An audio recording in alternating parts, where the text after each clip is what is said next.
Willkommen bei Alexandria, wo Geschichte, Mythologie und Kulturen durch Hörbücher lebendig werden. Bitte abonnieren Sie, hinterlassen Sie ein Like und kommentieren Sie, um uns zu unterstützen. Kapitel 1 – Seine Kindheit und Jugend. Vor Christus 356 bis 336. Es ist schwierig zu bestimmen, ob die asiatische oder europäische Zivilisation überlegen war. Die beiden waren so verschieden, dass ein Vergleich herausfordernd ist. Die asiatische Zivilisation zeichnete sich durch Reichtum, Luxus und Pracht aus, während die europäische Zivilisation für ihre Energie, ihr Genie und ihre Stärke bekannt war. Auf der einen Seite gab es riesige Städte, prächtige Paläste und atemberaubende Gärten, die die Welt in Erstaunen versetzten. Auf der anderen Seite gab es befestigte Zitadellen, militärische Infrastruktur wie Straßen und Brücken sowie gut geschützte Städte. Alexander der Große starb jung im Alter von 32 Jahren. Er begann seine Karriere im Alter von 20 Jahren und verbrachte 12 Jahre damit, seine Spuren in der Welt zu hinterlassen. Im Vergleich dazu hatte Napoleon fast dreimal so viel Zeit, um seinen Stempel zu hinterlassen. Trotz der Kürze von Alexanders Karriere erzielte er eine Reihe beeindruckender und kühner Taten. Diese Heldentaten waren so kühn, romantisch und mit Pracht gefüllt, dass sie zu seiner Zeit die Welt in Erstaunen versetzten und bis heute Leser aller Zeiten faszinieren. Der Grund für Alexanders Erfolg war seine Persönlichkeit. Er hatte eine einzigartige Kombination aus geistigen und persönlichen Eigenschaften, die denen, die sie besaßen, durch die Geschichte hindurch einen mysteriösen und fast unbegrenzten Einfluss auf ihre Umgebung verliehen haben. Alexander besaß diese Eigenschaften in außergewöhnlichem Maße. Er hatte ein attraktives Aussehen und charmante Manieren. Er war energisch, körperlich fit und leidenschaftlich in allem, was er unternahm. Gleichzeitig war er ruhig, besonnen und bedacht in Notfällen, die Vorsicht erforderten. Er war nachdenklich und vorausschauend über die Konsequenzen seiner Handlungen. Er bildete starke Bindungen, schätzte erwiesene Freundlichkeiten und war rücksichtsvoll gegenüber den Gefühlen aller, die mit ihm verbunden waren. Er war loyal zu seinen Freunden und sogar großzügig zu seinen Feinden. Zusammenfassend hatte er einen bewundernswerten Charakter, obwohl er seine Energien leider auf Eroberung und Krieg richtete. Er lebte in einer Zeit, in der es begrenzte Möglichkeiten für große persönliche und intellektuelle Leistungen gab, und er ging mit Begeisterung in seine Rolle. Die Position, die er innehatte, ermöglichte es ihm, einen enormen Einfluss zu nehmen. Es gab viele Faktoren, die eine große Gelegenheit für Alexander schufen, seine immensen Fähigkeiten unter Beweis zu stellen. Sein Heimatland lag an der Grenze von Europa und Asien. Zu dieser Zeit waren Europa und Asien zwei unterschiedliche und verschiedene Regionen mit eigenen gesellschaftlichen und zivilisierten Gesellschaften. Die asiatische Seite wurde von den Persern, Medern und Assyrern bewohnt. Die Griechen und Römer lebten auf der europäischen Seite. Sie waren voneinander getrennt durch den Hellespont, das Ägäische Meer und das Mittelmeer. Diese Gewässer dienten als natürliche Barriere, die die beiden Rassen voneinander trennte. Als Ergebnis bildeten die beiden Rassen zwei große und unterschiedliche Organisationen, die sich sehr voneinander unterschieden und daher zu Rivalen und Feinden wurden. Die Perser hatten große Armeen, gut ausgestattet mit schicken Zelten, prächtig geschmückten Pferden, hochwertigen Waffen und gut gekleideten Offizieren, die ein Leben in Luxus führten. Auf der anderen Seite legten die Griechen und Römer Wert auf ihre disziplinierten und zähen Soldaten. Ihre Offiziere schätzten den Mut, die Disziplin und den Gehorsam ihrer Truppen sowie ihr militärisches Wissen und Können. Als Ergebnis gab es erhebliche Unterschiede in den sozialen und militärischen Strukturen zwischen diesen beiden Regionen. Nun wurde Alexander als Nächster in der Thronfolge eines der griechischen Königreiche geboren. Er besaß eine bemerkenswerte Menge an Energie, Ehrgeiz und militärischem Fachwissen, die unter den Griechen und Römern üblich waren. Er formierte Armeen, überquerte von Europa nach Asien und führte 12 Jahre lang erfolgreich militärische Kampagnen tief ins Herz Asiens, wo der Sitz der Macht lag. Während dieser Zeit besiegte er die asiatischen Armeen, eroberte prächtige Städte und überwand Könige, Prinzen und Generäle, die sich ihm in den Weg stellten. Die gesamte Welt war erstaunt, die bemerkenswerte Serie von Siegen zu beobachten, die ein so junger Mann mit einer kleinen Armee erreichte. Er besiegte kontinuierlich zahlreiche Feinde und eroberte immensen Reichtum und Pracht. Alexanders Vater hieß Philipp. Er herrschte über ein Königreich namens Makedonien, das im Norden Griechenlands lag. Makedonien war etwa doppelt so groß wie Massachusetts und ein Drittel so groß wie New York. Alexanders Mutter hieß Olympias. Sie war die Tochter des Königs von Epirus, einem kleineren Königreich als Makedonien, westlich davon gelegen. Olympias war eine Frau mit starkem und entschlossenem Charakter. Alexander schien ihre Energie zu erben, obwohl er auch andere, ansprechendere Eigenschaften besaß, die seine Mutter nicht hatte. Als junger Prinz war er natürlich eine sehr wichtige Person am Hof seines Vaters. Jeder wusste, dass er König von Makedonien werden würde, wenn sein Vater starb, daher erhielt er viel Fürsorge und Aufmerksamkeit. Als er älter wurde, bemerkten alle, die ihn kannten, dass er außergewöhnliche geistige und charakterliche Eigenschaften besaß, die schon in jungen Jahren darauf hindeuteten, dass er in der Zukunft Großes erreichen würde. Obwohl er ein Prinz war, wuchs er nicht im Luxus und in Schwäche auf. Dies hätte den Überzeugungen der Griechen zu dieser Zeit widersprochen. Sie hatten keine Schusswaffen, so dass in der Schlacht die Kämpfer nicht weit entfernt vom Feind stehen und ruhig mit Gewehren oder Kanonen schießen konnten, wie es heute der Fall ist. In alten Schlachten rannten Soldaten aufeinander zu und kämpften im Nahkampf. Sie verwendeten Schwerter, Speere oder andere Waffen, die viel körperliche Stärke erforderten. Mut und körperliche Kraft waren meist die Eigenschaften, die den Ausgang der Schlacht bestimmten. Die Verantwortlichkeiten der Offiziere auf dem Schlachtfeld waren früher sehr unterschiedlich im Vergleich zu heute. Heutzutage müssen Offiziere ruhig, gesammelt und still sein. Ihre Rolle besteht darin, zu planen, zu berechnen, zu lenken und zu arrangieren. Manchmal muss er dies in Situationen großer Gefahr tun, also muss er ruhig und mutig sein, aber er muss nicht viel körperliche Kraft verwenden. In der Vergangenheit bestand die Hauptaufgabe der Offiziere, insbesondere in den niedrigeren Rängen, darin, die Männer anzuführen und ihnen durch beeindruckende eigene Taten, die ihre großen Fähigkeiten zeigten, zu zeigen, wie man Dinge tut. Das Kind, das zum General werden würde, musste von jungen Jahren an stark und gesund sein. Es musste in der Lage sein, schwierige und anstrengende Situationen zu bewältigen. Dies war der Hauptfokus während des frühen Teils von Alexanders Leben. Die Amme, die sich um unseren Helden kümmerte, als er ein Baby war, hieß Lanis. Sie tat alles, um ihn stark und gesund zu machen und war gleichzeitig freundlich und sanft zu ihm. Alexander entwickelte eine starke Zuneigung zu seiner Amme Lanis und behandelte sie sein ganzes Leben lang sehr gut. In seinen frühen Jahren hatte er auch einen Gouverneur namens Leonatus, der für seine Erziehung verantwortlich war.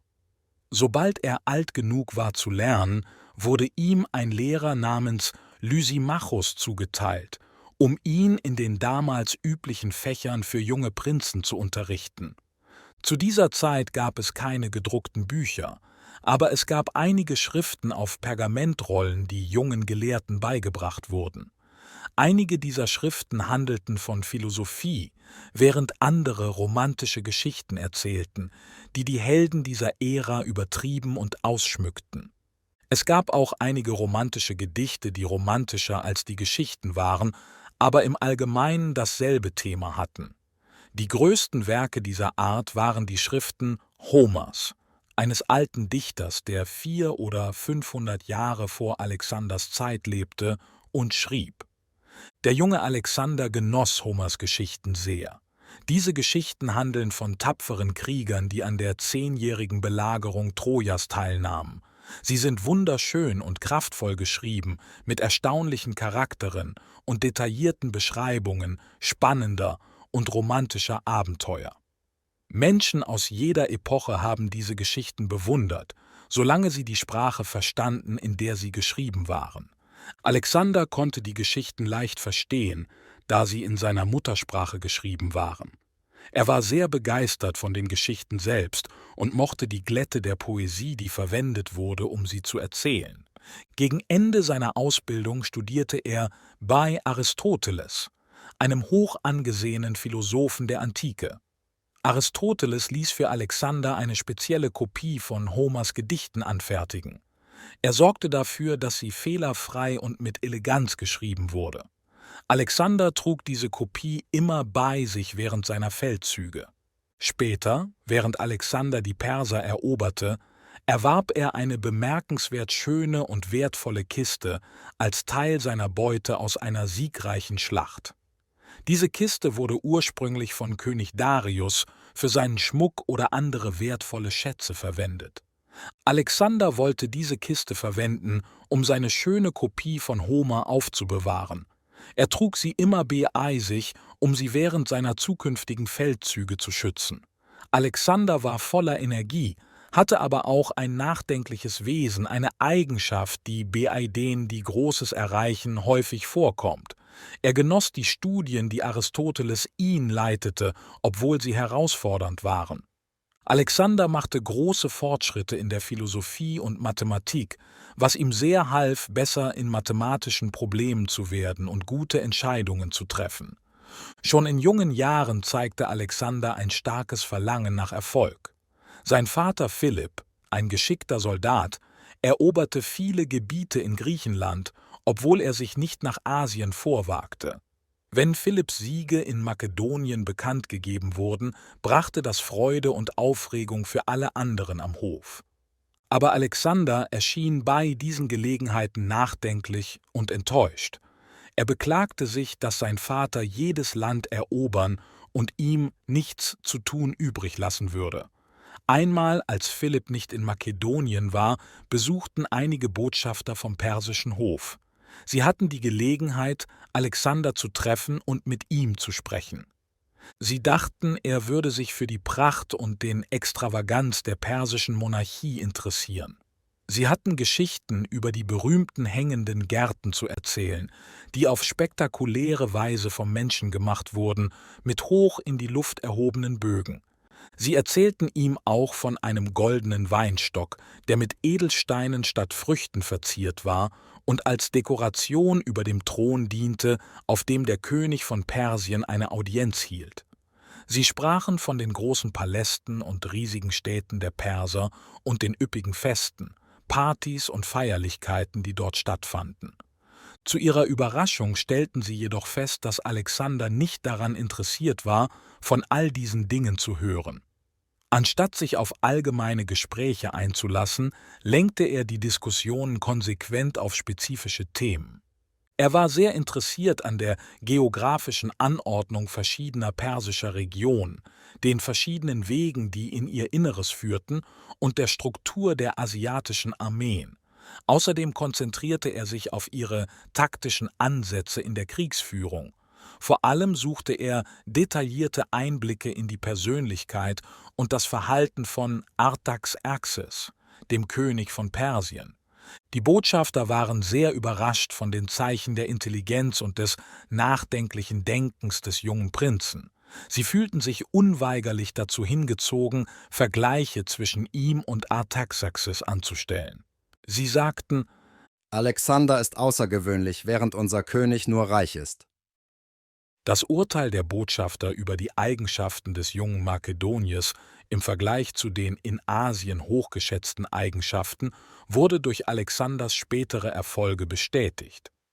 Tatsächlich war die Art und Weise, wie Alexander dachte und handelte, sowohl ruhig und nachdenklich als auch leidenschaftlich und energisch, ein großer Grund für seinen Erfolg. Die Geschichte von Bukephalos, seinem berühmten Pferd, zeigt dies auf sehr deutliche Weise. Dieses Pferd war ein temperamentvolles Kriegspferd, das Philipp geschenkt wurde, als Alexander noch jung war. Sie brachten das Pferd in einen der Parks beim Palast, und der König ging mit vielen seiner Höflinge, um es zu sehen. Das Pferd tänzelte sehr wild herum und schien völlig unkontrollierbar. Niemand wagte es aufzusteigen. Philipp war nicht glücklich über das Geschenk. Er war eher verärgert, weil man ihm ein wirklich wildes Tier geschenkt hatte, das niemand zu zähmen wagte. Während alle anderen das Pferd kritisierten, blieb Alexander ruhig und beobachtete seine Bewegungen. Er analysierte sorgfältig seinen Charakter. Er erkannte, dass das Pferd Probleme hatte, weil es sich an einem fremden und unbekannten Ort befand. Das Pferd schien auch von seinem eigenen Schatten, der zu dieser Zeit stark und klar auf den Boden geworfen wurde, erschrocken zu sein. Er bemerkte auch andere Anzeichen dafür, dass die starke Erregung des Pferdes nicht Boshaftigkeit, sondern ein Übermaß an edlen und gutherzigen Impulsen war. Es war Mut, Enthusiasmus und das Bewusstsein für immense körperliche Stärke. Philipp hatte entschieden, dass das Pferd nicht nützlich war und hatte Befehl gegeben, es nach Thessalien zurückzuschicken, woher es kam. Alexander war sehr besorgt, ein so großartiges Tier zu verlieren. Er bat seinen Vater, ob er versuchen dürfte, das Pferd zu reiten. Philipp sagte zunächst nein, da er es für zu kühn hielt, dass ein junger Mensch versuchen sollte, ein sehr aggressives Tier zu kontrollieren, das alle seine erfahrenen Reiter und Pferdepfleger ablehnten. Schließlich stimmte er jedoch zu. Alexander näherte sich dem Pferd und griff nach seinem Zaum. Er tätschelte sanft den Hals des Pferdes und beruhigte es mit seiner Stimme, wobei er seine furchtlose und entspannte Haltung demonstrierte. Ein lebhaftes Pferd kann sofort erkennen, ob sich jemand ängstlich oder vorsichtig nähert. Es scheint solche Personen zu verachten und entscheidet, ihnen nicht zu gehorchen. Im Gegenteil scheinen Pferde gerne Menschen zu gehorchen, wenn die Person, die Gehorsam fordert, die Eigenschaften der Ruhe und des Mutes aufweist, Eigenschaften, die Pferde verstehen können. Jedenfalls wurde Bukephalos durch Alexanders Anwesenheit beruhigt und gezähmt. Er ließ sich streicheln. Alexander drehte seinen Kopf, um seinen Schatten nicht zu sehen. Er nahm ruhig und sanft einen Mantel ab, den er trug, und sprang auf den Rücken des Pferdes. Dann ließ ihn der König frei laufen, anstatt zu versuchen, ihn zu kontrollieren und sich über vergebliche Versuche zur Zurückhaltung zu sorgen. Alexander feuerte ihn mit seiner Stimme an und ermutigte ihn. Daraufhin raste das Pferd über die Ebenen mit seiner schnellsten Geschwindigkeit. Zuerst beobachteten der König und die Höflinge mit Angst und Zittern, aber bald waren sie erfüllt von großer Bewunderung und Freude. Nachdem das Pferd gelaufen war, war es leicht zu kontrollieren, und Alexander kehrte sicher zum König zurück.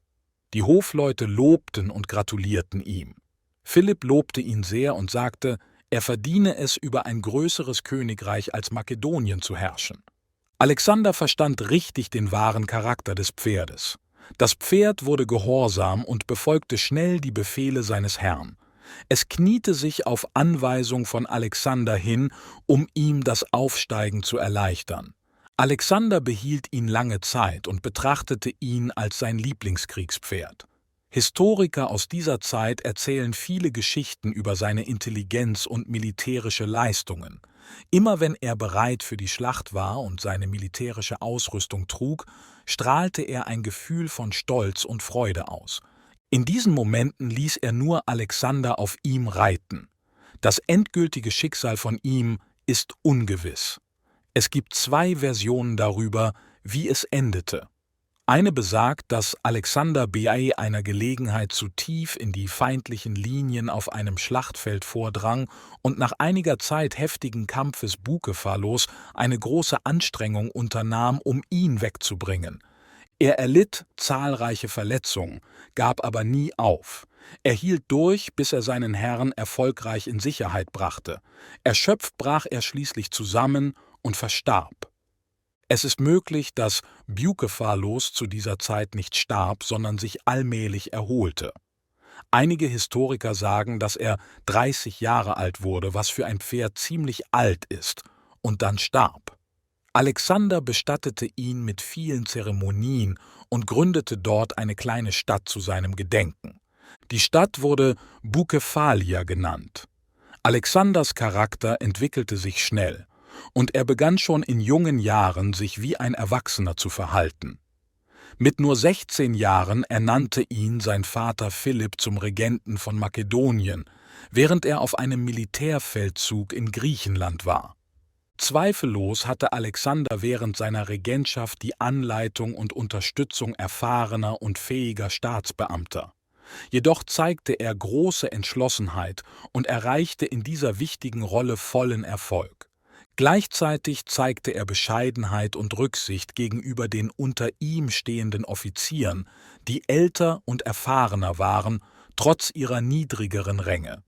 Dieses Verhalten war angemessen für seine Position, aber es ist selten, dass jemand so jung wie er in Umständen, die leicht zu Gefühlen von Stolz und Aufregung führen könnten, solche Demut und Reife zeigt.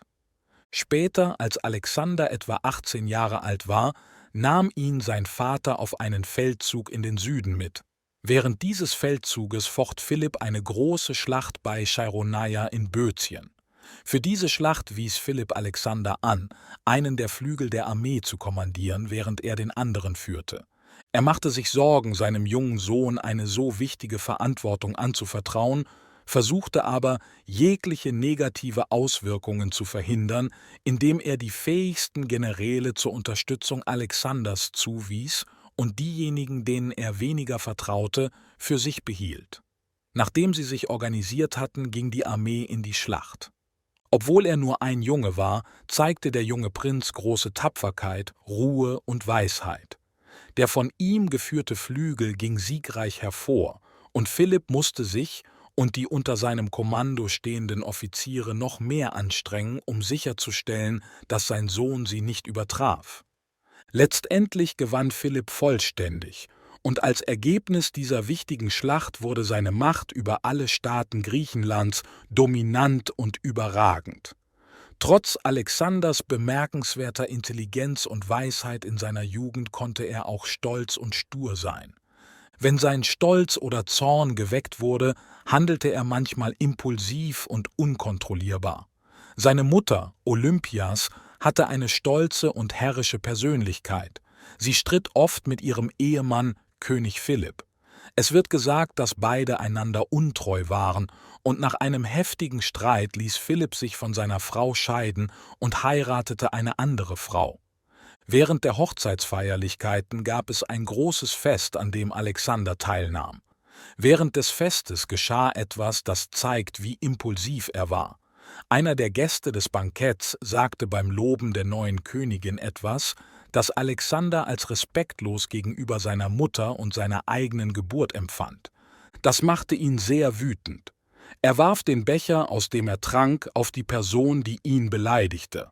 Attalos, so hieß er, warf seinen Becher zurück auf Alexander. Die Leute am Tisch standen auf und es gab viel Lärm und Chaos. Philipp war sehr wütend, weil das Hochzeitsfest unterbrochen wurde. Er zog sein Schwert und versuchte, Alexander anzugreifen, stolperte aber und fiel zu Boden. Alexander sah seinen Vater am Boden liegen und fühlte sich wütend und enttäuscht. Er dachte beeisig: Wie können die griechischen Staaten einem Anführer folgen, der nicht einmal gehen kann, ohne zu fallen? Danach drehte er sich um und verließ den Palast. Kurz darauf ging er mit seiner Mutter, Olympias, in ihr Heimatland Epirus. Sie blieben dort eine Weile und hatten einen großen Streit mit dem Ehemann und Vater. Kapitel 2: Beginn seiner Herrschaft. Vor Christus 336. Alexander wurde unerwartet ausgewählt, den Platz seines Vaters auf dem makedonischen Thron während einer Zeit intensiver Aufregung und Unruhe einzunehmen. Die Situation war wie folgt: Bevor er seine ambitionierte Kampagne in Asien begann, wollte Philipp sich mit Alexander und Olympias versöhnen. Er benötigte Alexanders Unterstützung für seine Pläne, und es wäre riskant gewesen, seinen Sohn zurückzulassen, der Groll und Feindseligkeit hegte, während er von seinem Königreich fern war. Daher sandte Philipp freundliche und herzliche Nachrichten an Olympias und Alexander, die nach Epirus gegangen waren, wo ihre Freunde lebten. Der Bruder von Olympias war der König von Epirus. Zunächst war er verärgert darüber, wie Philipp seine Schwester behandelt hatte. Aber Philipp versuchte, ihn durch Verhandlungen und das Senden freundlicher Nachrichten zu beruhigen. Schließlich arrangierte Philipp eine Ehe zwischen dem König von Epirus und einer seiner Töchter, was half, die Situation zu versöhnen. Olympias und Alexander kehrten nach Makedonien zurück und sie machten großartige Vorbereitungen für eine schöne Hochzeit. Philipp wollte mit dieser Hochzeit nicht nur seine Versöhnung mit seiner Ex-Frau und seinem Sohn bestätigen und freundliche Beziehungen zum König von Epirus etablieren, sondern auch Respekt und Ehre gegenüber den Prinzen und wichtigen militärischen Führern aus anderen griechischen Staaten zeigen. Er bereitete dann im großen und luxuriösen Maßstab vor und lud einflussreiche und prominente Männer von nah und fern ein. Diese Männer und andere öffentliche Autoritäten aus verschiedenen griechischen Staaten sandten Komplimente, Glückwünsche und Geschenke an Philipp. Jeder wollte zum Glanz der Feier beitragen.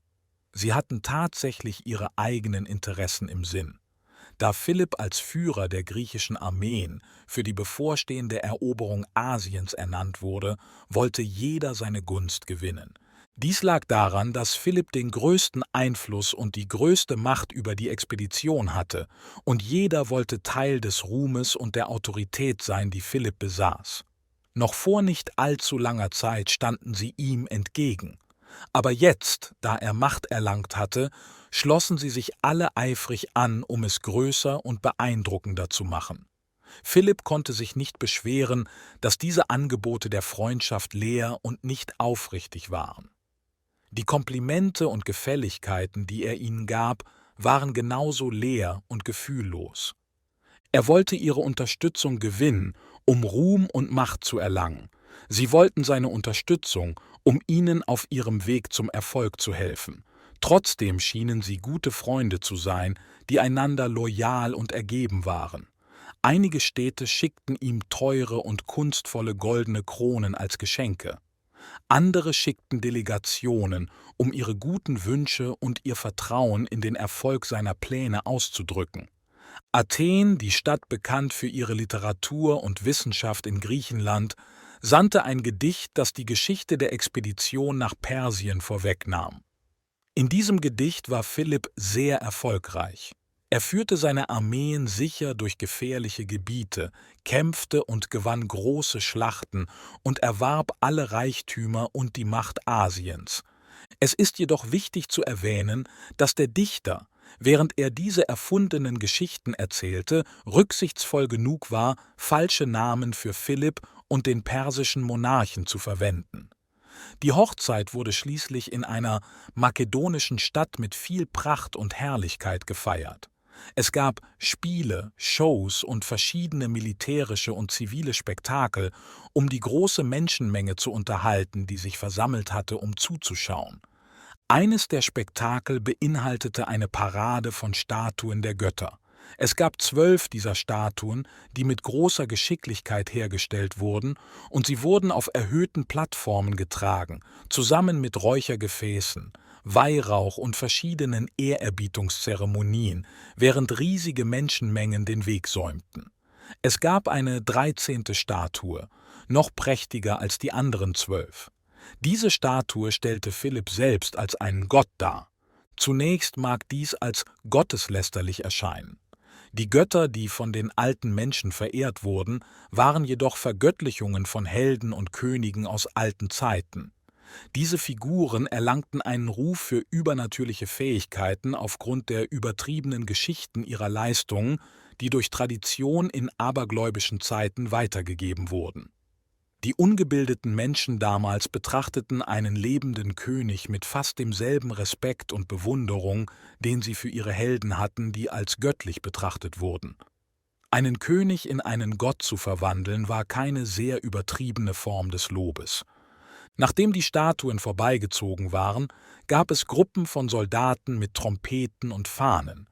Die Offiziere ritten auf eleganten Pferden und zeigten großen Stolz.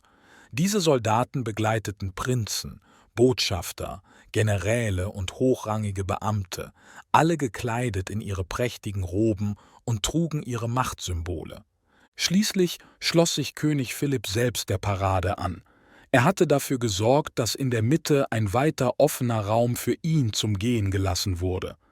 Dies wurde getan, um seine Position auffälliger zu machen und seine hohe Auszeichnung unter all den anderen anwesenden Führern zu betonen. Wachen gingen vor und nach ihm, obwohl sie, wie früher erwähnt, ziemlich weit entfernt waren. Er trug weiße Roben und eine prächtige Krone auf dem Kopf. Die Gruppe von Menschen war auf dem Weg zu einem großen Theater, wo sie einige Spiele und Aufführungen zeigen wollten. Sie wollten die Statuen der Götter in das Theater bringen und sie an sichtbaren Stellen platzieren, damit jeder sie sehen konnte. Danach würde die Gruppe von Menschen in der Prozession weiterziehen. Alle Statuen waren eingetreten, außer Philipps, die direkt an der Tür stand. Philipp selbst ging die Allee entlang auf das Theater zu, als etwas geschah, das die Szene, Alexanders Schicksal und das Schicksal von 50 Nationen völlig veränderte. Ein Wachoffizier, der in der Prozession nahe beim König positioniert war, stürmte auf ihn zu, durchquerte den Raum, der ihn von den anderen trennte. Bevor die Zuschauer auch nur erahnen konnten, was er vorhatte, stach er dem König ins Herz. Philipp brach auf der Straße zusammen und starb. Die anderen Wachen töteten den Mörder schnell, der als Pausanias identifiziert wurde, ein angesehener und einflussreicher Generaloffizier der Wachen. Er hatte Pferde und andere Hilfsmittel für seine Flucht vorbereitet, aber die Wachen töteten ihn, bevor er sie nutzen konnte. Ein Beamter eilte zu Alexander und überbrachte ihm die Nachricht, dass sein Vater verstorben sei, was ihn zum neuen König machte. Ein Treffen wurde hastig mit den obersten Beratern und Staatsmännern einberufen, und Alexander wurde mit lauten und begeisterten Jubelrufen zum König erklärt. Alexander hielt daraufhin eine Rede. Das große Publikum sah seine junge Gestalt und sein Gesicht, als er aufstand, und hörte mit großem Interesse zu, was er zu sagen hatte. Er war zwischen 19 und 20 Jahre alt, aber obwohl er noch ein junger Junge war, sprach er mit der Gewissheit und dem Selbstvertrauen eines entschlossenen Mannes. Er sagte, dass er sofort die Position seines Vaters übernehmen und seine Pläne fortsetzen sollte. Er hoffte, dies so gut zu tun, dass alles reibungslos weiterlaufen würde, als ob sein Vater noch am Leben wäre und die Nation nur eine Änderung im Namen des Königs bemerken würde. Der Grund, warum Pausanias Philipp auf diese Weise tötete, ist nicht klar.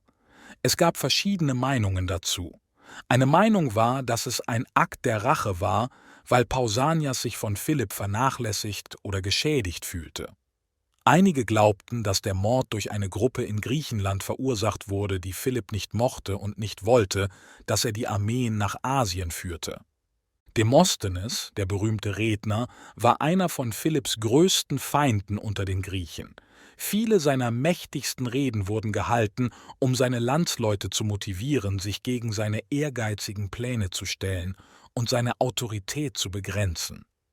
Diese Reden waren als seine Philippika bekannt, und dies gab Anlass zur Praxis, die bis heute fortbesteht, den Begriff Philippika für jegliche stark kritischen Reden zu verwenden. Nun wird gesagt, dass Demosthenes, der zu dieser Zeit in Athen war, der athenischen Versammlung von Philipps Tod berichtete, bevor die Nachricht dort hätte gebracht werden können. Er erklärte, dass er diese Information früh wusste, weil die Götter es ihm gesagt hatten. Viele Menschen haben gedacht, dass der Plan, Philipp zu töten, in Griechenland gemacht wurde. Sie glauben, dass Demosthenes beteiligt war und dass Pausanias den Plan ausgeführt hat. Demosthenes war äußerst zuversichtlich in den Erfolg des Komplotts und war so voller Freude, dass er seine Aufregung nicht zurückhalten konnte und eifrig die Nachricht mit jedem teilte.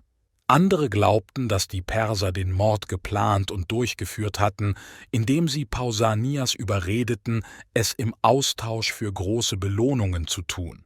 Da Pausanias jedoch sofort getötet wurde, gab es keine Chance mehr über seine Motive zu erfahren, selbst wenn er bereit gewesen wäre, sie zu teilen. In jedem Fall fand sich Alexander plötzlich in einer sehr wichtigen Position in der politischen Welt wieder. Es war nicht nur so, dass er zum Herrscher von Makedonien wurde, was für jemanden so Junges beeindruckend gewesen wäre. Aber Makedonien war nur ein kleiner Teil des größeren Reiches, das Philipp aufgebaut hatte. Die Macht, die er über das gesamte griechische Reich erlangt hatte, und seine umfangreichen Vorbereitungen für eine Invasion nach Asien machten Alexander zum Mittelpunkt der Aufmerksamkeit und Faszination aller. Die Frage war, ob Alexander versuchen sollte, die Stelle seines Vaters in Bezug auf all diese Gesamtmacht zu übernehmen und seine ehrgeizigen Pläne fortzusetzen, oder ob er zufrieden sein sollte, friedlich über sein Heimatland Makedonien zu herrschen. Die meisten weisen Personen hätten einem jungen Prinzen in einer solchen Situation empfohlen, die letztere Option zu wählen. Aber Alexander wollte seine Ambitionen nicht begrenzen. Er beschloss, die Position seines Vaters zu übernehmen und nicht nur alle Macht zu erlangen, die sein Vater hatte, sondern auch sofort daran zu arbeiten, sie noch weiter auszubauen. Sein erster Plan war es, die Mörder seines Vaters zu bestrafen. Er ließ die Einzelheiten des Falls untersuchen und die Personen, von denen angenommen wurde, dass sie an der Verschwörung mit Pausanias beteiligt waren, vor Gericht bringen. Obwohl die genauen Absichten und Gründe der Mörder nicht vollständig festgestellt werden konnten, wurden mehrere Personen für schuldig befunden, daran teilgenommen zu haben, und wurden zum Tode verurteilt und öffentlich hingerichtet.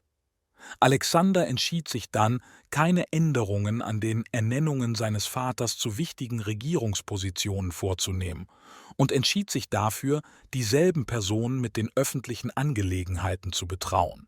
Das war eine sehr weise Entscheidung. Die meisten leidenschaftlichen und eifrigen jungen Männer in seiner Situation hätten sich über ihre Beförderung gefreut und stolz gefühlt.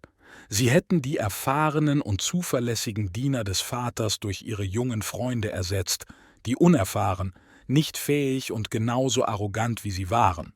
Er behielt dieselben Offiziere bei und versuchte, alles so zu belassen, als wäre sein Vater nicht verstorben. 2 Beamte insbesondere waren die Minister, auf die Philipp hauptsächlich angewiesen hatte. Ihre Namen waren Antipater und Parmenio.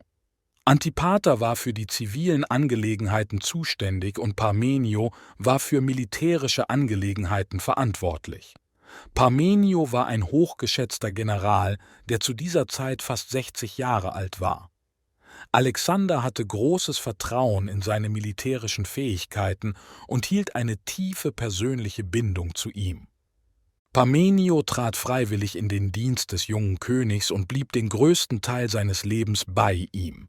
Es war ungewöhnlich, ältere und erfahrenere Männer zu sehen, die den Befehlen eines jungen folgten. Alexanders Intelligenz, Stärke und Leidenschaft inspirierten jedoch alle um ihn herum und machten sie begeistert, ihm beizutreten und ihm bei seinen Zielen zu helfen. Makedonien befand sich im nördlichen Teil des Gebiets, in dem die Griechen lebten. Die mächtigsten Staaten und Städte der Konföderation befanden sich südlich von Makedonien. Da war Athen, das wunderschön gebaut war, mit einer prächtigen Zitadelle auf einem felsigen Hügel in der Mitte. Es war ein wichtiges Zentrum für Literatur, Philosophie und die Künste und zog Menschen aus der ganzen zivilisierten Welt an. Da war Korinth, bekannt für seine lebhafte Atmosphäre und Vergnügen. Es enthielt eine breite Palette von Luxus und Unterhaltung. Menschen, die Wissen und Kunst aus aller Welt suchten, besuchten Athen, während diejenigen, die Vergnügen, Feiern und Genuss suchten, Korinth zu ihrem Zuhause machten. Korinth war eine schöne Stadt, gelegen auf einem Isthmus mit Blick auf das Meer auf beiden Seiten. Es war schon lange vor Alexanders Zeit eine bekannte Stadt. Dann gab es noch Theben, das nördlich von Athen und Korinth lag. Es befand sich auf einer erhöhten Ebene und hatte wie andere alte Städte eine befestigte Zitadelle mit einer makedonischen Garnison, die von Philipp dort platziert wurde. Theben war reich und stark. Es war auch berühmt als Geburtsort vieler Dichter, Philosophen und anderer bedeutender Persönlichkeiten. Unter ihnen war Pindar, ein berühmter Dichter, der 1 oder 2 Jahrhunderte vor Alexander lebte. Pindars Familie lebte noch in Theben, und später verlieh Alexander ihnen eine große Ehre. Es gab auch eine Stadt namens Sparta, manchmal auch Lakedaimon genannt. Die Menschen dieser Stadt waren bekannt für ihren Mut, ihre Härte und körperliche Kraft sowie ihre Hingabe an die Kriegskunst. Die meisten von ihnen waren Soldaten. Der Staat, die Gesellschaft und die Bildung waren alle darauf ausgerichtet, militärischen Ehrgeiz und Stolz bei den Offizieren zu fördern, sowie unerbittlichen Mut und Ausdauer bei den Männern zu fördern. Diese Städte, zusammen mit den mit ihnen verbundenen Staaten, bildeten eine weitläufige und wohlhabende Gemeinschaft, die große Macht besaß. Diese Gemeinschaft umfasste die südliche Region Griechenlands, ausgenommen Makedonien. Wie zuvor erwähnt, hatte Philipp erfolgreich die Kontrolle über dieses Gebiet erlangt, allerdings nicht ohne zahlreiche herausfordernde Verhandlungen und Schlachten zu bestehen.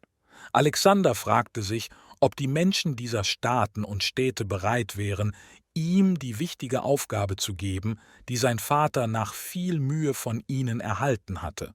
Er war unsicher, weil er jung war. Was sollte er in dieser Situation tun? Sollte er seine Hoffnungen aufgeben? Sollte er Gesandte zu ihnen schicken, um sein Recht zu behaupten, seinem Vater nachzufolgen? Oder sollte er einfach nichts tun und geduldig in Makedonien warten, bis sie ein Urteil fällen? Anstatt eine dieser Dinge zu tun, entschied sich Alexander, persönlich mit einer Armee nach Südgriechenland zu ziehen. Sein Ziel war es, seinen Anspruch auf dieselbe Position der Ehre und Macht zu präsentieren, die seinem Vater gegeben worden war, und wenn nötig diesen durchzusetzen. Alles in allem war dies vielleicht eine der mutigsten und entschlossensten Aktionen in Alexanders gesamter Karriere. Viele von Alexanders makedonischen Beratern rieten von einem solchen Risiko ab, aber er weigerte sich, auf solche Warnungen zu achten. Er versammelte seine Truppen und führte sie an. Es gab hohe und herausfordernde Berge, die Makedonien von den südlichen Staaten Griechenlands trennten. Dieser Pass war als Thermopylenpass bekannt und galt als das Tor zu Griechenland. Es gab eine Stadt namens Antilla in der Nähe des Passes, auf der äußeren Seite. In jenen Tagen gab es ein Treffen der griechischen Staaten, genannt ein allgemeiner Kongress. Sie würden sich von Zeit zu Zeit versammeln, um Fragen und Konflikte zwischen den Staaten zu diskutieren und zu lösen. Diese Versammlung wurde der Amphiktionische Rat genannt, weil sie laut Legende von einem König namens Amphiktion gegründet wurde. Ein Ratstreffen war geplant, um Alexander zu begrüßen. Es sollte bei den Thermopylen oder genauer gesagt bei Antilla, gerade außerhalb des Passes, dem regulären Ort für die Versammlungen des Rates, stattfinden.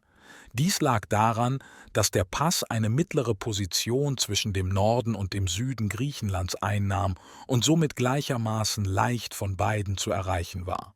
Als Alexander nach Süden ging, musste er durch Thessalien, einen starken Staat direkt unter Makedonien, durchqueren. Das Land war beeindruckt von dem Selbstvertrauen und der Entschlossenheit, die ein so junger Mann zeigte. Zudem hinterließ Alexander Beai jedem, den er traf, einen sehr positiven Eindruck. Alexander besaß einen starken und athletischen Körper. Er zeigte ehrliches und offenes Verhalten, Mut, Freundlichkeit und ein gewisses Maß an Selbstsicherheit, Unabhängigkeit und dem Bewusstsein, überlegen zu sein.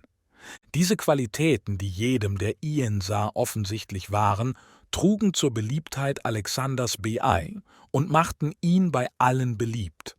Normale Menschen folgen gerne jemandem, den sie als mächtiger und einflussreicher als sich selbst ansehen und fühlen. Sie schätzen es, einen Führer zu haben. Es stimmt, sie müssen sich ihrer Überlegenheit sicher sein. Aber wenn diese Überlegenheit so offensichtlich ist und auch mit dem Charme und der Attraktivität von Jugend und gutem Aussehen kombiniert wird, wie im Fall Alexanders, werden die Gedanken der Menschen schnell und leicht davon beeinflusst. Die Menschen in Thessalien hießen Alexander herzlich willkommen. Sie waren bereit, ihn bei der Übernahme der Position seines Vaters zu unterstützen. Sie schlossen sich mit ihren Kräften seinen an und zogen nach Süden in Richtung des Passes von Thermopylen. Im dort abgehaltenen Rat nahm Alexander als Mitglied teil. Natürlich muss er viel Interesse und Aufmerksamkeit auf sich gezogen haben. Der Eindruck, den er hinterließ, war sehr positiv. Nachdem dieses Treffen beendet war, zog Alexander weiter nach Süden, zusammen mit seinen Soldaten und begleitet von den verschiedenen Fürsten und Anführern Griechenlands sowie deren Gefolgsleuten. Die Emotionen der Freude und des Glücks, die der junge König beim Durchqueren des Passes von Thermopylen, umgeben von all diesen Menschen erlebte, müssen unglaublich aufregend gewesen sein. Die Schlacht Baiae. Den Thermopylen ist berühmt für ihren militärischen Heroismus. Vor etwa 150 Jahren führte der spartanische General Leonidas eine kleine Armee von nur 300 Soldaten, um zu versuchen, die große persische Armee, die Griechenland invadierte, abzuwehren. Er war ein spartanischer König, der nicht nur seine 300 Spartaner, sondern auch alle griechischen verbündeten Streitkräfte befehligte, die sich gesammelt hatten, um gegen die persische Invasion zu verteidigen. Mit ihrer Hilfe hielt er die persischen Kräfte eine Weile auf. Da der Pass zwischen den Klippen und dem Meer eng war, konnte er ihnen erfolgreich widerstehen. Schließlich gelang es einer kleinen Gruppe aus der großen persischen Armee, die Berge und den Pass zu umgehen und sich zu positionieren, um die kleine griechische Armee von hinten anzugreifen. Leonidas, der dies erkannte, sagte seinen Verbündeten aus anderen griechischen Staaten, sie sollten gehen, und ließ nur sich selbst und seine 300 Landsleute auf dem schmalen Pfad zurück. Er erwartete nicht, seine Feinde abzuwehren oder den Pass zu schützen. Er wusste, dass er sterben musste, zusammen mit all seinen tapferen Anhängern, und dass die Welle der Eindringlinge über ihre Körper durch den Pass kommen würde. Aber er betrachtete sich selbst als da, um den Durchgang zu schützen, und er würde seine Position nicht verlassen. Als die Schlacht stattfand, war er der Erste, der starb. Die Soldaten versammelten sich um ihn und schützten seinen toten Körper so gut sie konnten. Am Ende besiegte die große feindliche Armee sie alle, bis auf eine Person. Es gelang ihm zu entkommen und zurück nach Sparta zu gehen. Ein Denkmal wurde an der Stelle errichtet mit einer Botschaft, die sagt: Geht nach Sparta und sagt ihnen, dass wir hier begraben sind, wo wir standen, um unser Land zu schützen. Alexander durchquerte den engen Durchgang. Er zog weiter zu den großen Städten südlich davon: Athen, Theben und Korinth. Eine weitere große Versammlung aller Könige und Herrscher Griechenlands fand in Korinth statt. Hier erreichte Alexander sein Ziel, das Kommando über die große Expedition nach Asien zu erhalten. Der Einfluss, den er auf diejenigen hatte, mit denen er interagierte, muss extrem positiv gewesen sein. Die Tatsache, dass ein so junger Prinz von einem mächtigen Bündnis von Nationen als ihr Anführer für ein so bedeutendes Unterfangen ausgewählt wurde, zeigt seine außergewöhnliche Fähigkeit, andere mit seiner befehlshabenden Überlegenheit zu beeinflussen und zu beeindrucken. Alexander kehrte nach seinem erfolgreichen Feldzug im Süden nach Makedonien zurück. Er begann sofort, Dinge in seinem Königreich zu organisieren, um sich auf seine ambitionierten Eroberungspläne vorzubereiten. Kapitel 3 – Die Reaktion vor Christus 335. Das Land, das einst von Makedonien und anderen Staaten Griechenlands besetzt war, ist heute die Türkei in Europa. Im nördlichen Teil befindet sich eine große Gebirgskette, die als Balkan bezeichnet wird. Zu Alexanders Zeiten war sie als Mount Haemus bekannt. Diese Kette bildet einen weiten Gürtel aus hohem und unwirtlichem Land und erstreckt sich vom Schwarzen Meer bis zur Adria. Ein Zweig dieses Gebirges, genannt Rhodop, erstreckt sich südwärts etwa von der Mitte seiner Länge. Rhodop trennte Makedonien von einem großen und starken Land, das von einem etwas rauen, aber kriegerischen Volk beherrscht wurde. Dieses Land war Thrakien. Thrakien war ein fruchtbares Tal, das sich in alle Richtungen zur Mitte hin neigte. Alle Bäche aus den Bergen, zusammen mit dem Regenwasser, das den gesamten Boden bedeckte, flossen in einen Fluss namens Hebrus zusammen. Dieser Fluss schlängelte sich durch die Mitte des Tals und mündete schließlich in das Ägäische Meer. Der Balkan oder Mount Haemus, wie er zu dieser Zeit bekannt war die wichtigste nördliche Grenze von Makedonien und Thrakien. Wenn man von den Gipfeln nach Norden blickte, konnte man eine riesige Fläche Land sehen, die eines der größten und fruchtbarsten Täler der Welt war. Es war das Tal der Donau. Zu jener Zeit war es von primitiven Stämmen bewohnt, die die Griechen und Römer immer als Barbaren betrachteten. Sie waren wild und kriegerisch. Da sie nicht schreiben konnten, haben wir keine Aufzeichnungen über ihre Institutionen oder Geschichte. Wir wissen nichts über sie oder die anderen halbzivilisierten Nationen in Mitteleuropa zu dieser Zeit, außer was ihre Feinde uns erzählt haben. Laut ihrer Geschichte waren diese Länder voll von wilden und ungezähmten Nationen und Stämmen, die nur durch starke militärische Kraft kontrolliert werden konnten. Nachdem Alexander nach Makedonien zurückgekehrt war, entdeckte er Anzeichen von Rebellion unter diesen Nationen.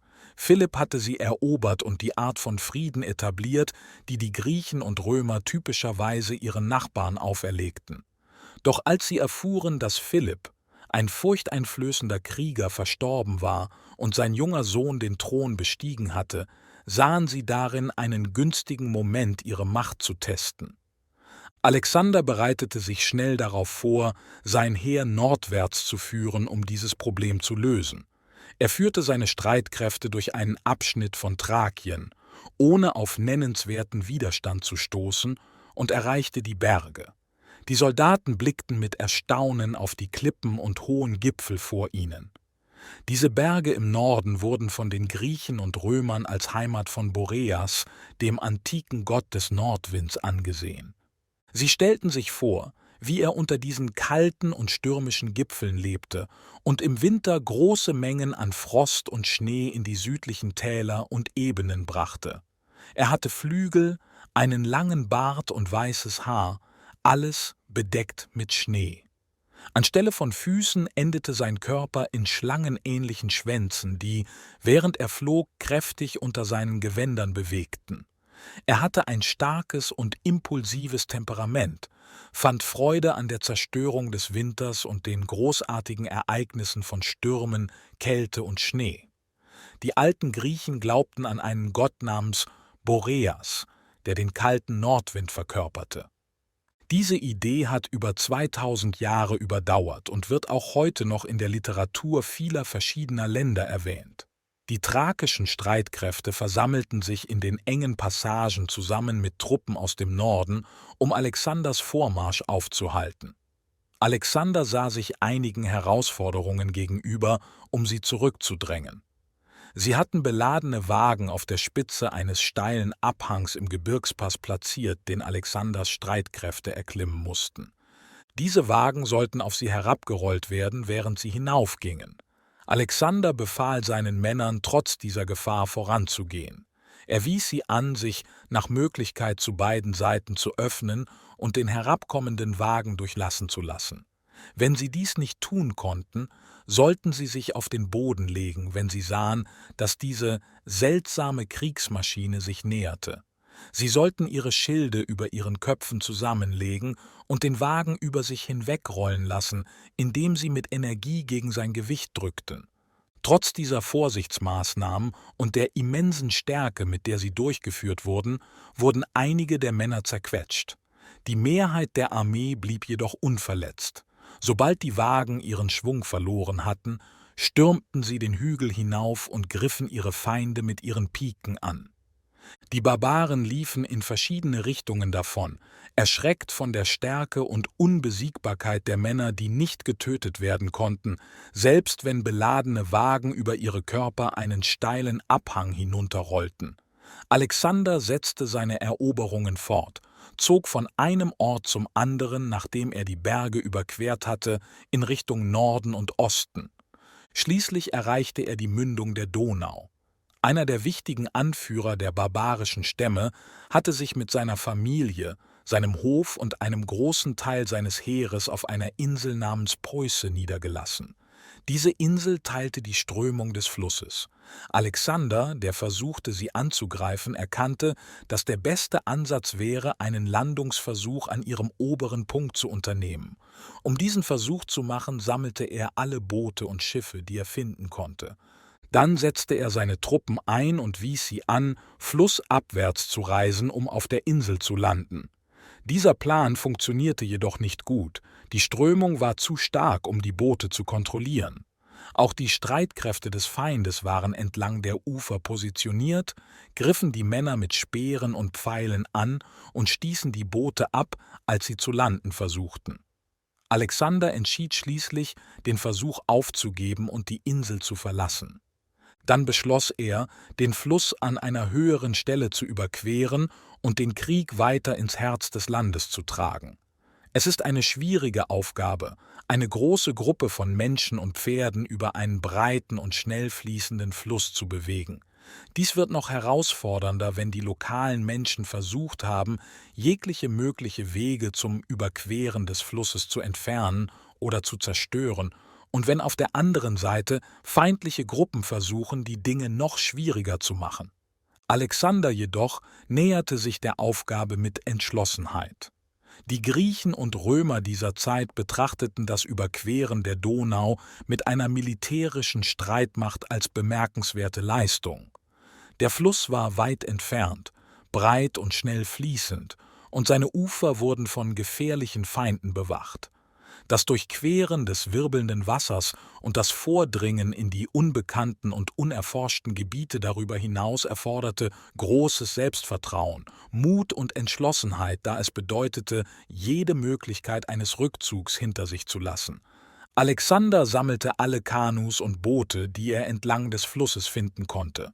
Er baute große Flöße und befestigte aufgeblasene Tierhäute an ihnen, um sie schwimmen zu lassen. Als alles vorbereitet war, begannen sie, das Heer während der Nacht von einem Ort aus zu bewegen, von dem der Feind den Angriff nicht erwartete. Es gab 1000 Pferde zusammen mit ihren Reitern und 4000 Infanteriesoldaten, die transportiert werden mussten. In solchen Situationen ist es üblich, die Pferde durch das Wasser zu schwimmen, während sie von Seilen geführt werden, die von Menschen in Booten gehalten werden. Die Männer selbst, zusammen mit ihren Waffen, Munition und Habseligkeiten, mussten in Booten oder auf Flößen transportiert werden. Bis zum Morgen war alles abgeschlossen. Das Heer kam an und landete in einem Getreidefeld. Diese Tatsache, die von Historikern erwähnt wurde, zusammen mit der Geschichte der Wagen in den Pässen des Mount Haemus, zeigt, dass diese nördlichen Nationen nicht vollständige Barbaren waren, wie wir den Begriff heute verstehen. Die Menschen dort müssen ihre landwirtschaftlichen und Baukünste bis zu einem gewissen Grad verbessert haben. Sie zeigten auch ihre militärische Ausbildung und Disziplin in ihren Schlachten gegen Alexander. Die Makedonier schnitten das hohe Getreide mit ihren langen Speeren nieder, um Platz für die Kavallerie zu machen. Am Morgen fand Alexander und griff die feindliche Armee an, die sehr überrascht war, ihn auf ihrer Seite des Flusses zu sehen. Die barbarische Armee wurde in der Schlacht besiegt, was zum Verlust ihrer Stadt führte. Die erbeuteten Güter wurden über die Donau zurückgebracht und den Soldaten gegeben. Die benachbarten Nationen und Stämme waren beeindruckt und wurden von Alexanders Mut und Entschlossenheit erobert. Er schloss faire Vereinbarungen mit allen ab, nahm Geiseln, wenn nötig, um sicherzustellen, dass die Verträge befolgt wurden. Danach überquerte er die Donau und begann seine Rückreise nach Makedonien. Er erkannte, dass es Zeit für ihn war, zurückzukehren. Allerdings stimmten nicht alle Städte und Staaten im Süden Griechenlands zu, ihn zu ihrem Anführer zu machen, wie es sein Vater gewesen war. Insbesondere unterstützten die Spartaner und einige andere ihn nicht. Die gegnerische Partei blieb inaktiv und still, während Alexander während seines ersten Besuchs in Südgriechenland in ihrem Land war. Doch bei seiner Rückkehr begannen sie, entschiedenere Aktionen in Betracht zu ziehen. Als sie von seiner kühnen Expedition in den Norden mit seinen Truppen erfuhren, einschließlich der Überquerung der Donau, sahen sie ihn als vollständig beschäftigt an und wurden mutig genug, einen offenen Aufstand zu erwägen. Die Stadt Theben rebelliert schließlich. Philipp hatte diese Stadt zuvor erobert und eine makedonische Garnison in der Zitadelle namens Kadmeia hinterlassen.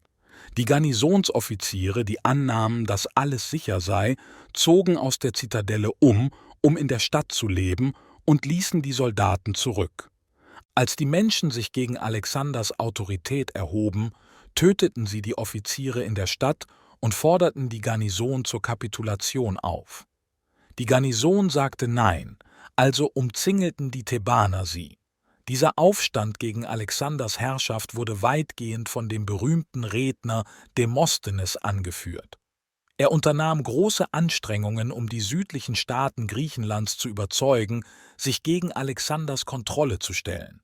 In Athen nutzte er seine mächtigen Redekünste, um die Athener zu überzeugen, sich gegen Alexander zu stellen.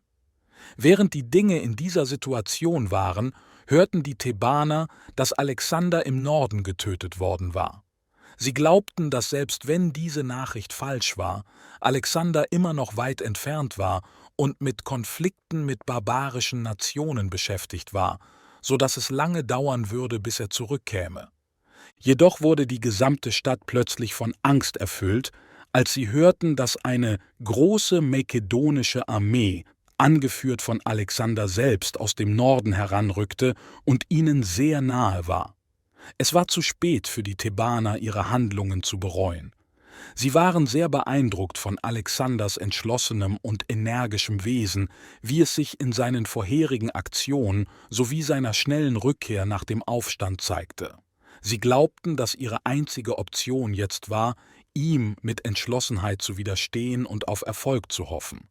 Sie verschanzten sich innerhalb ihrer Stadt und bereiteten sich darauf vor, sie bis zum Ende zu verteidigen. Alexander rückte vor und umging die Stadt in Richtung Süden, um dort sein Hauptquartier aufzuschlagen und jegliche Kommunikation mit Athen und den Städten im Süden vollständig zu blockieren. Er stationierte seine Soldaten in der Gegend, um vollständige Kontrolle zu etablieren. Nach diesen Vorbereitungen hielt er inne, bevor er den Prozess der Eroberung der Stadt begann, und gab den Menschen die Chance, sich freiwillig zu ergeben, ohne ihn zur Anwendung von Gewalt zu zwingen. Die Thebaner stimmten den von ihm gesetzten Bedingungen nicht zu, also beschlossen sie, Widerstand zu leisten, anstatt sich zu ergeben. Alexander bereitete sich schnell auf den Angriff vor und beschloss, den Versuch zu unternehmen, die Stadt durch einen sofortigen Angriff zu erobern, wobei er seine übliche Begeisterung und Entschlossenheit zeigte. Befestigte Städte erfordern in der Regel eine Belagerung, die manchmal langwierig sein kann, bevor sie erobert werden können. Die Armee innerhalb der Stadt, geschützt durch die Mauern und höher positioniert als ihre Angreifer, hat erhebliche Vorteile im Kampf. Deshalb dauert es oft lange, bevor sie zur Kapitulation gezwungen werden. Die Angreifer müssen die Stadt aus allen Richtungen umzingeln, um alle Lebensmittel und anderen Ressourcen zu blockieren. Dann mussten sie Maschinen bauen, um ein Loch in die Mauern zu brechen, sodass sie versuchen konnten, gewaltsam in die Stadt einzudringen. Die Zeit, die es braucht, eine belagerte Stadt anzugreifen, hängt von der Stärke derjenigen innerhalb und außerhalb sowie der Entschlossenheit der Angreifer ab.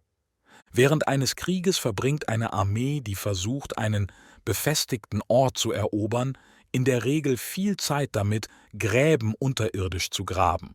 Dies tun sie, bis sie nahe genug sind, um ihre Kanonen so zu positionieren, dass die Kanonenkugeln die Mauer effektiv treffen können. Dann wird nach einiger Zeit in der Regel eine Bresche geschlagen, was dazu führt, dass die Garnison genug geschwächt wird, um einen Angriff zu einer machbaren Option zu machen. Wenn die Zeit schließlich kommt, werden die tapfersten und verzweifeltsten Soldaten ausgewählt, um den Angriff anzuführen.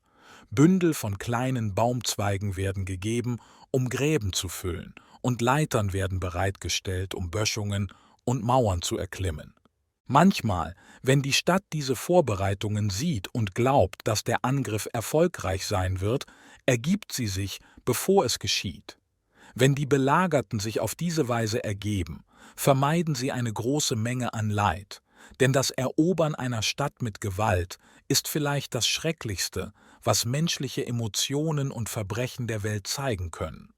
Es ist schrecklich, weil Soldaten, wenn sie im Kampf auf starken Widerstand und intensive Emotionen treffen, manchmal in die Häuser unschuldiger Familien eindringen, einschließlich Mütter, Kinder und schutzbedürftiger junger Frauen, die ihren unkontrollierbaren Emotionen ausgeliefert sind. Soldaten können in diesen Situationen nicht kontrolliert werden, und es ist unvorstellbar, wie schrecklich es ist, wenn eine Stadt nach einer langen Belagerung angegriffen und eingenommen wird. Menschen handeln in diesen Umständen mit extremer Grausamkeit gegeneinander, ähnlich wie Tiger auf ihre Beute losgehen. Nach einer regulären Schlacht auf einem Feld haben die Sieger nur ihre Mitmenschen, bewaffnet wie sie, an denen sie sich rächen können. Wenn jedoch eine Stadt angegriffen wird, geschieht dies typischerweise zu einem unerwarteten Zeitpunkt, oft während der Nacht. Der wütende und triumphierende Angreifer dringt plötzlich in die heiligen Räume von Zuhause, Privatsphäre und Liebe ein. Dies sind die bösartigsten Männer, getrieben von den bösartigsten Wünschen, befeuert durch den Widerstand, den sie erfahren haben, und ermächtigt durch ihren Sieg, diesen Wünschen ohne Zurückhaltung nachzugeben. Stehlen, brennen, zerstören und töten sind die weniger schweren und weniger schädlichen Verbrechen, die sie begehen. Theben wurde angegriffen. Alexander wartete nicht auf eine lange Belagerung. Er nutzte eine gute Gelegenheit und durchbrach die äußeren Verteidigungen der Stadt. Der Versuch, dies zu tun, war äußerst verzweifelt und viele Leben gingen verloren, aber letztendlich war er erfolgreich. Die Thebaner wurden zurückgedrängt in Richtung der inneren Mauer und begannen in einem Zustand des Chaos durch die Tore in die Stadt zu stürmen. Die Makedonier waren fast da, jagten ihnen nach. Sie waren alle vermischt, kämpften und töteten sich gegenseitig, während sie vorwärts bewegten. Sie kamen durch den offenen Torbogen wie eine mächtige und unaufhaltsame Flut. Es war nicht möglich, die Tore zu schließen. Die gesamte makedonische Armee übernahm schnell die Kontrolle über die unverteidigten Häuser. Stundenlang gab es Schreie, Klagen und Schreie des Entsetzens und der Verzweiflung, die die schrecklichen Verbrechen zeigten, die während der Plünderung der Stadt begangen wurden. Schließlich wurden die Soldaten gestoppt. Alles war wieder normal. Die Armee kehrte zu ihren zugewiesenen Positionen zurück, und Alexander begann darüber nachzudenken, was er mit der eroberten Stadt tun sollte. Er beschloss, sie zu zerstören, um allen die schwerwiegenden Konsequenzen eines Aufstands gegen ihn zu zeigen. Er dachte, dass die Situation kein regulärer Triumph über einen Gegner war. Die griechischen Staaten, einschließlich Thebens, hatten ihm zuvor die Macht verliehen, die die Thebaner nun herausforderten. Seiner Meinung nach waren sie nicht nur Feinde, sondern Verräter, und er beschloss, dass sie als Strafe zerstört werden sollten. Bei der Umsetzung dieser schrecklichen Entscheidung war er jedoch sehr bedacht, nachdenklich und vorsichtig. Dies reduzierte die Wut und den Groll, die es sonst verursacht hätte, erheblich und vermittelte seine moralische Wirkung als Maßnahme ruhiger und berechneter Bestrafung, fair und angemessen nach den Überzeugungen jener Zeit. Zuerst setzte er alle Priester frei. Dann unterschied er sorgfältig zwischen denen, die die Rebellion unterstützt hatten, und denen, die ihm unter den übrigen Menschen treu geblieben waren. Diejenigen, die sich auf die Seite Makedoniens stellten, durften unversehrt gehen. Wenn bewiesen wurde, dass eine Person in einer Familie loyal war, rettete ihre Treue die gesamte Familie, auch wenn andere Mitglieder Verräter waren. Und die Beamten, die mit der Durchsetzung dieser Regeln beauftragt waren, waren nachsichtig in ihrer Interpretation und Umsetzung, um so viele Menschen wie möglich zu retten. Die Verwandten und Familienmitglieder von Pindar, dem berühmten Dichter, der in Theben geboren wurde, wurden ebenfalls vergeben, unabhängig davon, welche Seite sie im Konflikt unterstützt hatten. Die Realität war, dass Alexander, obwohl er verstand, dass eine harte Aktion seine Position erheblich stärken würde, von vielen edlen Instinkten beeinflusst wurde, die ihn über gewöhnliche Gefühle von Ärger und Rache hoben. Er wollte das Leiden wirklich minimieren und es auf das notwendige Maß beschränken.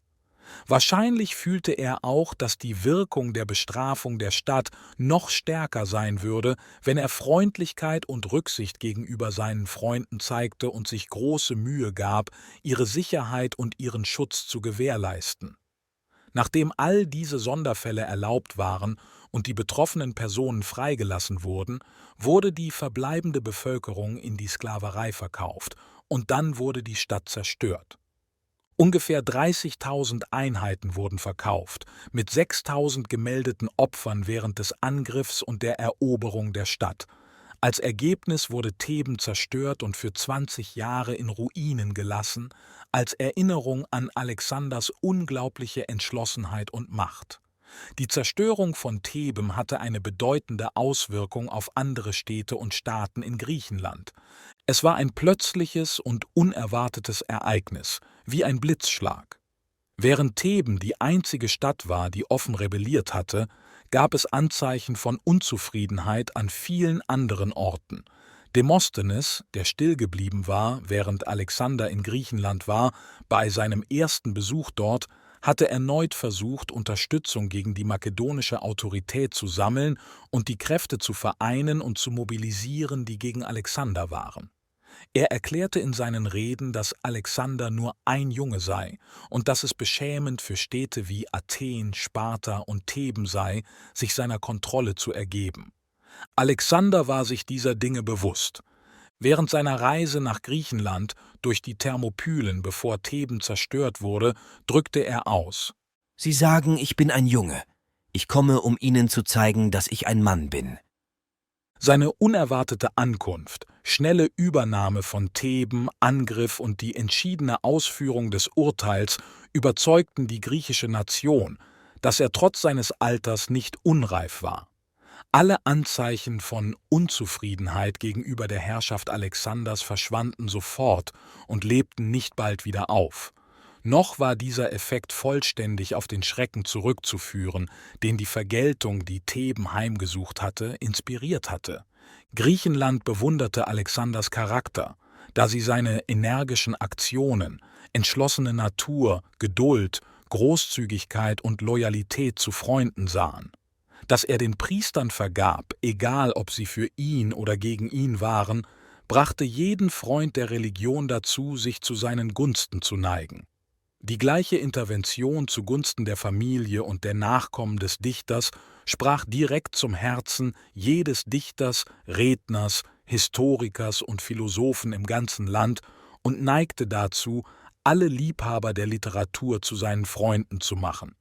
Seine Großzügigkeit, zu entscheiden, dass ein Freund eine Familie retten sollte, anstatt einen Feind sie verurteilen zu lassen, muss Dankbarkeit und Bewunderung bei denen hervorgerufen haben, die Loyalität und Freundlichkeit schätzen. Als die Nachricht von der Zerstörung Thebens und der Versklavung einer großen Anzahl seiner Menschen sich verbreitete, hatte dies einen tiefgreifenden Einfluss auf die Bevölkerung. Die meisten von ihnen bewunderten Alexander und hatten großes Vertrauen in seine außergewöhnlichen Fähigkeiten. Nur eine kleine Minderheit unterstützte die Rebellen oder lehnte die Zerstörung der Stadt ab. Von Theben aus bewegte sich Alexander südwärts. Delegationen aus den Städten kamen zu ihm, gratulierten ihm zu seinen Siegen und sagten ihm ihre Unterstützung zu. Sein Einfluss und seine Dominanz schienen in Griechenland fest etabliert zu sein, und schließlich kehrte er nach Makedonien zurück. In Ägai, seiner damaligen Hauptstadt, feierte er die Etablierung und Konsolidierung seiner Macht mit Spielen, Shows, Spektakeln, Illuminationen und großen Opfern für die Götter. Nun war er bereit, sich auf seine lang geplante Expedition nach Asien zu konzentrieren. Kapitel 4 – Überquerung des Hellesponts vor Christus 334. Bei Alexanders Ankunft in Makedonien begann er sofort, seine Aufmerksamkeit dem Vorhaben der Invasion Asiens zu widmen. Er war voller Leidenschaft und Enthusiasmus, dieses Projekt zu verwirklichen. In Anbetracht seines jungen Alters und der fesselnden Natur des Unternehmens ist es überraschend, dass er solch sorgfältige Überlegung und Vorsicht in seinen Handlungen zeigte. Er hatte nun alles gründlichst geregelt, sowohl innerhalb seiner Herrschaftsgebiete als auch bei den Nationen an seinen Grenzen, und, wie es ihm schien, war die Zeit gekommen, als er mit den aktiven Vorbereitungen für die große asiatische Kampagne beginnen sollte. Er brachte das Thema vor seine Minister und Berater. Diese stimmten im Allgemeinen seiner Meinung zu. Allerdings waren zwei Personen unsicher oder eher, sie waren gegen den Plan, obwohl sie ihren Widerspruch in Form von Zweifeln äußerten. Diese beiden Personen waren Antipater und Parmenio, die ehrwürdigen Offiziere, die bereits als treue Diener Philipps erwähnt wurden und bei dessen Tod ihre Anhänglichkeit und Treue sofort auf den Sohn übertrugen. Antipater und Parmenio sagten Alexander, dass es zu diesem Zeitpunkt sehr riskant für Makedonien wäre, nach Asien zu gehen. Da er keine Familie hatte, gab es keinen direkten Nachfolger für die Krone. Sollte ihm etwas Unvorhergesehenes zustoßen und er sein Leben verlieren, würde Makedonien schnell von konkurrierenden Fraktionen übernommen werden. Jede Fraktion würde ihren Kandidaten für den leeren Thron präsentieren. Die Weisheit und Voraussicht, die diese Führer in diesen Vorschlägen zeigten, erwies sich am Ende als wahr. Alexander starb in Asien und sein riesiges Reich zerfiel sofort, was zu internen Konflikten und Bürgerkriegen für lange Zeit nach seinem Tod führte. Parmenio und Antipater rieten dem König, seine Expedition zu verzögern. Sie schlugen vor, dass er eine Prinzessin aus Griechenland heiraten und sich ein paar Jahre auf seine häuslichen Pflichten und die Regierung seines Königreichs konzentrieren sollte. Sobald Griechenland stabil war und seine Familie die Unterstützung der Bevölkerung gewonnen hatte, könnte er Makedonien sicherer verlassen. Die öffentlichen Angelegenheiten würden während seiner Lebenszeit reibungsloser weiterlaufen und im Falle seines Todes würde die Krone mit relativ geringem Risiko von Bürgerunruhen an seinen Erben übergehen. Aber Alexander war entschlossen, einer solchen Politik nicht zu folgen. Er beschloss, die große Expedition sofort zu beginnen. Er wählte Antipater als seinen Vertreter in Makedonien, während er weg war, und brachte Parmenio mit sich nach Asien. Es ist wichtig zu beachten, dass Antipater als Staatsmann und Parmenio als General diente. Antipater kümmerte sich hauptsächlich um zivile Angelegenheiten, während Parmenio sich auf militärische Angelegenheiten konzentrierte. Allerdings war zu dieser Zeit jeder, der im öffentlichen Leben engagiert war, in gewissem Maße am Militär beteiligt. Vor seiner Abreise vertraute Alexander Antipater ein Heer von ungefähr 10.000 bis 12.000 Soldaten an, um Makedonien zu schützen. Er versammelte ein weiteres Heer von rund 35.000 Soldaten, um ihn zu begleiten. Obwohl es für eine so massive Aufgabe als klein betrachtet wurde, war es dennoch eine bedeutende Streitmacht. Es ist erwähnenswert, dass ein paar hundert Jahre zuvor König Darius von Persien mit einem Heer von 500.000 Männern Griechenland invadierte, nur um besiegt und zurückgedrängt zu werden. Nun strebte Alexander nach Rache mit weniger als 1/10 dieser Zahl. In Alexanders Armee von 35.000 Soldaten gab es 30.000 Fußsoldaten und etwa 5.000 berittene Reiter. Über die Hälfte der gesamten Armee stammte aus Makedonien, während der Rest aus den südlichen griechischen Staaten kam. Eine große Gruppe von Kavallerie kam aus Thessalien, einer Region südlich von Makedonien. Thessalien war wie ein großes Tal, umgeben von Bergen.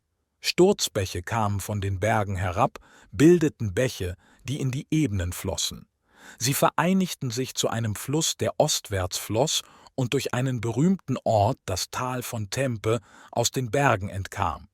Im Norden dieses Tals liegt der Olymp, im Süden die Zwillingsberge Pelion und Ossa.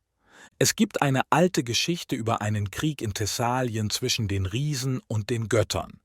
Die Riesen stapelten Pelion auf Ossa, um den Himmel zu erreichen und gegen ihre himmlischen Feinde zu kämpfen.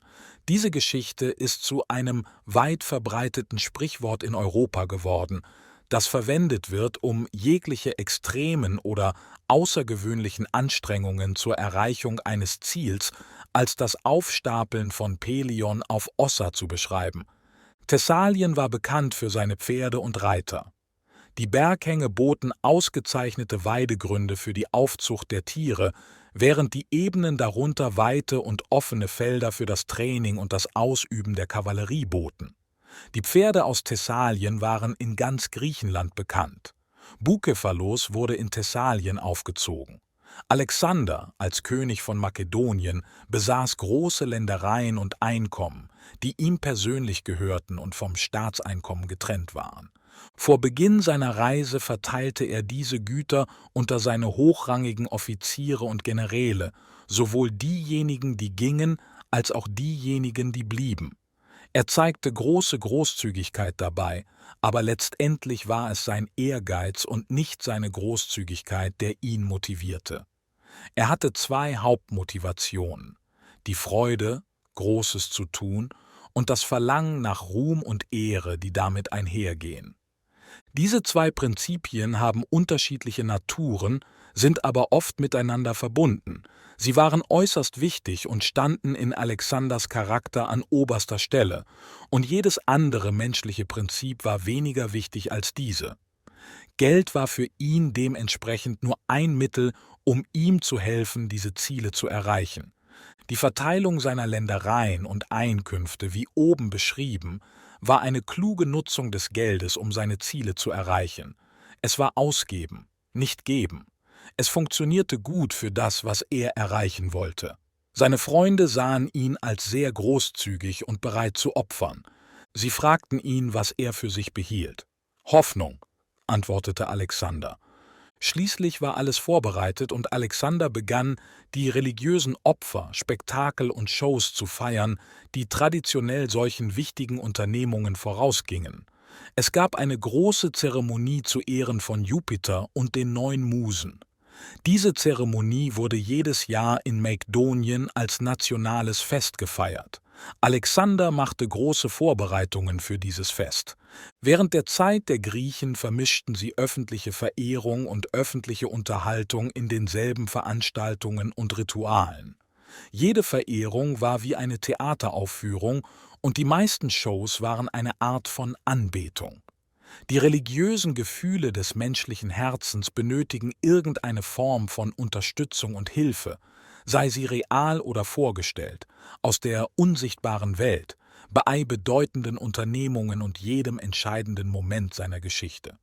Es ist wahr, dass Alexanders Soldaten, die dabei waren, ihre Heimat zu verlassen, um in einen anderen Teil der Welt zu gehen und in gefährliche und tödliche Situationen, von denen es sehr unwahrscheinlich war, dass viele von ihnen jemals zurückkehren würden, keine andere göttliche Beschützung hatten, als sich auf die Geister antiker Helden zu verlassen. Sie glaubten, dass diese Helden irgendwie ihren ewigen Wohnsitz an einem himmlischen Ort oben auf den Bergen gefunden hatten, wo sie einen gewissen Einfluss auf menschliche Angelegenheiten hatten.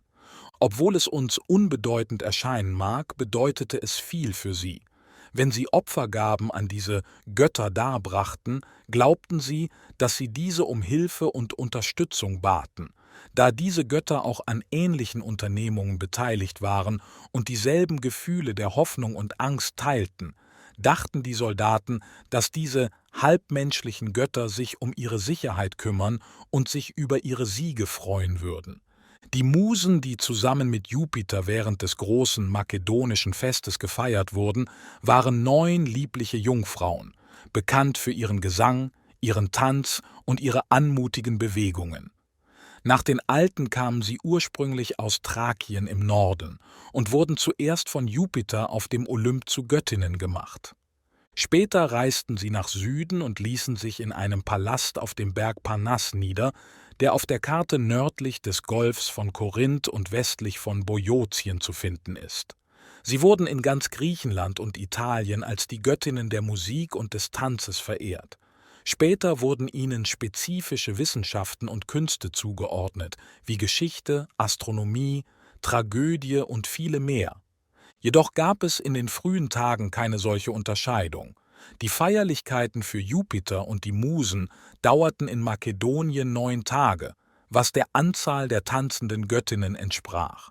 Alexander machte große Vorbereitungen für dieses Ereignis. Er ließ ein großes Zelt errichten, in dem er täglich eine riesige Anzahl von Fürsten, Führern und Generälen unterhielt. Er brachte den Göttern Opfer dar, von denen er dachte, dass sie die Soldaten erfreuen würden. In Verbindung mit diesen Opfern und Festen gab es sportliche und militärische Ereignisse und Shows, Rennen und Ringkämpfe und Scheingefechte mit stumpfen Speeren.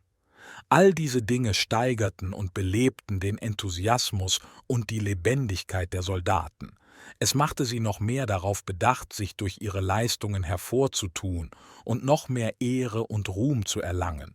Mit neuen Wünschen nach Anerkennung und dem Glauben an die Unterstützung von Kräften, die sie als göttlich ansahen, machte sich die Armee bereit, ihr Zuhause zu verlassen und verabschiedete sich für lange Zeit, was für viele von ihnen das letzte Mal war. Alexanders Reise begann entlang der nördlichen Küsten des Ägäischen Meeres.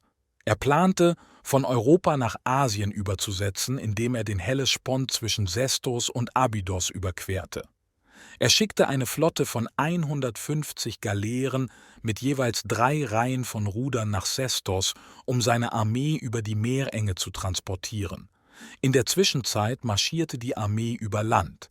Sie mussten Flüsse überqueren, die auf der Nordseite in das Ägäische Meer flossen, aber da diese Flüsse in Makedonien lagen und es keinen Widerstand gab, konnten sie ohne große Schwierigkeiten überqueren. Als sie in Sestos ankamen, fanden sie die Flotte bereit und wartend vor. Es ist bemerkenswert, wie Alexanders Karriere oft poetisches Empfinden und Begeisterung mit ruhiger und effizienter Geschäftspraxis verband. Nachdem sie Sestos erreicht hatten und entdeckten, dass die Schiffe und die Armee sicher waren und kein Feind ihrer Landung an der asiatischen Küste entgegenstand, übertrug Alexander Parmenio die Aufgabe, die Truppen über das Wasser zu transportieren. In der Zwischenzeit begab sich Alexander selbst an Bord einer einzigen Galeere auf eine sentimentale und abenteuerliche Reise. Etwas südlich von der Stelle, an der seine Armee überqueren sollte, gab es eine große Ebene an der asiatischen Küste mit den Überresten von Troja, der Stadt, die der Schauplatz von Homers berühmten Gedichten war. Diese Gedichte hatten Alexander in seinen frühen Jahren zutiefst fasziniert. Anstatt mit seiner gesamten Armee den Hellespont zu überqueren, entschied er sich, allein südwärts auf einem einzigen Boot zu segeln und an der asiatischen Küste genau an dem Ort zu landen, von dem er in seiner Jugend so oft geträumt hatte. Troja lag auf einer Ebene. Homer erwähnt eine Insel namens Tenedos, einen nahegelegenen Berg namens Ida und einen Fluss namens Skamander.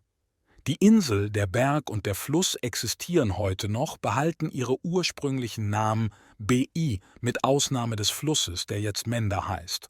Obwohl es Reste antiker Ruinen auf der Ebene gibt, kann der genaue Standort der Stadt nicht bestimmt werden. Einige Gelehrte argumentieren, dass es möglicherweise keine tatsächliche Stadt gab, wie von Homer beschrieben. Nach ihrer Meinung erfand Homer alles außer dem Fluss, dem Berg und der Insel. Homers Geschichte deutet jedoch darauf hin, dass es eine starke und einflussreiche Stadt mit einem Königreich gab, das 10 Jahre lang von den Griechen belagert wurde, bevor es schließlich erobert und zerstört wurde. Die Geschichte, wie dieser Krieg begann, ist folgende: Priamos war der König von Troja. Kurz bevor ihr Sohn geboren wurde, hatte seine Frau einen Traum. Im Traum verwandelte sich das Kind in eine Fackel und setzte den Palast in Brand. Sie erzählte diesen Traum den Wahrsagern und fragte sie, was er bedeute. Sie sagten, es müsse bedeuten, dass ihr Sohn schreckliche Katastrophen und Unglücke über die Familie bringen würde. Die Mutter hatte Angst, also gab sie das Kind einem Sklaven und sagte ihm, er solle es töten, um diese Katastrophen zu verhindern.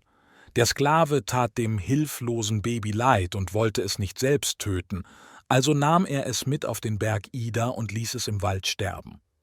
Eine Bärenmutter fand das Kind im Wald und kümmerte sich um es, als wäre es ihr eigenes.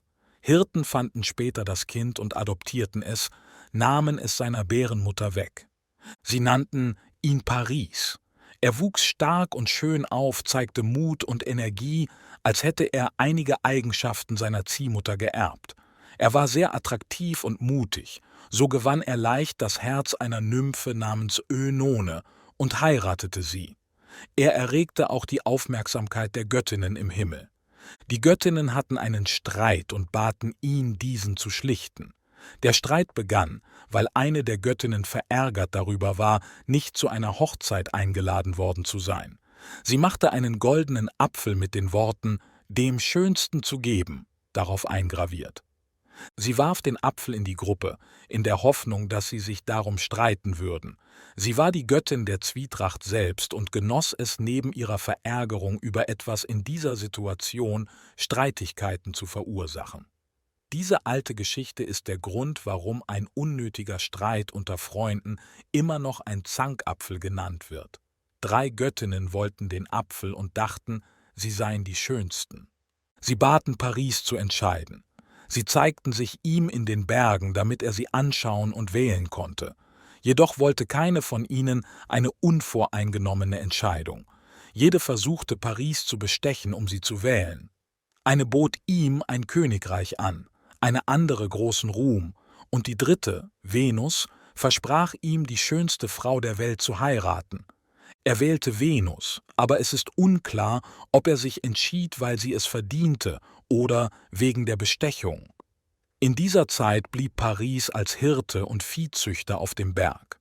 Er wusste nicht, dass er mit dem Herrscher verwandt war, der die Stadt und das Königreich unten in der Ebene regierte.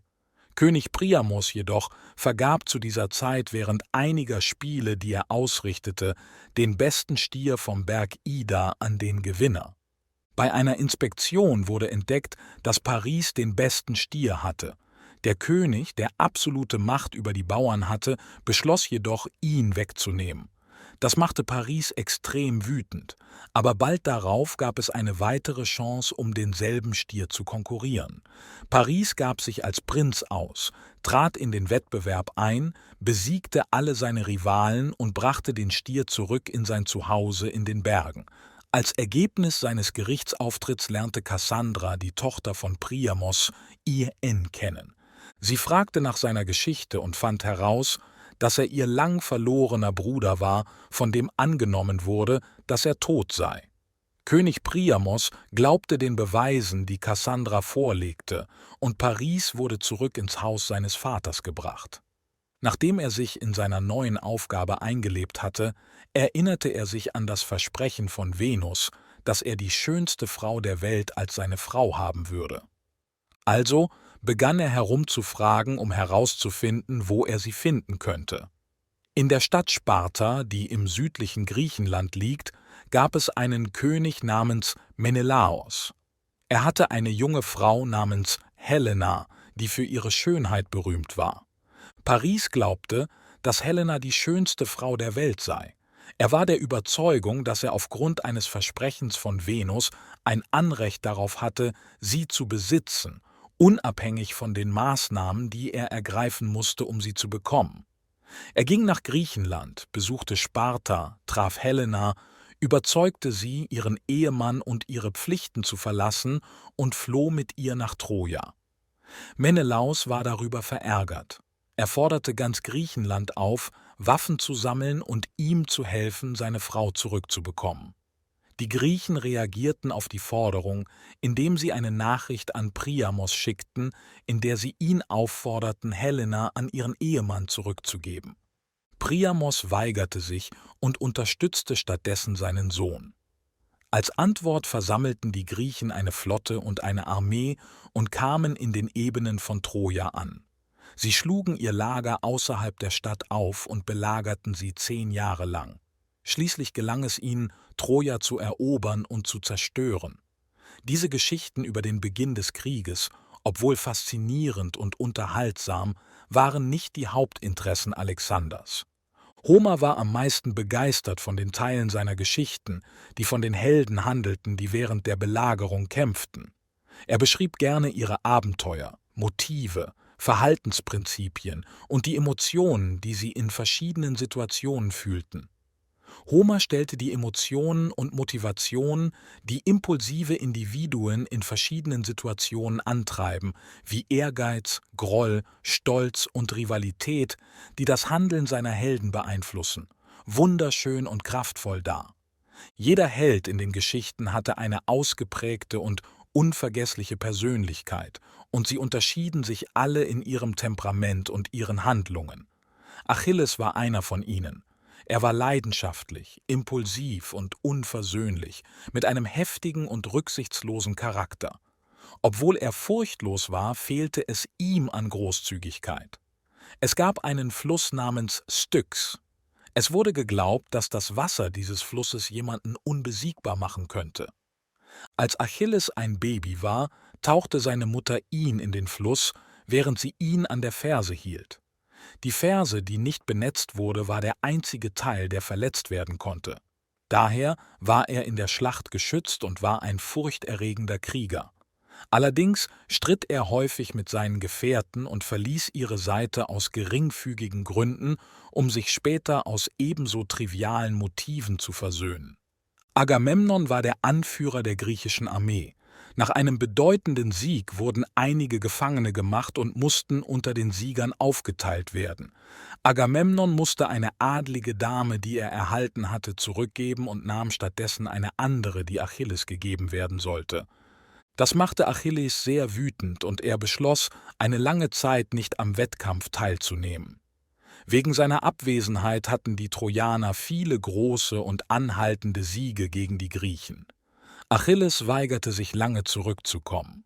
Schließlich, obwohl er nicht gehen würde, erlaubte er seinem engen Freund Patroklos, seine Rüstung zu tragen und in die Schlacht zu ziehen.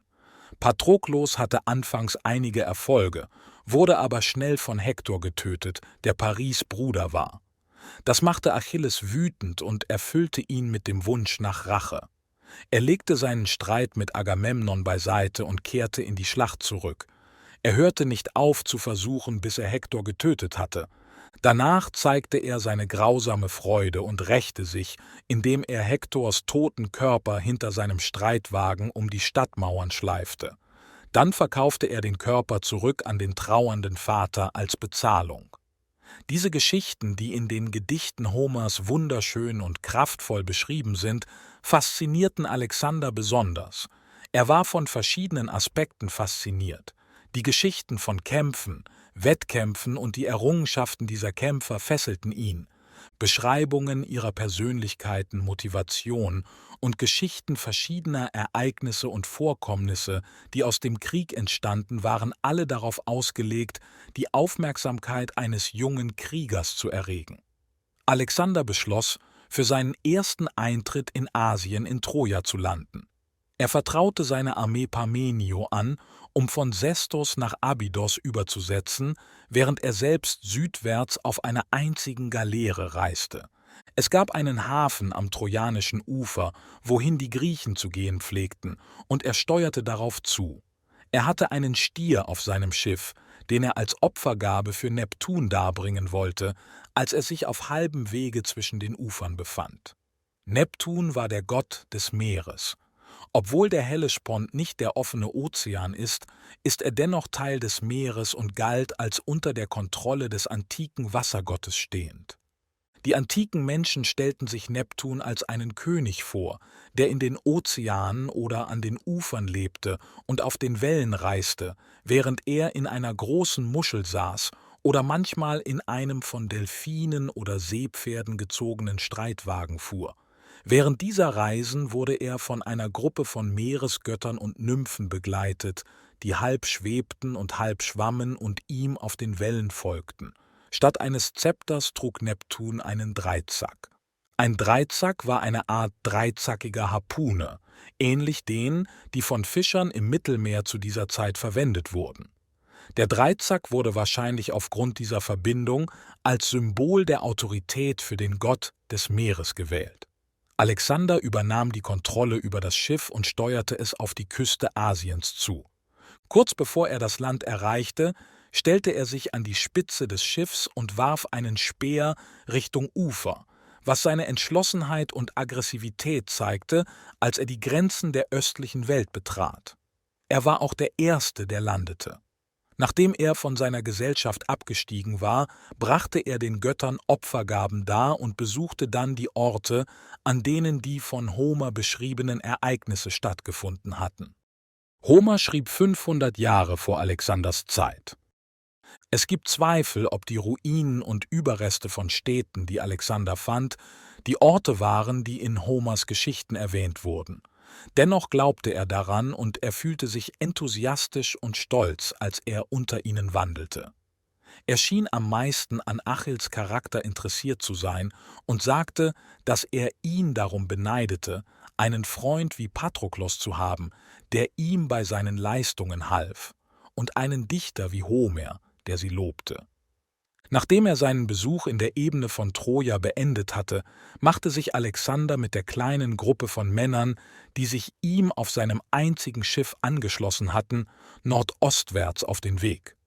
Unterdessen überquerte Parmenio sicher von Sestos nach Abydos mit der Hauptarmee. Alexander holte sie während ihrer Reise ein, nicht weit entfernt von dem Ort, an dem sie zuerst angekommen waren. Nördlich dieser Stelle, auf der linken Seite des Pfades, den Alexander folgte, lag die Stadt Lampsakos. Nun war ein bedeutender Teil Kleinasiens, obwohl größtenteils unter persischer Kontrolle, von den Griechen besiedelt worden. In früheren Konflikten zwischen den beiden Nationen hatten die Städte die Hände gewechselt und gehörten zu verschiedenen Zeiten, entweder der einen oder der anderen Macht. Bei diesen Auseinandersetzungen erzürnte die Stadt Lampsakos die Griechen, indem sie sich irgendwann gegen sie auflehnte. Alexander beschloss, sie zu zerstören, als er vorbeikam. Die Menschen kannten diesen Plan und schickten einen Vertreter zu Alexander, um Gnade zu bitten. Als der Vertreter ankam, machte Alexander, der seinen Zweck kannte, das Versprechen, die Bitte, die er vorbringen wollte, nicht zu erfüllen.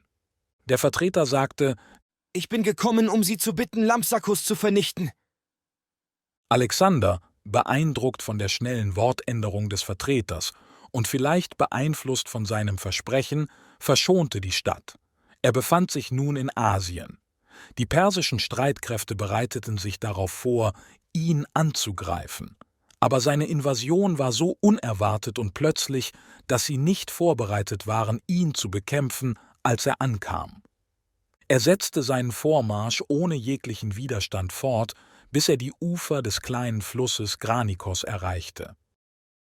Kapitel 5 – Feldzug in Kleinasien.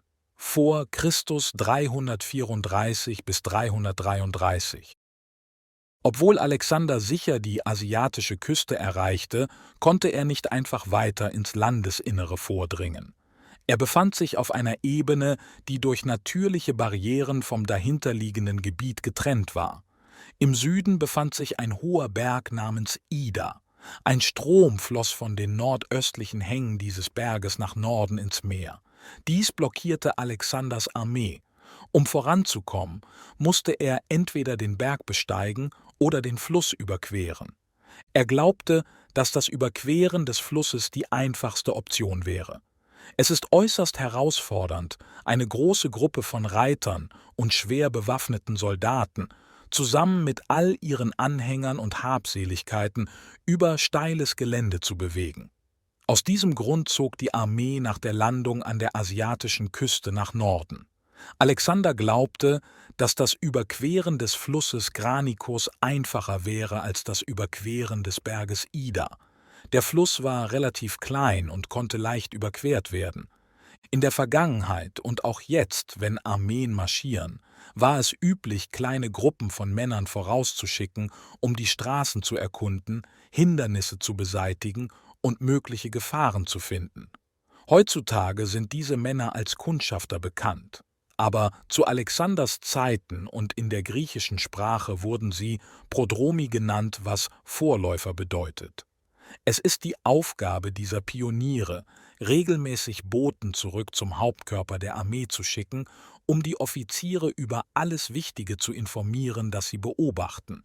In diesem Fall, Als die Armee sich dem Fluss näherte, berichteten die Prodromi, dass sie am Fluss gewesen waren und das gesamte gegenüberliegende Ufer, wo sie überqueren sollten, mit persischen Truppen gefüllt war.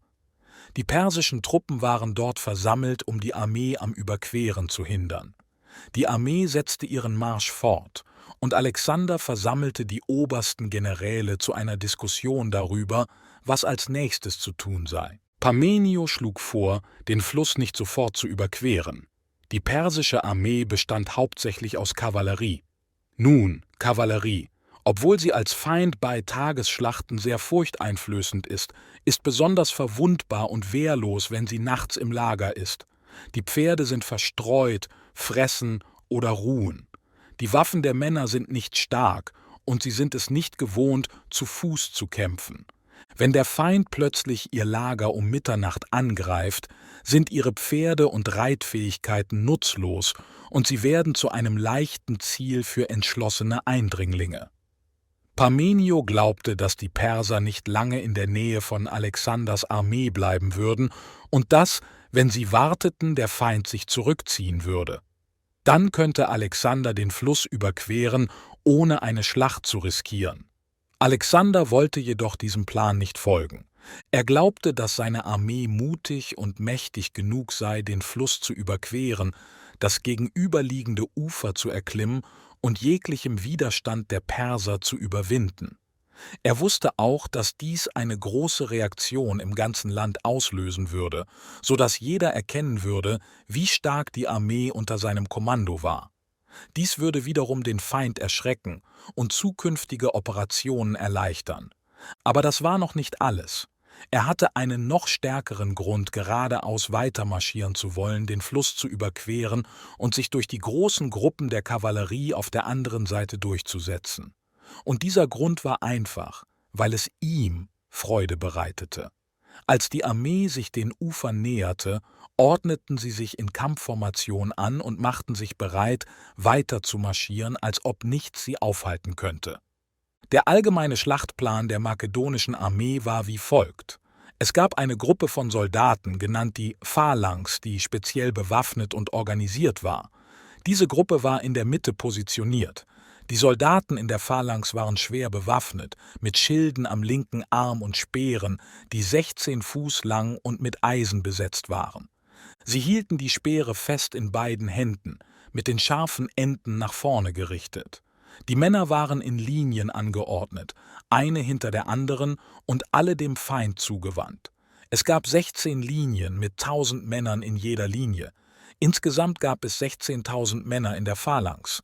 Die Speere waren sehr lang. Wenn die Männer eng zusammenstanden, wurden die hinteren Reihen nahe an die vorderen Reihen herangebracht. Die Spitzen der Speere aus 8 oder 10 Reihen ragten nach vorne, wodurch eine Wand aus scharfen Stahlspitzen entstand. Jeder Speer wurde von den starken Armen eines fitten und gut ausgebildeten Soldaten gehalten. Diese Wand war undurchdringlich. Alles, was versuchte, sie anzugreifen, ob Männer, Pferde oder Elefanten, fand sein Ende. Jeder Speer, geführt von starken Armen, traf mit tödlicher Präzision, als besäße er die gleiche wilde Feindseligkeit wie sein Träger. Wenn der Feind weit weg blieb und Wurfspieße oder Pfeile auf die Phalanx warf, schadeten sie den Soldaten nicht. Die Soldaten hatten Schilde am linken Arm, die so gehalten wurden, dass sie eine schützende Schicht bildeten, ähnlich Schuppen, die die gesamte Gruppe von Soldaten bedeckten. Dies machte es fast unmöglich, die Soldaten zu verletzen. Die Phalanx war sehr stark, wenn sie nur verteidigte und sich nicht bewegte. Sie war wie eine Armee und eine Festung zugleich und fast unmöglich zu durchbrechen. Aber wenn sie aggressiv wurde, sich bewegte und angriff, wurde sie noch mächtiger. Sie war wie ein furchterregendes Monster, bedeckt mit Bronzeschuppen, mit 10.000 scharfen Eisenpunkten, die herausragten. Sie bewegte sich absichtlich und ruhig, aber mit unglaublicher Geschwindigkeit und Kraft. Sie sah überhaupt nicht menschlich aus. Es war ein massives Geschöpf, wild, entschlossen, stur, unfähig, Schmerz zu empfinden, ohne Furcht und unerbittlich und gnadenlos alles auf seinem Weg zerstörend. Die Phalanx war die Hauptkraft von Alexanders Armee. Obwohl sie in der Antike stark und unbesiegbar war, wäre sie auf einem modernen Schlachtfeld wehrlos. Eisenprojektile, die mit solch hoher Geschwindigkeit fliegen, dass sie nicht gesehen werden können, würden leicht die Piken, Schilde und Körper der Soldaten ohne jeglichen Widerstand durchdringen. Die Phalanx war in kleinere Gruppen unterteilt, genannt Brigaden, Regimenter und Bataillone, mit Offizieren für jede zugewiesen. Beim Marschieren würde sie sich in kleinere Teile aufteilen und manchmal im Kampf würde sie in getrennten Divisionen kämpfen. Sie war in der Mitte der Armee positioniert, mit Kavallerie und Fußsoldaten auf beiden Seiten. Diese Soldaten waren nicht so schwer bewaffnet wie die in der Phalanx. Daher konnten sie sich schnell und leicht bewegen, wo immer sie gebraucht wurden.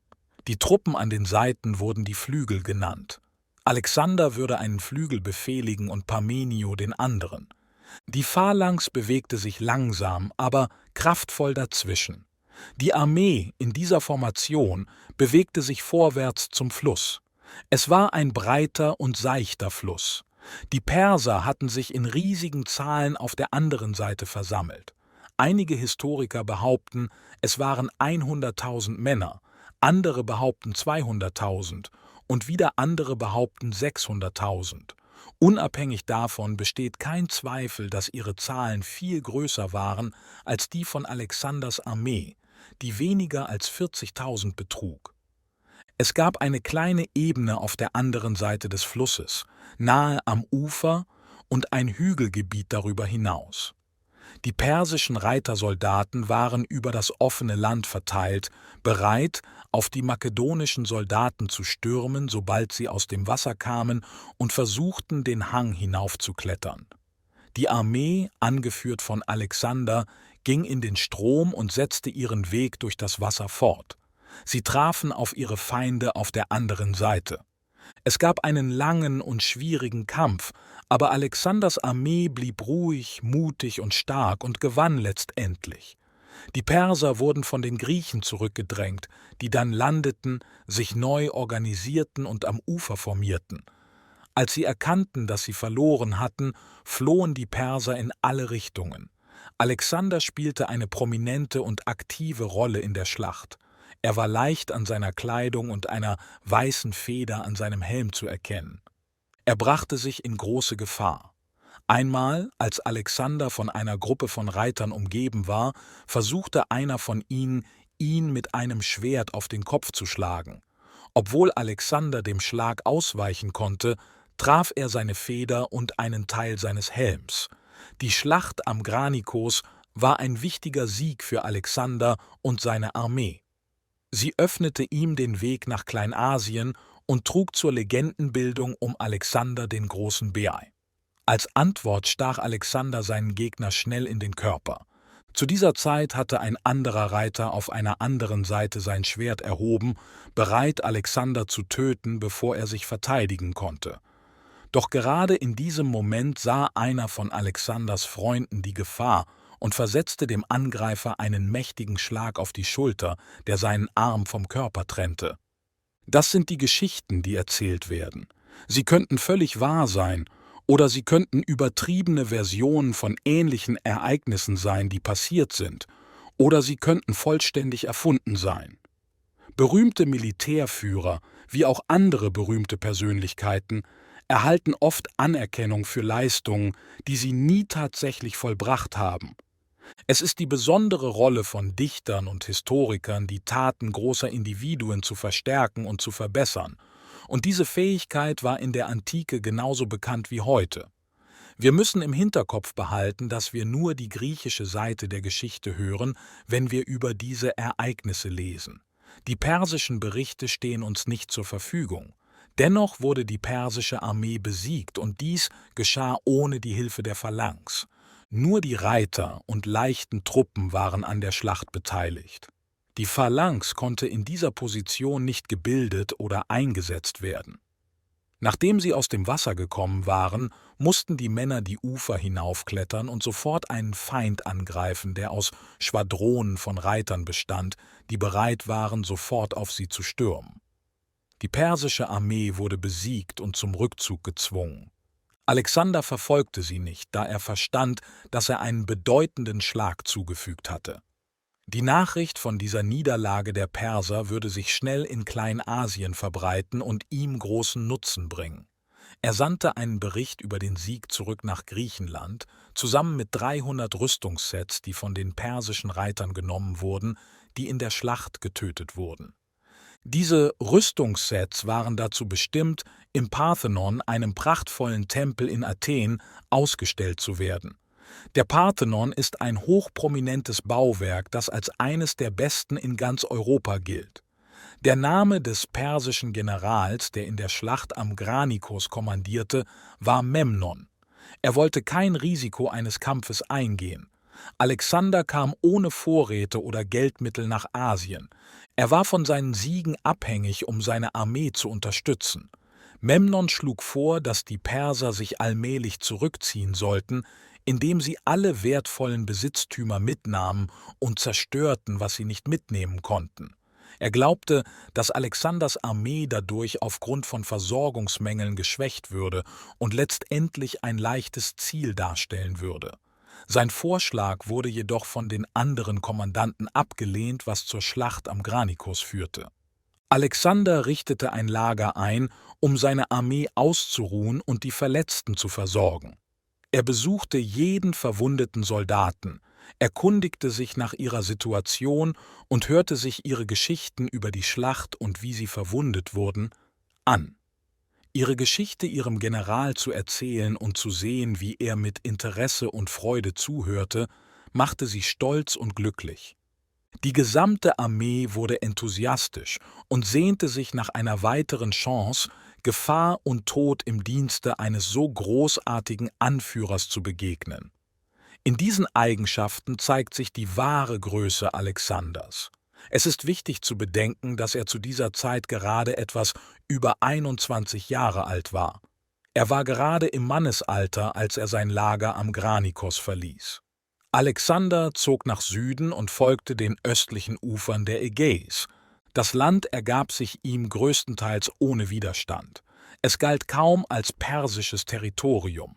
Die Mehrheit der Einwohner war griechischer Abstammung und zu verschiedenen Zeiten unter griechischer oder persischer Herrschaft gewesen. Die Eroberung des Landes führte lediglich zum Austausch des Exekutivbeamten in jeder Provinz. Alexander sorgte dafür, die Menschen zu beruhigen, dass sie sich keine Sorgen machen mussten. Er verbot den Soldaten, Schaden anzurichten und schützte Privateigentum. Er übernahm nur die Kontrolle über die Festungen und staatlichen Vermögenswerte, die er fand, während er die bestehenden Steuern, Gesetze und Gerichte beibehielt. Während er vorrückte, ergaben sich die Städte und Provinzen ihm bereitwillig, und innerhalb kurzer Zeit kam die gesamte westliche Region Kleinasiens friedlich unter seine Herrschaft. Die Geschichte dieses Fortschritts, wie sie von den alten Historikern erzählt wird, ist voll von vielen verschiedenen Abenteuern und Vorfällen, die die Geschichte interessant machen und uns helfen, den Charakter Alexanders und den Geist der Zeit zu verstehen. An einigen Orten gab es einen Wettbewerb zwischen den griechischen und persischen Gruppen, bevor Alexander ankam. In Ephesus herrschte so viel Feindseligkeit, dass eine Art Bürgerkrieg ausbrach. Die griechische Gruppe hatte die Kontrolle erlangt und plante, alle persischen Bewohner zu töten. Alexander griff schnell ein, um sie zu verteidigen, obwohl sie seine Feinde waren. Diese Tat der Güte und Großzügigkeit wurde weithin bekannt und steigerte Alexanders Einfluss und Ansehen. In jenen Tagen wurden die gewöhnlichen Soldaten stark von dem beeinflusst, was sie als Omen bezeichneten, Zeichen und Symbole, die sie im Flug oder in den Handlungen von Vögeln und ähnlichen Erscheinungen beobachteten. Einmal war die Flotte, die mit der Armee zur See gekommen war, in einem Hafen von einer stärkeren persischen Flotte eingeschlossen. Ein Schiff der makedonischen Flotte steckte auf dem Grund fest. Ein Adler landete auf dem Mast und blieb dort eine Weile, blickte auf das Meer. Parmenio schlug vor, dass, da der Adler in Richtung Meer blickte, dies bedeutete, dass der Sieg in dieser Richtung lag.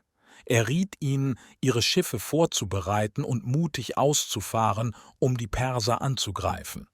Aber Alexander glaubte, dass, wenn der Adler auf einem auf dem Grund feststeckenden Schiff landete, dies bedeutete, dass sie den Erfolg an Land suchen sollten. Die Omen konnten auf verschiedene Weisen interpretiert werden, und weise Generäle nutzten sie nur, um die Moral ihrer Soldaten zu stärken, bezogen auf die Pläne, die sie aufgrund anderer Faktoren machten. Alexander verstand, dass er kein Seemann war und kein Interesse daran hatte, an Schlachten teilzunehmen, die ihm keinen persönlichen Ruhm bringen würden, unabhängig vom Ausgang. Als der Winter eintraf, waren Alexander und seine Armee etwa 300–400 Meilen von zu Hause entfernt. Da Alexander nicht vorhatte, bis zum Frühling viel weiter zu ziehen, sagte er der Armee, dass jeder, der im vergangenen Jahr geheiratet hatte, nach Hause gehen und den Winter mit seinen Ehepartnern verbringen konnte. Sie könnten dann im Frühling zur Armee zurückkehren. Zweifellos war dies ein kluger Schachzug. Da die Anzahl der Soldaten nicht groß war, würde ihre Abwesenheit seine Armee nicht signifikant schwächen. Stattdessen würden sie Geschichten in ganz Griechenland über Alexanders Stärke, Tapferkeit und edle und großzügige Natur verbreiten. Es war der beste Weg, seine beeindruckenden Leistungen in ganz Europa zu verbreiten. Es schuf auch eine stärkere Bindung zwischen ihm und seinen Soldaten, erhöhte ihre Loyalität und Anhänglichkeit, ob sie mit ihm gingen oder zurückblieben. Und obwohl Alexander all diese Vorteile der Aktion gekannt haben muss, hätte niemand einen solchen Plan entwickeln oder umarmen können, es sei denn, er war gewohnt, über die Emotionen und Zuneigung anderer nachzudenken und sie zu schätzen, und hatte eine tiefe Empathie für sie. Die Soldaten, die heirateten, erfüllt von Freude und Glück, machten sich in einer Gruppe, angeführt von 3 Generälen, die ebenfalls heirateten, auf den Weg zurück nach Griechenland. Alexander wollte jedoch im Winter nicht untätig sein. Er bewegte sich weiter von Provinz zu Provinz und von Stadt zu Stadt und erlebte allerlei Abenteuer. Er begann, indem er die südliche Küste entlang ging, bis er einen Ort erreichte, an dem ein Gebirgszug namens Taurus an die Küste stieß. Dort endet er plötzlich in Klippen und steilen Felsen, wobei nur ein kleiner Strand zwischen ihnen und dem Wasser darunter blieb. Dieser Strand war manchmal bedeckt und manchmal frei. Es stimmt, dass es im Mittelmeer sehr wenig Gezeiten gibt, aber der Wasserstand entlang der Küsten ändert sich sehr aufgrund des lang anhaltenden Drucks von Winden und Stürmen. Das Wasser war höher, als Alexander diesen Pass erreichte, aber er entschied sich dennoch, seine Armee hindurchzuführen. Es gab eine alternative Route in den Bergen, aber Alexander entschied sich, das Abenteuerbedürfnis der Armee zu erfüllen, indem er sie an einen neuen und gefährlichen Ort führte. Sie marschierten unter den Klippen entlang, manchmal wateten sie durch hüfthohes Wasser, während die Wellen vom Meer hereinbrachen. Nachdem sie erfolgreich die herausfordernden Berge durchquert hatten, zog Alexander nach Norden ins Zentrum von Kleinasien. Um dies zu tun, musste er denselben Gebirgszug überqueren, den er zuvor umgangen hatte. Da es Winter war, sah sich seine Armee eine Zeit lang Schneeigen und stürmischen Bedingungen in den rauen und gefährlichen Pässen gegenüber.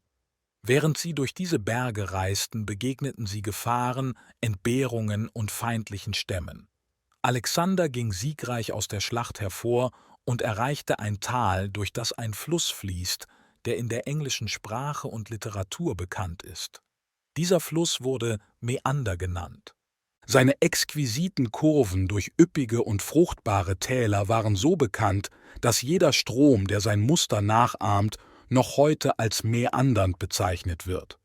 Während dieser Zeit blieb Parmenio mit einem großen Teil der Armee im westlichen Teil Kleinasiens. Als der Frühling näher kam, sagte Alexander ihm, er solle nach Gordium gehen, wo Alexander hin wollte, und ihn dort treffen. Er ordnete auch an, dass die Gruppe, die zurückgegangen war, beim erneuten Überqueren des Hellespont nach Osten in Richtung Gordium gehen sollte, um es zum Treffpunkt für seine nächste Kampagne zu machen. Einer der Gründe, warum Alexander nach Gordium wollte, war, weil er den bekannten gordischen Knoten lösen wollte. Die Geschichte des gordischen Knotens geht so: Gordius war eine Art Bergbauer. Eines Tages, während er pflügte, kam ein Adler herunter und landete auf seinem Joch und blieb dort, bis er mit dem Pflügen fertig war. Dies war ein Omen. Aber was war die Bedeutung davon? Gordius wusste es nicht und ging dementsprechend in eine benachbarte Stadt, um die Propheten und Wahrsager zu konsultieren. Auf seinem Weg begegnete er einer jungen Frau, die genau wie Rebekka zur Zeit Abrahams hinausging, um Wasser zu holen. Gordius sprach mit ihr und erzählte ihr von dem Vorfall, der seine Aufmerksamkeit erregt hatte. Das Mädchen schlug vor, dass er zurückkehren und ein Opfer an Jupiter darbringen sollte. Schließlich stimmte sie zu, mit ihm zurückzugehen und ihm zu helfen. Die Angelegenheit endete damit, dass sie seine Frau wurde, und sie lebten viele Jahre lang glücklich zusammen auf ihrem Bauernhof. Sie hatten einen Sohn namens Midas. Der Vater und die Mutter fuhren mit ihrem Wagen, gezogen von Ochsen, mit Midas am Steuer. Eines Tages, als sie in die Stadt fuhren, fand dort eine Versammlung statt. Die Versammlung war sehr verwirrt und aufgewühlt wegen der Kämpfe und Meinungsverschiedenheiten im Land. Sie hatten gerade ein Orakel gefragt, was sie tun sollten. Das Orakel sagte: Ein Wagen wird ihnen einen König bringen, der ihre endlosen Kämpfe beenden wird. Genau in diesem Moment kam Midas an, fuhr den Wagen mit seinem Vater und seiner Mutter darin. Die Versammlung glaubte sofort, dass dies der vom Orakel erwähnte Wagen war, und machten Gordius einstimmig zum König. Sie behielten den Wagen und das Joch als heilige Reliquien, die sie Jupiter weihten. Gordius befestigte das Joch am Wagenpfahl mit einem festgebundenen und komplexen Knoten, den niemand lösen konnte. Er wurde als der Gordische Knoten bekannt. Das Orakel sagte später, dass wer immer diesen Knoten lösen könnte, zum Herrscher über ganz Asien werden würde. Bisher hat es niemand geschafft. Alexander wollte diesen Knoten sehen und es versuchen. Er ging zum Tempel, wo der heilige Wagen aufbewahrt wurde, betrachtete den Knoten und stellte fest, dass es unmöglich war, ihn zu lösen. Dann benutzte er sein Schwert, um ihn in Stücke zu schneiden. Die Wahrheit hinter dieser Geschichte ist ungewiss, aber sie wurde 2000 Jahre lang in Europa weitergegeben. Die Handlung, ein Problem durch den Einsatz von Gewalt zu lösen, wird heute noch als den gordischen Knoten durchschlagen bezeichnet. Die gesamte Armee versammelte sich und der König setzte seine Reise fort. Er machte mehrere Wochen lang Fortschritte, bewegte sich nach Südosten und eroberte das gesamte Land. Als er jedoch in Tarsus ankam, geschah etwas, das beinahe sein Ende als Herrscher bedeutet hätte. Einige Gründe ließen ihn sich sehr anstrengen, um Tarsus zu erreichen. Da das Wetter heiß war, wurde er sehr müde und erschöpft. In diesem Zustand ging er und sprang plötzlich in den Fluss Kydnos, um ein Bad zu nehmen. Der Kydnos ist ein kleiner Strom, der in der Nähe von Tarsus fließt und vom Berg Taurus nicht weit von der Stadt entspringt. Solche Bäche sind immer extrem kalt. Alexander wurde sofort von einer starken Kälte überwältigt, aus dem Wasser gezogen, zitterte unkontrollierbar und verlor schließlich das Bewusstsein. Sie glaubten, er sei dem Tode nahe. Sie trugen ihn zu seinem Zelt, und als die Nachricht von der Gefahr ihres Anführers sich im Lager verbreitete, waren das gesamte Heer, sowohl Offiziere als auch Soldaten, von immenser Angst und Trauer erfüllt. Ein sehr schlechtes und langanhaltendes Fieber setzte ein. Währenddessen geschah etwas, das deutlich zeigt, wie mutig und einzigartig Alexander war. Der Arzt, der sich um ihn kümmerte, hieß Philipp. Philipp hatte ein spezielles Medikament für ihn hergestellt, dessen Zubereitung mehrere Tage dauerte. Kurz vor der Übergabe erhielt Alexander einen Brief von Parmenio. In dem Brief stand, dass Parmenio glaubte, Philipp sei von den Persern bezahlt worden, um Alexander zu töten. Er dachte, Philipp würde dies tun, indem er Alexander vergiftete Medizin gab. Parmenio schrieb den Brief, um Alexander vor jeglicher Medizin, die Philipp ihm geben könnte, zu warnen. Alexander legte den Brief unter sein Kissen und erzählte niemandem davon. Schließlich, als das Medikament fertig war, brachte Philipp es ihm. Alexander hielt den Becher mit dem Medikament in der einen Hand und gab Philipp mit der anderen Hand den Brief von Parmenio mit den Worten: »Bitte lies diesen Brief.« Nachdem Philipp den Brief gelesen hatte, trank Alexander schnell den gesamten Trank aus und stellte den Becher zuversichtlich ab, überzeugt, dass er sich keine Sorgen machen musste. Einige Leute denken, dass Alexander das Gesicht seines Arztes beim Lesen des Briefes beobachtete und das Medikament nahm, weil er glaubte, dass der Arzt aufgrund des Aussehens Schuld oder Unschuld feststellen könnte. Andere glauben, dass die Handlung sein Vertrauen in seinen Diener zeigte und als Zeugnis diente, dass er seinen Freunden nicht misstraute oder an ihrer Loyalität zweifelte. Philipp war sehr erfreut über den Vorgang und Alexander wurde besser. Alexander hatte nun ganz Kleinasien durchquert und das gesamte Land erobert. Er zog nun in ein anderes Gebiet, Syrien und Palästina, das an der Ostküste des Mittelmeeres liegt. Um das neue Gebiet zu erreichen, musste er eine kleine Ebene zwischen den Bergen und dem Meer durchqueren, die Issus genannt wird. Dort traf er auf die persische Armee und die große Schlacht bei Issus fand statt. Das nächste Kapitel wird diese Schlacht behandeln. Kapitel 6 – Niederlage des Darius vor Christus 333. Bisher hatte Alexander es nur mit den Leutnants und Generälen des persischen Königs zu tun. Zunächst nahm Darius den Einmarsch in sein großes Reich durch einen solchen jungen Burschen, wie er ihn nannte, und mit einer so kleinen Armee nicht ernst. Er befahl seinen Generälen in Kleinasien, den törichten jungen Mann zu fangen und ihn als Gefangenen nach Persien zu schicken. Aber als Alexander die Kontrolle über ganz Kleinasien übernahm, erkannte Darius, dass er nicht unterschätzt werden durfte. Darius sammelte eine riesige Armee und marschierte persönlich aus, um den Mazedoniern entgegenzutreten. Nichts konnte die Großartigkeit und den Prunk seiner Vorbereitungen übertreffen. Es gab viele Soldaten aus verschiedenen Ländern, darunter viele Griechen aus Kleinasien. Einige Soldaten kamen aus Griechenland selbst und wurden Söldner genannt, was bedeutet, dass sie für Geld kämpften und bereit waren, jedem Dienst beizutreten, der gut zahlte. Es gab sogar griechische Offiziere und Berater in Darius' Familie und Hof. Einer von ihnen, Charidemus genannt, verärgerte den König, indem er seine Meinung äußerte, dass all die großen Vorbereitungen des Königs für eine Schlacht mit Alexander sinnlos seien. Charidemus sagte: Vielleicht gefällt es Ihnen nicht, dass ich ehrlich bin. Aber wenn ich es jetzt nicht sage, wird es später zu spät sein. Diese große Parade und extravagante Darstellung, zusammen mit der immensen Anzahl von Männern, könnte Ihre asiatischen Nachbarn einschüchtern. Aber solche Vorbereitungen werden wenig Wirkung gegen Alexander und seine Griechen haben. Ihre Armee glänzt mit Purpur und Gold. Nur diejenigen, die es gesehen haben, können ihre Pracht wirklich schätzen. Jedoch wird sie keine Chance gegen die gewaltige Stärke der Griechen haben. Ihr Fokus liegt nicht auf bloßen Darstellungen, sondern darauf, die Wirksamkeit ihrer Waffen zu gewährleisten und die notwendigen Fähigkeiten und Stärken zu entwickeln, um sie effizient zu nutzen. Sie haben kein Interesse an extravaganten Dekorationen oder daran, sie als wertvolle Beute zu betrachten. Sie sind stolz auf ihre Fähigkeit, ohne Luxus und Bequemlichkeiten zu leben. Sie essen einfaches Essen und schlafen nachts auf dem Boden. Sie sind immer tagsüber in Bewegung. Sie begegnen Hunger, Kälte und verschiedenen Arten von Exposition mit Stolz und Freude. Sie haben eine starke Verachtung für alles, was Schwäche oder Weiblichkeit im Charakter ähnelt. All diese Schau und Zeremonie, mit unwirksamen Waffen und unfähigen Männern sie zu nutzen, wird nutzlos gegen ihre unbesiegbare Tapferkeit und Entschlossenheit sein.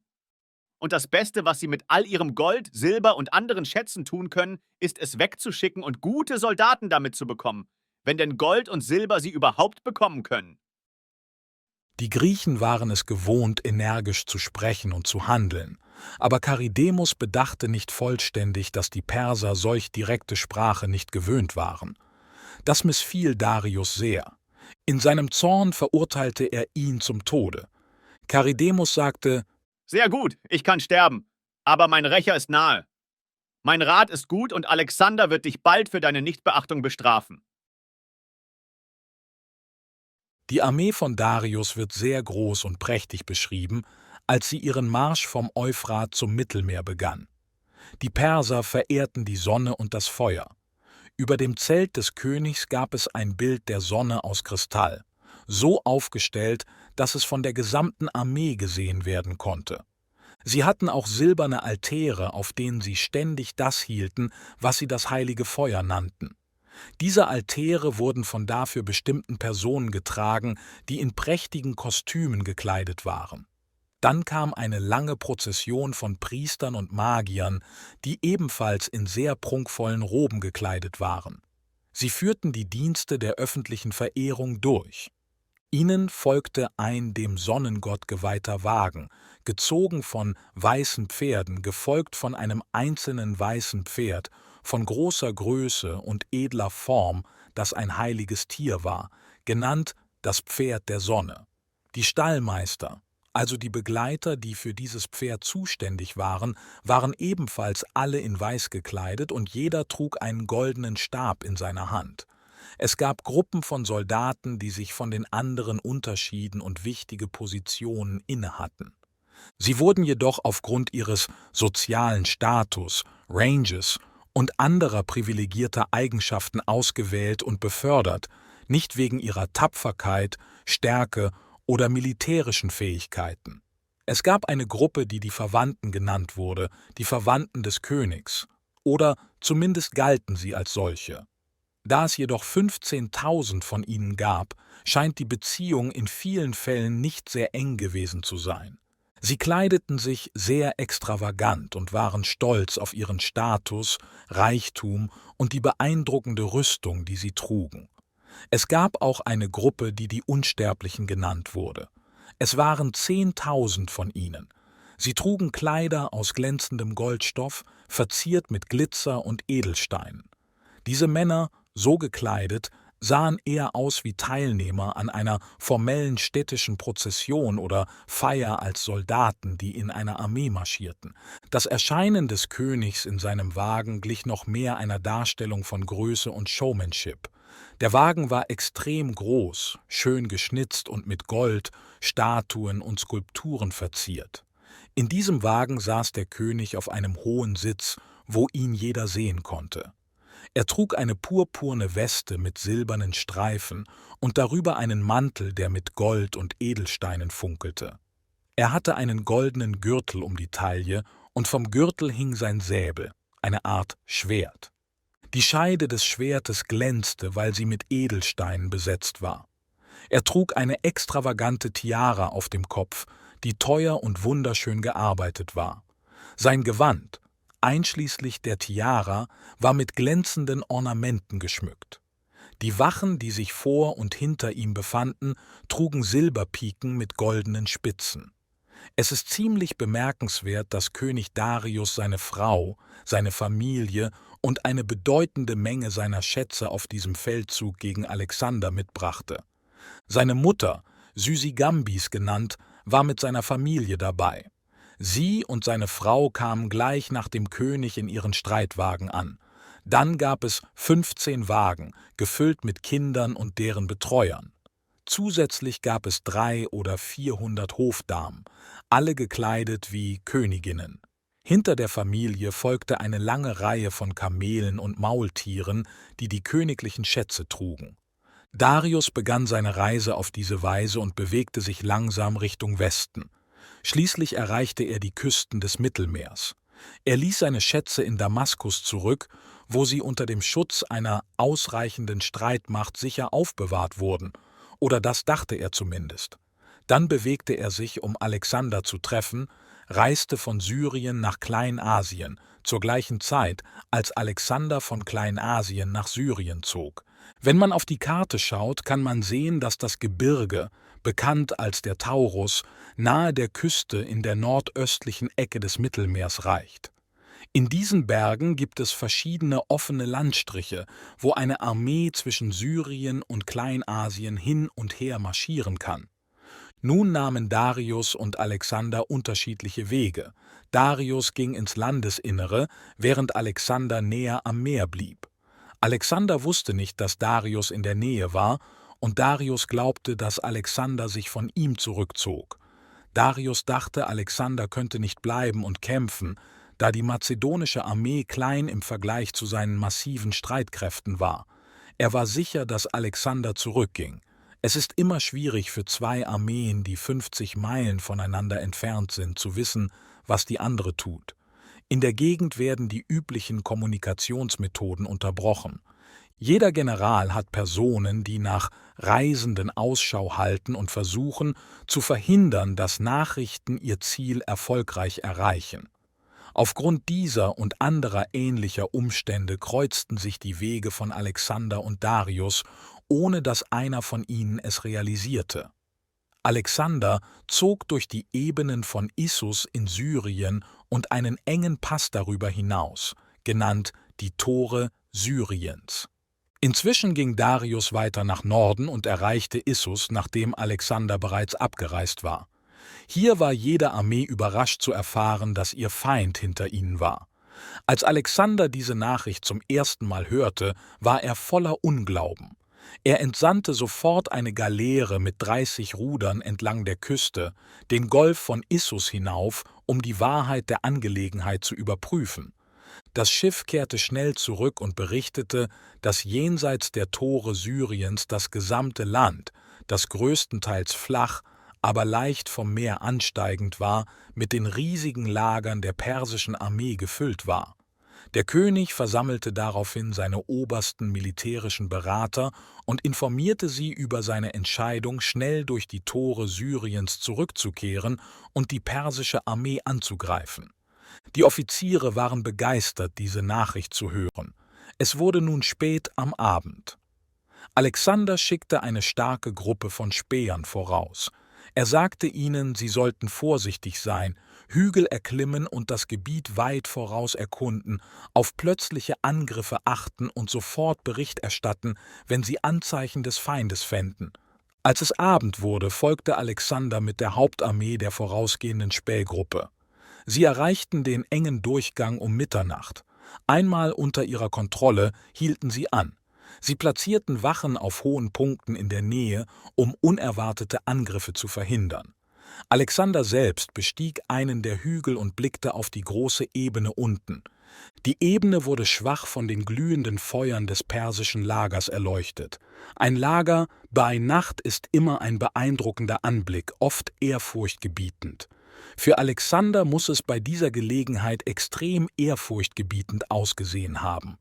Leise versteckt in den dunklen, düsteren Bergen, mit seiner kleinen, tapferen Armee unten in den engen Durchgängen, konnte er nur wenige Kilometer voraus die unzähligen Feuer der riesigen feindlichen Armeen sehen, die seinen Heimweg blockierten. Er muss das Gewicht seines Schicksals und das seiner Soldaten gespürt haben, alles abhängig von den Ereignissen des nächsten Tages.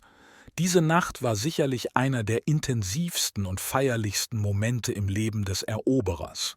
Er hatte eine Seele, die ihre Aufregung und Größe genoss. Er war stolz darauf und, als ob er die Szene ernster gestalten wollte, errichtete er einen Altar und opferte mit Fackeln den Göttern, von denen seine Soldaten glaubten, dass sie für ihren Erfolg am nächsten Tag am wichtigsten waren. Natürlich wurde ein Ort gewählt, wo das Licht der Fackeln die Aufmerksamkeit des Feindes nicht auf sich ziehen würde. Wachposten wurden an strategischen Punkten platziert, um das persische Lager auf Anzeichen von Aktivität oder Besorgnis zu beobachten. Am Morgen begann Alexander zur Ebene hinabzumarschieren. Am Abend, bei Sonnenuntergang, waren die Täler und Schluchten in den Bergen um die Ebene von Issus mit einer großen persischen Armee gefüllt, die gebrochen, ungeordnet und verwirrt war. Sie alle drängten vorwärts, um vor den siegreichen Mazedoniern zu fliehen.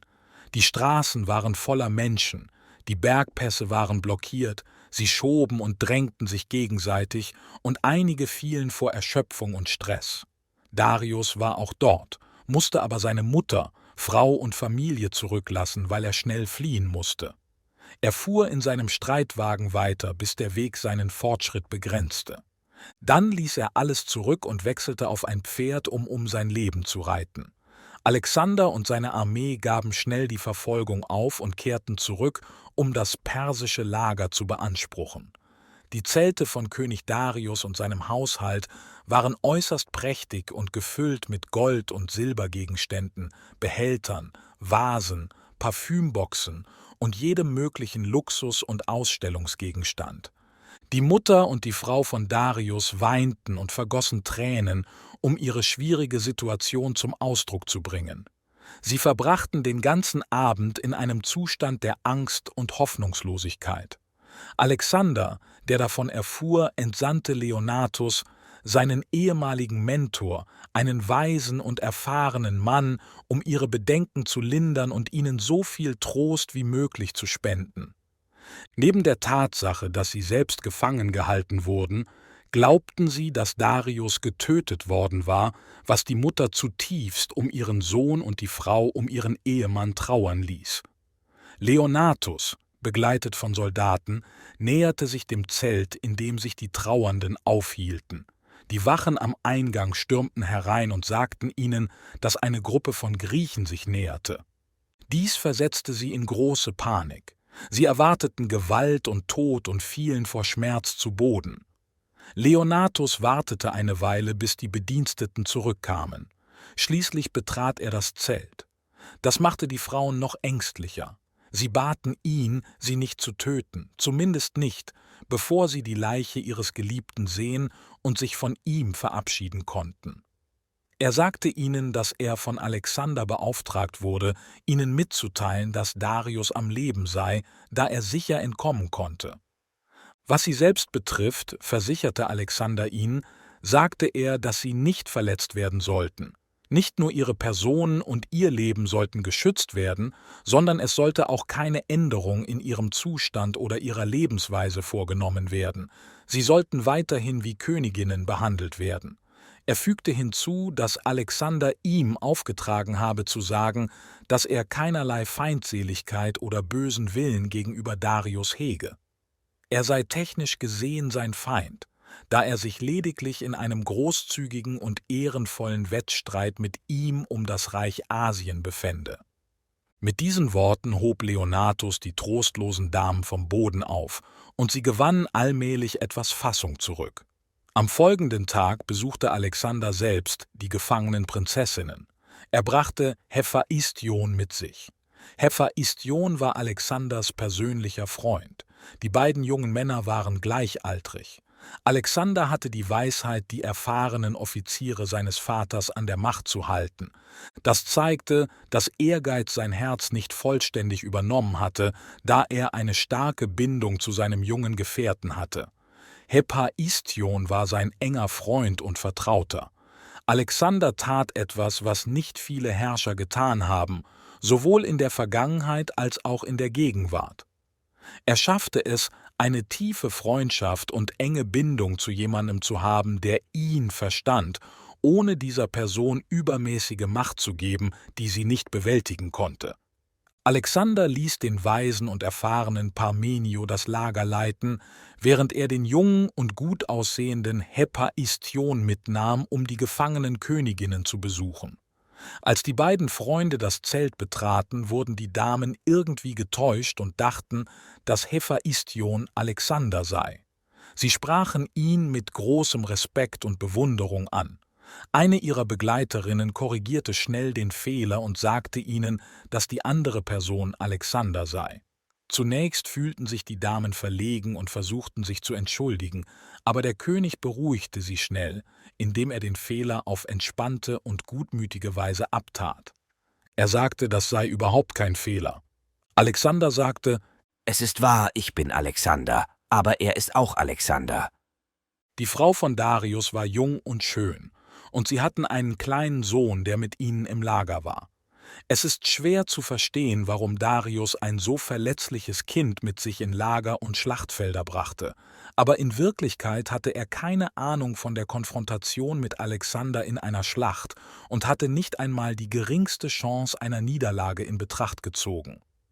Er sah Alexander nur als einen jungen Burschen, voller Energie und Mut, der eine rücksichtslose Gruppe von Abenteurern anführte. Er glaubte jedoch, dass Alexanders gesamte Armee zu klein sei, um der massiven militärischen Macht, die gegen ihn aufgeboten wurde, zu widerstehen. Er dachte, er würde schnell fliehen, bevor die persische Armee ihm nahe kam. Der Gedanke, dass ein junger Bursche bei Tagesanbruch aus den engen Bergpässen herunterkam, das riesige Lager angriff, das die gesamten Ebenen bedeckte und die gesamte massive Armee in nur 12 Stunden zum Rückzug brachte, war etwas, das er nie in Betracht gezogen hatte. Der Angriff war wirklich beeindruckend. Alexander hatte etwa 40.000 bis 50.000 Soldaten, und nach ihren Berichten wurden mehr als 100.000 Perser in der Schlacht getötet. Viele davon wurden jedoch durch die schreckliche Verwirrung und Gewalt des Rückzugs getötet. Große Gruppen von Reitern ritten durch die engen Pässe, überfuhren und trampelten die Fußsoldaten, die vor ihnen flohen, nieder, was großes Chaos und Panik verursachte.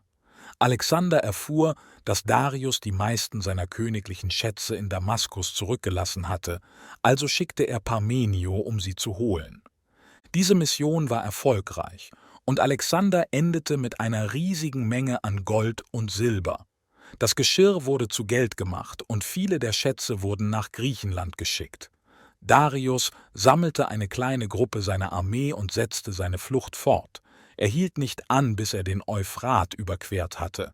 Dann schickte er einen Vertreter zu Alexander, um Frieden vorzuschlagen. Die Nachricht drückte Unzufriedenheit mit Alexanders Invasion aus und drängte ihn zu gehen und mit seinem Königreich zufrieden zu sein. Er bot an, jeden Betrag als Lösegeld für seine Mutter, Frau und Kind zu zahlen.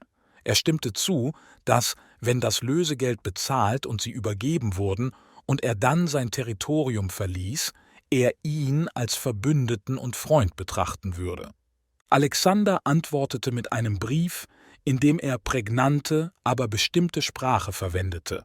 Er sagte, die Perser, angeführt von den Vorfahren des Darius, überquerten den Hellespont, fielen in Griechenland ein, verursachten große Schäden im Land und zerstörten Städte und Dörfer, was ihnen viel Leid zufügte.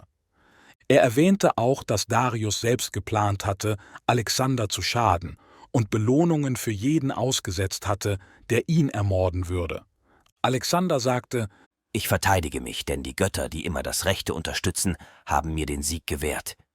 Ich bin jetzt der Herrscher eines bedeutenden Teils von Asien und dein König. Wenn du dies akzeptierst und mein Untertan wirst, werde ich dir deine Mutter, Frau und Kind zurückgeben, ohne eine Zahlung zu verlangen. Und unabhängig von deiner Entscheidung bezüglich dieser Vorschläge, wenn du in Zukunft über irgendetwas mit mir sprechen möchtest, werde ich nicht auf das achten, was du sendest, es sei denn, du adressierst es an mich als deinen König. Am Ende dieses bedeutenden Sieges ereignete sich etwas, das Alexanders Güte und warum er von allen um ihn herum so beliebt war, demonstrierte. Er begegnete vielen Gesandten und Botschaftern aus verschiedenen griechischen Staaten am persischen Hof. Diese Personen, zusammen mit anderen Gefangenen, kamen unter seine Kontrolle. Nun waren die Staaten und Städte Griechenlands, alle außer Sparta und Theben, die letzte Stadt, die er zerstört hatte, anscheinend in der Konföderation vereint, durch die Alexander unterstützt wurde.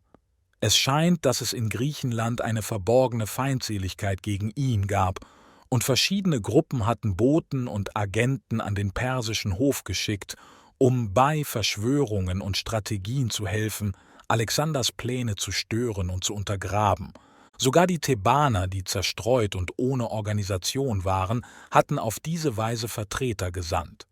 Nun entschied Alexander, nachdem er darüber nachgedacht hatte, was er mit diesen Boten aus seinem eigenen Land tun sollte, sie alle als Verräter zu behandeln, außer den Thebanern. Laut ihm war jeder außer den Thebanern ein Verräter, weil sie heimlich gegen ihn arbeiteten, obwohl sie behaupteten, durch formelle Vereinbarungen seine Freunde zu sein. Alexander sagte: Die Situation mit den Thebanern ist völlig anders. Ich habe ihre Stadt zerstört, also haben sie jedes Recht, mich als ihren Feind zu sehen und alles zu tun, was sie können, um mich zu stoppen und ihre verlorene Stadt und Macht zurückzuerobern. So setzte er sie frei und schickte sie mit Zeichen des Respekts und des Lobes fort. Da die große Armee des persischen Königs besiegt worden war, erwogen keine der kleineren Königreiche oder Provinzen auch nur den Widerstand. Sie ergaben sich nacheinander, und Alexander wählte seine Gouverneure, um sie zu regieren. Er setzte seinen Weg entlang der östlichen Küsten des Mittelmeers fort, ohne auf Hindernisse zu stoßen, bis er in der einflussreichen Stadt Tyros ankam. Kapitel 7 Die Belagerung von Tyros vor Christus 333.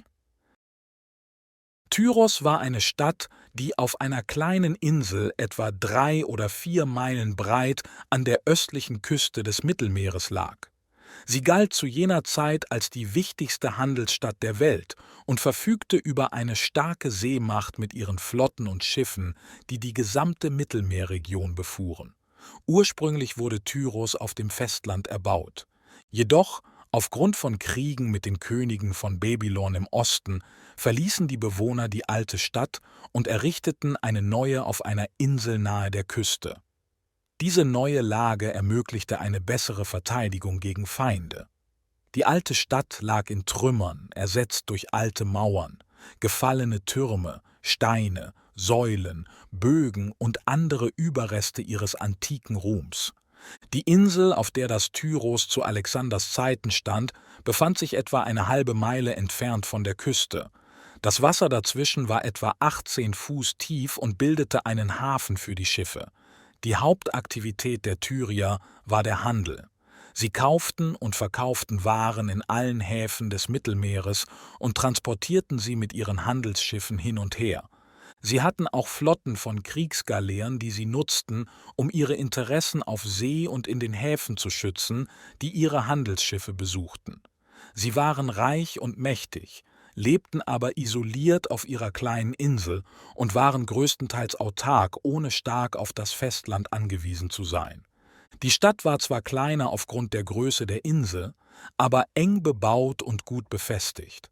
Sie hatte zahlreiche prächtige Gebäude, gefüllt mit Reichtümern, die über viele Generationen durch Handel und Sparsamkeit angesammelt wurden.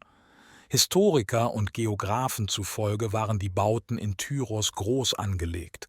Sie behaupten, dass die Mauern 100 und 150 Fuß hoch waren.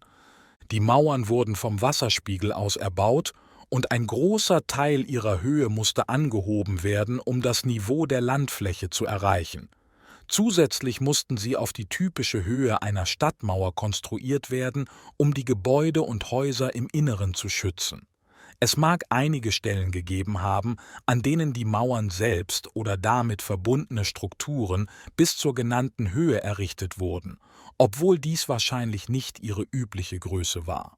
Auf jeden Fall war Tyros eine reiche und mächtige Stadt, die sich auf ihren Handel konzentrierte und gut ausgestattet war, um ihre Interessen auf See zu schützen. Dennoch hatte sie wenig Interesse und Beteiligung an den laufenden Konflikten zwischen den rivalisierenden Mächten, die das Land kontrollierten.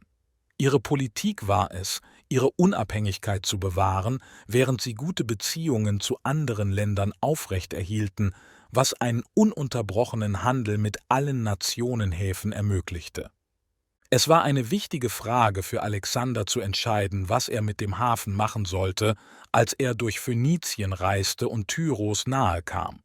Er wollte es nicht verlassen und nach Osten gehen, denn wenn ihm etwas Schlechtes zustieße, würden sich die Tyrier wahrscheinlich gegen ihn wenden. Sie hatten viel Macht im Mittelmeer und konnten ihn leicht entlang der Küsten von Griechenland und Kleinasien angreifen.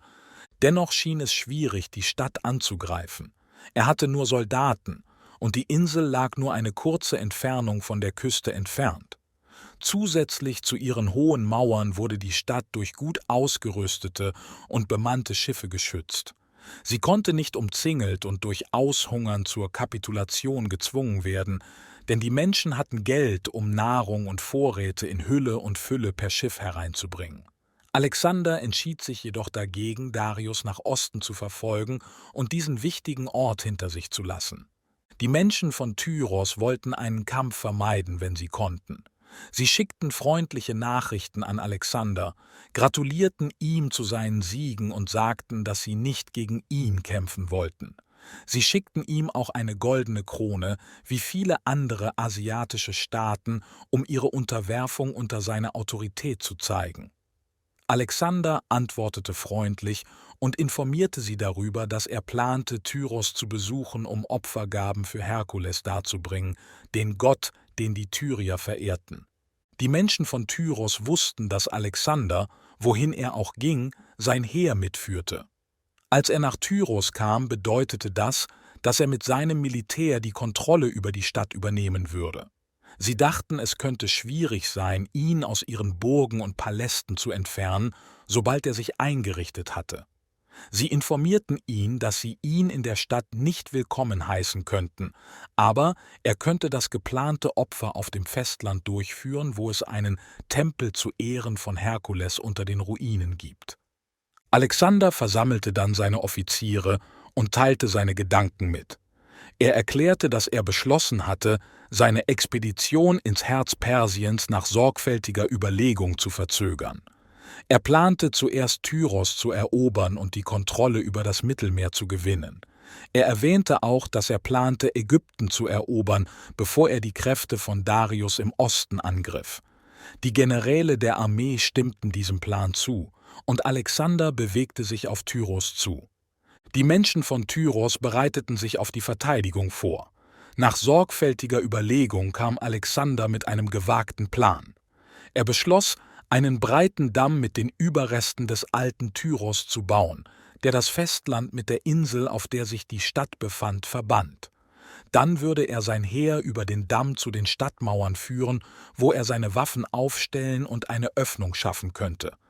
Dies scheint eine sehr schwierige Aufgabe zu sein. Es gibt tatsächlich genug Steine auf dem Gelände der alten Stadt, um den Pier zu bauen, aber die Arbeit wird auf starken Widerstand von den Stadtmauern und den tyrischen Schiffen im Hafen treffen. Es mag sehr schwierig erscheinen, die Männer vor diesen Angriffen zu schützen und die Operationen fortzusetzen, besonders wenn die Arbeit sich den Stadtmauern nähert.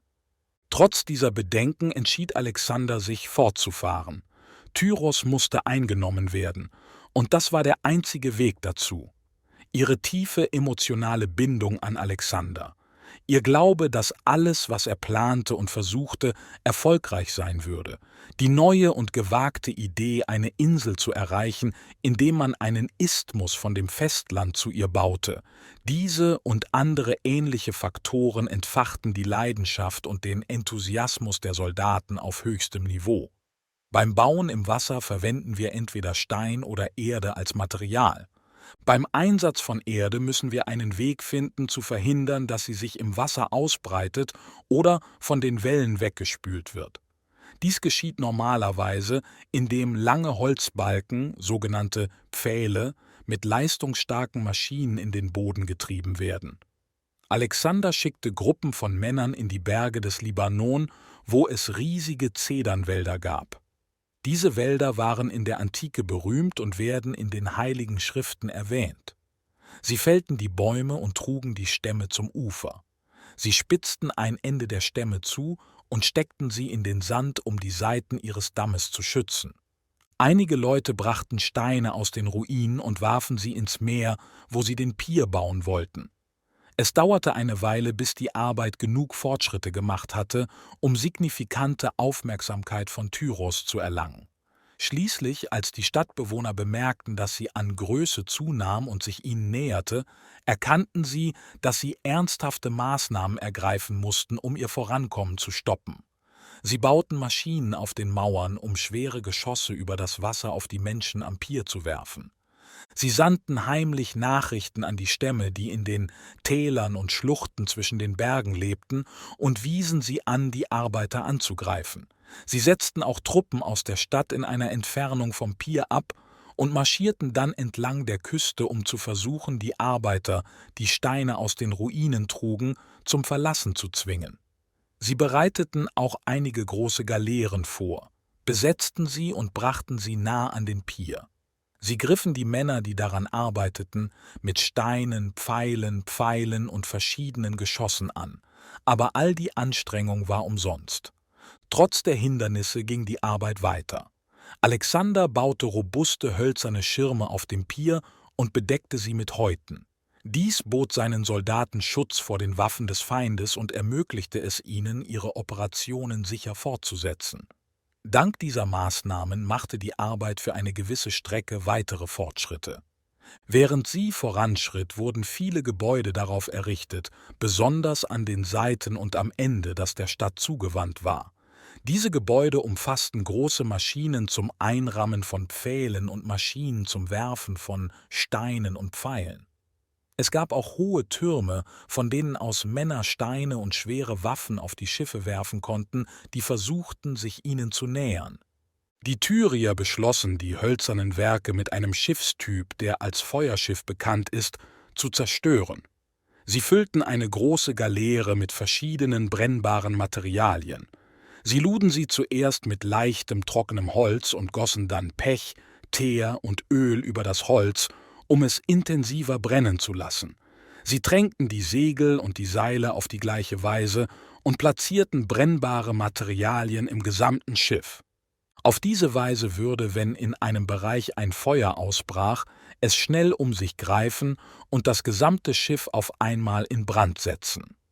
Sie zogen dieses Schiff an einem windigen Tag nahe an die feindlichen Werke heran, auf der Seite, wo der Wind wehte. Dann bewegten sie es auf den Pier zu, wo viele Maschinen und Geräte standen. Als sie eine sichere Distanz erreicht hatten, zündeten die Männer an Bord die Zündschnüre an und entkamen in Booten. Die Flammen breiteten sich schnell im ganzen Schiff aus. Das Schiff trieb trotz der besten Bemühungen von Alexanders Soldaten, es fernzuhalten auf Alexanders Strukturen zu. Die Rahmen, Maschinen und großen, komplexen Geräte, die gebaut worden waren, fingen Feuer, und die gesamte Masse brannte schnell nieder. Die Männer versuchten verzweifelt, ihre Sachen zu schützen, aber es funktionierte nicht. Einige wurden von Pfeilen und Wurfpfeilen getroffen, einige verbrannten und andere fielen ins Meer, weil alles chaotisch war. Schließlich musste die Armee sich zurückziehen und alles, was in der großen Struktur, die sie gebaut hatten und die vom Feuer verzehrt wurde, brennen konnte, zurücklassen. Bald darauf half das Meer auch den Tyriern. Während des Sturms verursachte eine große Dünung vom Meer eine umfangreiche Erosion und spülte einen bedeutenden Teil des Piers weg. Die Auswirkung eines starken Meeres auf feste Strukturen ist viel bedeutender, als man erwarten würde. Es sei denn, man hat es selbst gesehen. Die schwersten Steine werden herausgenommen, die stärksten Verbindungen auseinandergebrochen und die solidesten Dämme werden untergraben und weggespült. Der Sturm zerstörte in dieser Situation die Arbeit von vielen Monaten in nur wenigen Stunden, während Alexanders Armee vom Ufer aus schockiert zusah. Nachdem der Sturm vorbei war und das anfängliche Gefühl der Traurigkeit und Frustration bei den Männern verblasst war, machte sich Alexander bereit, die Arbeit mit erneuerter Entschlossenheit und Begeisterung fortzusetzen. Die Männer begannen, den Pier zu reparieren und ihn breiter zu machen, um ihn stärker und fähig zu machen, mehr Gewicht zu tragen. Sie brachten ganze Bäume an die Ränder des Piers und versenkten sie, einschließlich der Äste bis zum Boden, um eine Plattform zu schaffen. Dies wurde getan, um zu verhindern, dass die Steine in den schlammigen Boden sinken. Sie errichteten neue Türme und Maschinen, die mit grünen Häuten geschützt waren, um sie feuerresistent zu machen. Als Ergebnis nahmen sie ihren Vormarsch auf die Stadt wieder auf, näherten sich ihr allmählich bedrohlicher und mächtiger als zuvor. Alexander erkannte, dass die tyrischen Schiffe ihm viele Probleme bereiteten, also beschloss er, seine Flotte zu sammeln und vorzubereiten. Dies tat er in Sidon, einer Stadt nicht weit von Tyros entfernt. Er ging selbst an Bord der Flotte und segelte in die tyrischen Meere. Mit dieser Flotte hatte er unterschiedliche Erfolgsniveaus. Er verband viele der Schiffe paarweise mit einem gewissen Abstand zwischen ihnen. Dann platzierte er eine Plattform über dem umschlossenen Raum, auf der die Soldaten stehen und kämpfen konnten. Die Männer bauten auch Maschinen auf diesen Plattformen, um die Stadt anzugreifen. Diese Maschinen waren verschiedener Typen. Es gab ein Gerät, das als Rambock bekannt war, ein langer und sehr schwerer Holzbalken mit einem Eisen- oder Messingkopf. Dieser Balken wurde in der Mitte mit einer Kette aufgehängt, sodass die Soldaten ihn hin und her schwingen konnten. Bei jedem Schwingen würde sein Kopf gegen die Mauer schlagen und manchmal die Mauer beschädigen. Sie hatten auch Maschinen zum Werfen großer Steine oder Holzbalken, die die elastische Kraft von starken Holz- oder Stahlstangen oder verdrehten Seilen nutzten. Die Soldaten würden den Teil der Maschine, in dem der Stein platziert wurde, zurückziehen. Wenn freigegeben, würde die Maschine den Stein mit großer Geschwindigkeit und Kraft in die Luft werfen. Alexanders Doppelgaleeren funktionierten gut, wenn das Wasser ruhig war.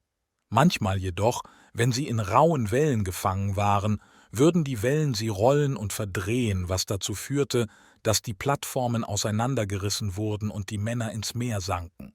So tauchten unerwartete Herausforderungen auf. Doch Alexander blieb entschlossen und stellte sich ihnen allen. Die Tyrier, die sich zunehmend unter Druck gesetzt fühlten und erkannten, dass die sich nähernden Gefahren von Tag zu Tag ernster wurden, beschlossen schließlich, eine große Gruppe von Frauen und Kindern nach Karthago zu schicken, eine bedeutende Handelsstadt in Afrika. Sie waren entschlossen, sich Alexander nicht zu ergeben, sondern bis zum Ende Widerstand zu leisten. Die letzten Momente einer Belagerung, insbesondere wenn der Ort letztendlich gewaltsam eingenommen wird, sind unbeschreiblich erschreckend. Sie wollten ihren Ehefrauen, Töchtern und hilflosen Kindern ersparen, solche Schrecken miterleben zu müssen. Währenddessen, als die Belagerung andauerte, wurden die Gruppen immer wütender aufeinander.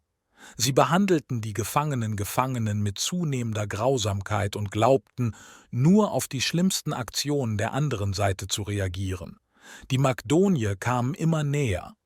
Die Ressourcen der Stadt wurden langsam abgeschnitten und ihre Stärke geschwächt. Die Kriegsmaschinen rückten näher an die Mauern heran und die Rambocke begannen, sie zu treffen und Breschen zu schlagen. Schließlich wurde eine bedeutende Lücke auf der Südseite entdeckt, die als zugänglich angesehen wurde. Alexander bereitete sich auf den ultimativen Angriff vor, und die Tyrier standen vor der schrecklichen Möglichkeit, gewaltsam erobert zu werden. Dennoch weigerten sie sich zu kapitulieren. Eine Kapitulation hätte zu diesem Zeitpunkt nicht viel Unterschied gemacht, aber sie hätte einige der schrecklichen Ereignisse, die folgten, verhindern können. Alexander war extrem frustriert über den langwierigen Widerstand der Tyrier. Sie hätten die Zerstörung wahrscheinlich nicht aufhalten können, aber vielleicht hätten sie verhindern können, dass es so schlimm wurde, als 30.000 Soldaten durch ihre Mauern brachen und in einem Rausch ihre Stadt stürmten. Die Bresche, die Alexander zu nutzen plante, um einzudringen, befand sich auf der Südseite. Er bereitete Schiffe mit erhöhten Plattformen darauf vor, sodass, wenn sie sich den Mauern näherten, die Plattformen gesenkt werden konnten, um eine Brücke zu bilden. Die Soldaten konnten dann über die Brücke gehen, um die gebrochenen Teile der Mauer zu erreichen und durch die Bresche hinaufzuklettern. Der Plan gelang. Die Schiffe bewegten sich auf den geplanten Landeplatz zu. Die Brücken wurden gesenkt. Die Männer stürmten darüber und erreichten den Fuß der Mauer. Sie kletterten durch die Lücke und erreichten die Zinnen darüber, trotz der Tyrier, die den Durchgang blockierten und heftig kämpften. Viele wurden von Geschossen und Steinen getötet. Ihre Körper fielen ins Meer. Ohne auf die Gefallenen zu achten, setzten die verbleibenden Personen ihren Aufstieg die beschädigte Mauer hinauf fort, bis sie die Zinnen oben erreichten. Die große Menge bewegte sich dann auf der Mauer entlang, bis sie Treppen und Abhänge erreichten, die es ihnen erlaubten, in die Stadt hinabzusteigen. Sie verteilten sich dann über die Straßen und entluden ihren angesammelten Hass und ihre Wut, die 7 Monate lang gewachsen waren, indem sie Häuser betraten und alles auf ihrem Weg töteten und zerstörten. So wurde die Stadt angegriffen. Nachdem die Soldaten müde vom Töten der unglücklichen Menschen in der Stadt waren, entdeckten sie, dass viele noch lebten. Alexanders Ruf, großzügig und geduldig zu sein, wurde durch die Grausamkeit, die er ihnen gegenüber zeigte, getrübt. Einige wurden getötet, einige ins Meer geworfen, und es wird sogar gesagt, dass 2000 am Meeresufer gekreuzigt wurden. Das könnte bedeuten, dass ihre Körper nach ihrem Tod durch eine weniger grausame Methode als die Kreuzigung auf Kreuze gelegt wurden. In jedem Fall sehen wir oft Anzeichen aus dieser Zeit, dass Reichtum und Autorität begannen, ihren üblichen negativen Einfluss auf Alexanders Persönlichkeit zu haben. Er wurde arrogant, herrisch und gemein. Er hatte nicht mehr die demütigen und freundlichen Eigenschaften, die er zu Beginn seines Lebens hatte, und begann, die Persönlichkeit und Handlungen eines Militärhelden anzunehmen. Ein gutes Beispiel dafür wird durch seine Antwort an Darius während der Erstürmung von Tyros gezeigt. Darius hatte eine zweite Nachricht gesendet, in der er Friedensbedingungen vorschlug, und er antwortete darauf. Darius bot ihm viel Geld an, um seine Mutter, Frau und Kind freizulassen. Er stimmte auch zu, all das Land aufzugeben, das er genommen hatte, einschließlich allem westlich des Euphratflusses. Er bot ihm auch seine Tochter Statira zur Heirat an. Er riet ihm, diese Bedingungen zu akzeptieren und mit dem zufrieden zu sein, was er bereits hatte. Er warnte ihn, dass er scheitern würde, wenn er versuchte, die großen Flüsse im Osten auf seinem Weg zu den persischen Gebieten zu überqueren.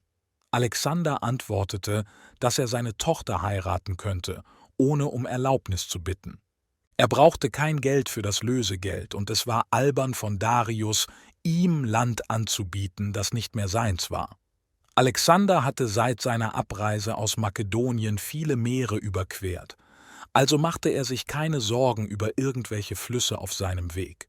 Er würde Darius überall hin verfolgen, wohin er auch ging, um Sicherheit und Schutz zu suchen, und er war zuversichtlich, dass er ihn letztendlich finden und besiegen würde. Es war eine gemeine und grausame Nachricht, die er dem unglücklichen König schickte, den er bereits so sehr verletzt hatte. Parmenio schlug vor, dass er Darius' Angebote annehmen sollte. Parmenio sagte: Ich würde es tun, wenn ich Alexander wäre. Alexander antwortete: Ja, und ich würde dasselbe tun, wenn ich Parmenio wäre. Was für eine Antwort von einem jungen Menschen von 22 Jahren an einen angesehenen General von 60, der sowohl seinem Vater als auch ihm selbst viele Jahre lang ein treuer und fähiger Freund gewesen war. Die Belagerung und Erstürmung von Tyros wird weithin als eine der größten Leistungen Alexanders angesehen. Der Mut, die Entschlossenheit und die unerschütterliche Energie, die er und seine Armee während der 7 Monate ihrer mühsamen Arbeit demonstrierten, erwarben die Bewunderung der Welt. Jedoch können wir nicht umhin, uns ein wenig von unserem Mitgefühl für seinen Charakter und unserem Interesse an seinem Schicksal zu distanzieren, aufgrund der Anzeichen von Arroganz, Autoritarismus und Grausamkeit, die zu entstehen beginnen. Während sein Ruf als militärischer Held wächst, nimmt sein Ansehen als Person etwas ab, doch die Veränderung geschah nicht plötzlich. Er ertrug die Strapazen und Herausforderungen der Belagerung zusammen mit den Soldaten und war immer bereit, sich den Gefahren zu stellen, denen sie gegenüberstanden. Eines Abends war er mit einer Gruppe in den Bergen. Einer seiner ehemaligen Lehrer, Lysimachus, der es immer genoss, bei solchen Anlässen dabei zu sein, war unter den wenigen Personen bei ihm. Lysimachus war alt und nicht sehr stark, so dass er bei dem Marsch nicht mit den anderen mithalten konnte. Alexander blieb bei Lysimachus, während den anderen gesagt wurde, sie sollten weitergehen. Der Weg wurde schließlich sehr rau, so dass sie von ihren Pferden steigen und zu Fuß gehen mussten. Schließlich verirrten sie sich und mussten für die Nacht anhalten. Sie hatten kein Feuer, aber sie sahen einige Lagerfeuer in der Ferne. Die Lagerfeuer gehörten zu den barbarischen Stämmen, die die Expedition ins Visier genommen hatte. Alexander ging zum nächsten Lagerfeuer. 2 Männer lagen neben ihm, die dort platziert worden waren, um es zu bewachen. Er näherte sich ihnen leise und tötete sie beide, wahrscheinlich während sie schliefen. Dann nahm er einen brennenden Stock aus ihrem Feuer und brachte ihn zurück zu seinem Lager, wo er ein großes Feuer für sich und Lysimachus entfachte. Sie verbrachten die Nacht in Komfort und Sicherheit. Das ist die Geschichte. Wie sehr wir ihr glauben, muss jeder Leser für sich selbst entscheiden. Eines ist jedoch sicher: Es gibt viele militärische Helden, über die solche Geschichten nicht einmal erfunden würden. Kapitel 8: Alexander in Ägypten. Vor Christus 332. Nach der Eroberung von Tyros begann Alexander seine Reise nach Ägypten. Er durchquerte Judäa, was etwa 300 Jahre vor der Geburt Jesu Christi geschah. Dieses Ereignis ereignete sich zwischen den historischen Perioden des Alten Testaments und des Neuen Testaments, daher wird es in der Bibel nicht erwähnt. Es gab einen jüdischen Schriftsteller namens Josephus, der einige Jahre nach Jesus Christus lebte und schrieb, und natürlich mehr als 300 Jahre nach Alexander dem Großen. Er verfasste eine Geschichte der Juden, die sehr interessant zu lesen ist. Allerdings hat er oft die Bedeutung von Ereignissen in der Geschichte seines Landes übertrieben und sie mit außergewöhnlichen und übernatürlichen Vorfällen ausgeschmückt. Als Ergebnis haben nicht alle seine Erzählungen ohne weiteres akzeptiert. Laut Josephus, als Alexander durch Palästina reiste, besuchte er Jerusalem. Er beschrieb die Einzelheiten dieses Besuchs wie folgt: Bevor Alexander es belagerte, war die Stadt Tyros auf Handel und das Meer für ihren Lebensunterhalt angewiesen. Da sie ihre Nahrung nicht produzierte, kauften die Menschen Getreide von nahegelegenen Orten wie Phönizien, Judäa und Ägypten und brachten es mit ihren Schiffen auf die Insel. Alexander erkannte auf die gleiche Weise, als er die Stadt belagerte, dass er auf die nahegelegenen Länder für Nahrung angewiesen sein musste. Also forderte er Lebensmittellieferungen von verschiedenen Orten, einschließlich Judäa, an. Laut Josephus weigerten sich die Juden, Lieferungen zu gewähren, weil sie glaubten, dass es illoyal gegenüber Darius wäre, der ihr Herrscher war. Alexander schenkte ihrer Weigerung in diesem Moment keine große Beachtung, da er sich auf die Belagerung von Tyros konzentrierte. Jedoch, sobald Tyros erobert war und bereit war, durch Judäa zu ziehen, entschied er sich, nach Jerusalem zu marschieren, um die Stadt zu zerstören. Die Person, die für Jerusalem verantwortlich war, war der Hohepriester namens Jaddus. Er war verantwortlich für die Regierung der Stadt unter der persischen Regierung. Zur Zeit Jesu Christi, etwa 300 Jahre später, hieß der Hohepriester Kajaphas. Jaddus und die Menschen in Jerusalem waren extrem ängstlich und wussten nicht, was sie tun sollten. Die Belagerung und Eroberung von Tyros hatten ihnen gezeigt, wie mächtig und energisch Alexander war, und sie begannen, ihre Zerstörung zu erwarten. Jaddus ließ die Menschen Opfer an Gott darbringen und um Führung und Schutz beten. Am nächsten Tag versicherte er ihnen, dass es nichts zu befürchten gäbe. Gott war ihm in einem Traum erschienen und hatte ihn angewiesen, was zu tun sei. Jaddus sagte: Wir sollten den Eroberer nicht bekämpfen, sondern stattdessen hinausgehen, um ihn zu treffen und zu begrüßen. Wir werden die Stadt mit Blumen schmücken und sie festlich aussehen lassen. Die Priester werden ihre besonderen Roben tragen und eine Prozession anführen, gefolgt von den Menschen der Stadt. So werden wir Alexander willkommen heißen, wenn er auf uns zukommt, und alles wird gut sein. Diese Anweisungen wurden befolgt. Alexander war fest entschlossen, die Stadt zu zerstören. Jedoch, als er die Prozession sah und nahe genug kam, um das Aussehen und die Kleidung des Hohenpriesters zu sehen, hielt er inne, sah überrascht und glücklich aus und näherte sich ihm mit großem Respekt und Ehrerbietung. Er schien ihn mit großer Hingabe zu verehren und zu bewundern. Alle waren überrascht. Parmenio bat ihn um eine Erklärung. Alexander machte die folgende bemerkenswerte Aussage: Als ich in Makedonien war, bevor ich diese Expedition startete, während ich darüber nachdachte und jeden Tag darüber grübelte, wie ich Asien erobern könnte, hatte ich eines Nachts einen besonderen Traum. In meinem Traum erschien mir der gleiche Priester, genauso gekleidet wie jetzt. Er ermutigte mich, jede Angst zu überwinden, den Hellespont mit Vertrauen zu überqueren und ins Herz Asiens vorzudringen. Er versicherte mir, dass Gott mein Heer führen und mir den Sieg über die Perser gewähren würde. Ich erkannte diesen Priester als die Person, die mir zuvor erschienen war. Er sieht gleich aus, kleidet sich gleich, hat die gleiche Größe und trägt sich auf die gleiche Weise. Es ist wegen seiner Unterstützung und Hilfe, dass ich hier bin, bereit, den Gott, dem er dient, zu verehren, und zu bewundern. Alexander schloss sich dem Hohenpriester in der Prozession an, und sie kehrten gemeinsam nach Jerusalem zurück. Dort vereinte sich Alexander mit ihnen und mit den Juden der Stadt in der Feier religiöser Riten, indem er Opfer und Gaben auf jüdische Art und Weise darbrachte. Die Schriften in unseren Bibeln, bekannt als das Alte Testament, wurden ursprünglich auf separaten Pergamentrollen geschrieben und im Tempel aufbewahrt. Die Priester brachten eine Schriftrolle heraus, die die Prophezeiungen von Daniel enthielt. Sie lasen einige dieser Prophezeiungen vor und erklärten sie Alexander. Sie glaubten, dass diese Prophezeiungen von ihm handelten, obwohl sie viele Jahrhunderte zuvor geschrieben wurden. Alexander war erfreut, diese alten Vorhersagen und die Interpretation der Priester zu sehen. Er versprach, die Juden in ihren Rechten und ihrem religiösen Kult zu schützen. Er versprach auch, sich um ihre Brüder in Medien und Babylon zu kümmern, wenn er die Kontrolle über diese Orte erlangte. Diese jüdischen Menschen aus Medien und Babylon waren die Nachkommen von Gefangenen, die in früheren Kriegen aus ihrer Heimat verschleppt worden waren.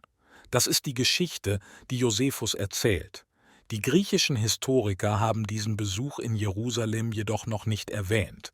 Einige Leute glauben, dass der Besuch nie tatsächlich stattgefunden hat, sondern dass die Geschichte im Laufe der Zeit unter den Juden erfunden und weitergegeben wurde. Dies könnte durch ihren Wunsch beeinflusst worden sein, die Bedeutung und den Einfluss ihres Kultes zu betonen. Josephus nahm den Bericht in seine Geschichte auf, ohne die Details vollständig zu bestätigen. Was jedoch Jerusalem betrifft, so wurde Alexander in Gaza aufgehalten, das an der Küste des Mittelmeeres liegt. Gaza war eine Stadt mit viel Handel und Geld, und zu dieser Zeit wurde sie von einem von Darius ernannten Gouverneur regiert.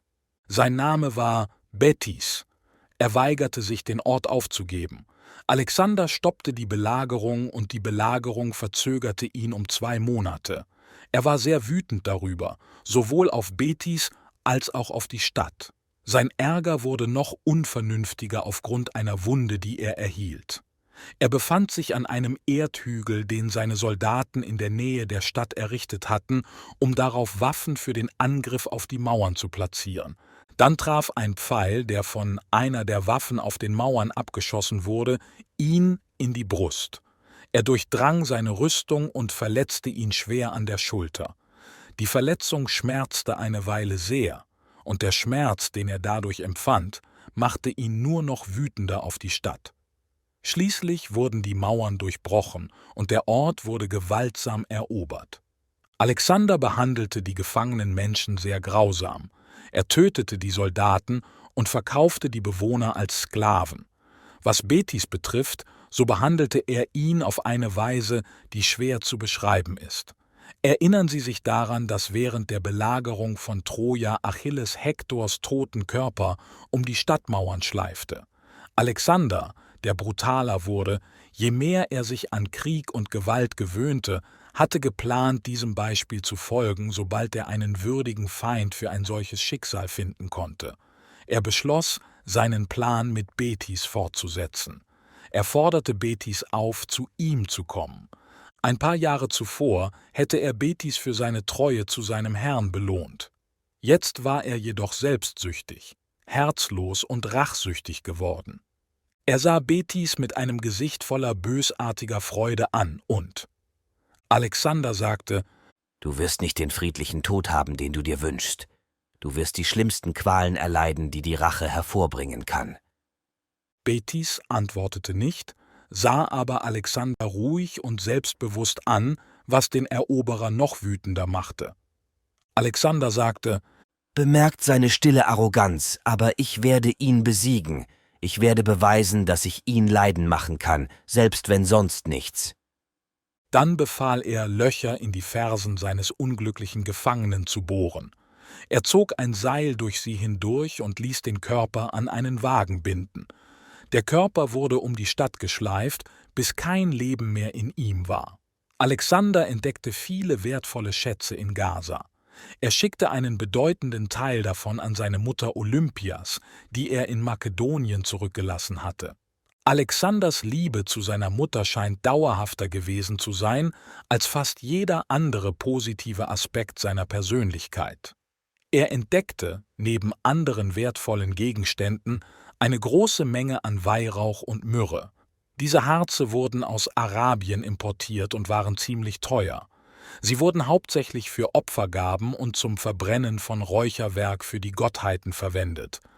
Als Alexander ein junger Mann in Makedonien war, bevor sein Vater starb, war er einmal bei einer Zeremonie, bei der Opfer dargebracht wurden. Sein Lehrer und Schützer, Leonatus, bemerkte, dass Alexander viel Weihrauch und Myrrhe verwendete.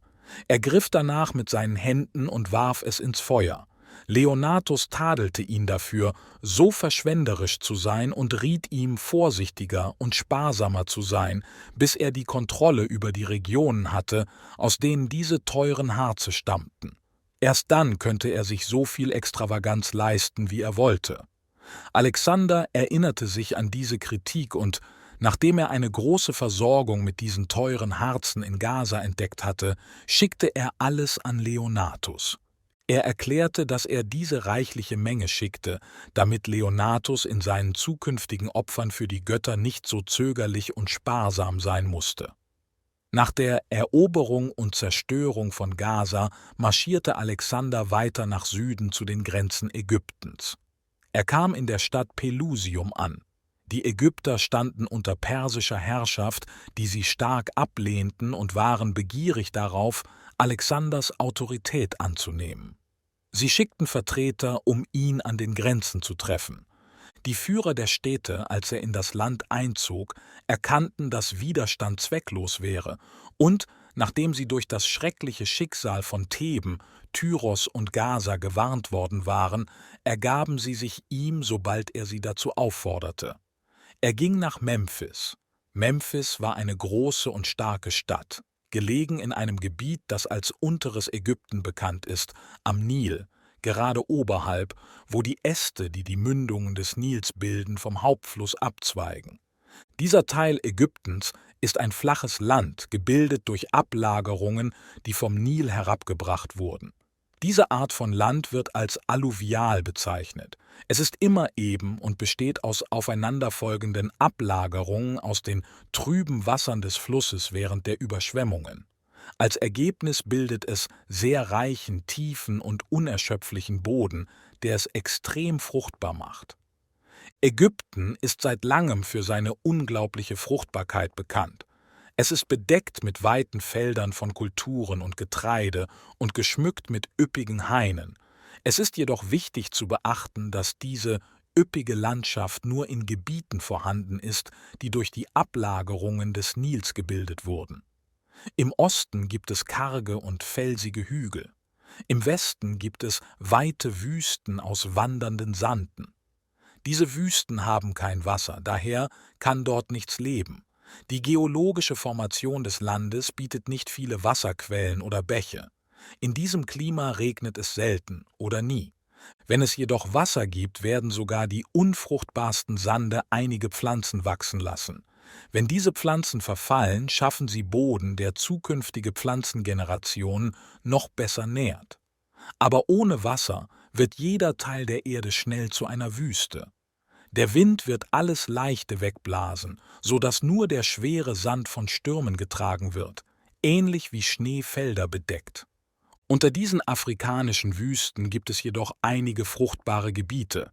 Diese Stellen entstehen durch Quellen, die in kleinen Tälern entspringen und den Boden in der Umgebung mit Feuchtigkeit sättigen. Das Wasser aus diesen Quellen fließt eine Weile in einem kleinen Bach, bevor es im Sand verschwindet. Das gesamte Gebiet, das von dieser Bewässerung profitiert, wird grün. Bäume wachsen, um Schatten zu spenden. Es entsteht ein schöner Fleck, der sich von der dunklen und leeren Wüste, die ihn umgibt, abhebt. Diese Art von grünem Fleck in der Wüste wird als Oase bezeichnet. Sie sind die Orte, an denen Reisende und Pilger während ihrer ermüdenden Reisen durch die Wildnis Schutz und Ruhe finden, und es sollte nicht angenommen werden, dass diese fruchtbaren und grünen Inseln immer klein sind. Einige von ihnen sind sehr groß und haben viele Menschen. Eine wird als die große Oase bezeichnet, die eine Reihe fruchtbarer Gebiete von etwa 100 Meilen Länge umfasst.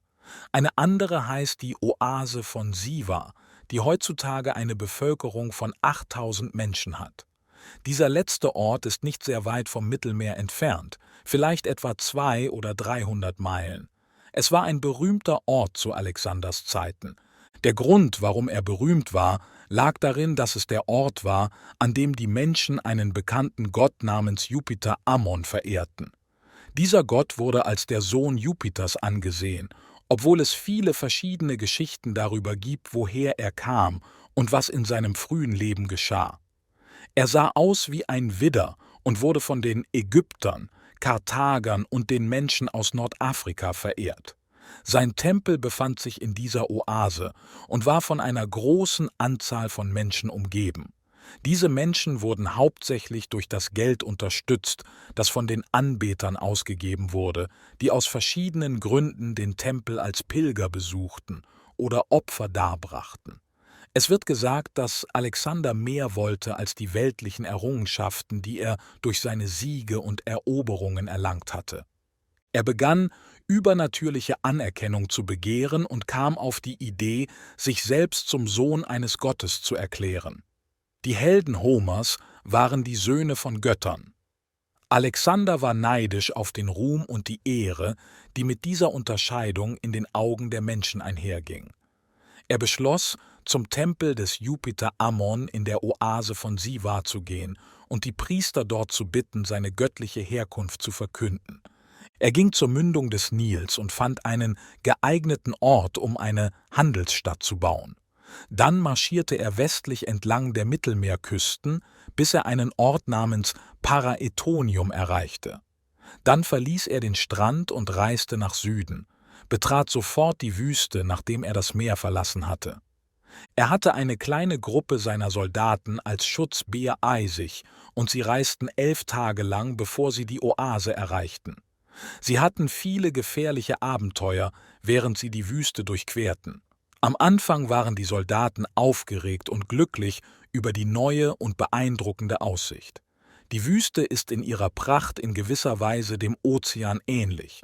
Es gibt den gleichen endlosen Raum, die gleiche riesige, ununterbrochene Kurve des Horizonts, den gleichen Mangel an Wegen und die gleiche Einsamkeit. Zusätzlich gibt es eine tiefe und schreckliche Stille und Ruhe, die ihr ein neues Gefühl von Bedeutung und Pracht verleiht. Ihre unheimliche und feierliche Stille ist viel beeindruckender als die lautesten Gewitterstürme des Ozeans. Am 3. Tag begannen die Soldaten, sich über einen so langen Marsch zu beschweren. Sie schienen ängstlich tiefer in diese weiten und erschreckenden Wildnisse vorzudringen. Sie mussten Wasser in Ziegenhäuten mitführen, die von Kamelen getragen wurden. Kamele sind die einzigen Tiere, die als Transportmittel in den Wüsten verwendet werden können. Kamele haben eine spezielle anatomische Struktur, die es ihnen ermöglicht, Wasser für viele Tage zu speichern. Sie sind speziell für die Wüste konzipiert. In ihrem natürlichen Lebensraum residieren Kamele in Oasen und Tälern. Kamele verzehren die Pflanzen, die zwischen den Felsen und Hügeln wachsen, die mit weiten Sandebenen in diesen Regionen durchsetzt sind. Während sie von einem spärlichen Weidegebiet zum nächsten reisen, müssen Kamele lange Reisen durch den Sand unternehmen, wo sie gelegentlich Nahrung, aber kein Wasser finden können. Die Vorsehung hat Kamele mit einem Körper geschaffen, der für dieses Bedürfnis geeignet ist, und sie werden für die Menschen sehr hilfreich. Die Soldaten Alexanders hatten nicht genug Wasser mitgebracht und litten stark darunter. Der Geschichte nach wurden sie durch einen unerwarteten Regen gerettet, obwohl Regen in den Wüsten selten ist. Alexander glaubte, dass der Regen ein Wunder des Himmels war. In solchen Situationen benutzen sie Kleidung, um den Regen aufzufangen und das Wasser auszudrücken. Allerdings warteten die Soldaten laut den Historikern jener Zeit nicht auf diese langsame Methode. Stattdessen hielten sie ihre Köpfe zurück und öffneten ihre Münder, um die Regentropfen aufzufangen, während sie fielen. Es gab eine weitere Gefahr, der sie während ihrer Reise gegenüberstanden, noch schlimmer als der Wassermangel. Es war das Risiko, in Sand- und Staubstürmen begraben zu werden, die gelegentlich mit starken Winden durch die Wüste fegten. Diese waren als Sandstürme bekannt. Dichte Sandwolken flogen, blendeten den Reisenden und machten das Atmen schwer. Am Ende, wenn der Reisende sich niederlegte, um zu sterben, würde der Sand schließlich ihren Körper begraben. Eine große Armee von 50.000 Soldaten, angeführt von einem früheren persischen König, wurde vor einigen Jahren ähnlich in den ägyptischen Wüsten besiegt und ausgelöscht. Die Soldaten Alexanders waren sich dieser Katastrophe bewusst und hatten manchmal Angst, ein ähnliches Schicksal zu erleiden. Sie entkamen schließlich allen Gefahren der Wüste und begannen, sich dem grünen und fruchtbaren Land der Oase zu nähern. Der Übergang von den kargen und einsamen Sandebenen zu den Hainen, Dörfern, Schönheiten und dem Grün der Oase war für Alexander und seine Männer erfreulich. Die Priester im großen Tempel des Jupiter Ammon empfingen sie alle mit großem Respekt und Ehre. Sie hielten sehr wichtige und beeindruckende Zeremonien ab, mit Geschenken, Gaben und Opfern. Die Priester verkündeten nach einem privaten Gespräch mit dem Gott im Tempel, dass Alexander tatsächlich sein Sohn sei, und behandelten ihn mit fast göttlichem Respekt. Es wird angenommen, dass er sie durch Geschenke und Geld dazu überzeugte, dies zu tun. Alexander kehrte nach Memphis zurück und nannte sich von da an Alexander, der König, der Sohn des Jupiter Ammon ist. Aber obwohl Alexander seine unwissenden Soldaten von seiner erfundenen Göttlichkeit überzeugen wollte, glaubte er selbst nicht daran. Manchmal machte er sich sogar über seine Behauptungen, göttlich zu sein, lustig. Zum Beispiel brachten sie ihm eines Tages zu wenig Feuer im Fokus. Der Fokus oder der Kamin, der zu Alexanders Zeiten verwendet wurde, war ein kleiner Metallständer, auf dem das Feuer gebaut wurde.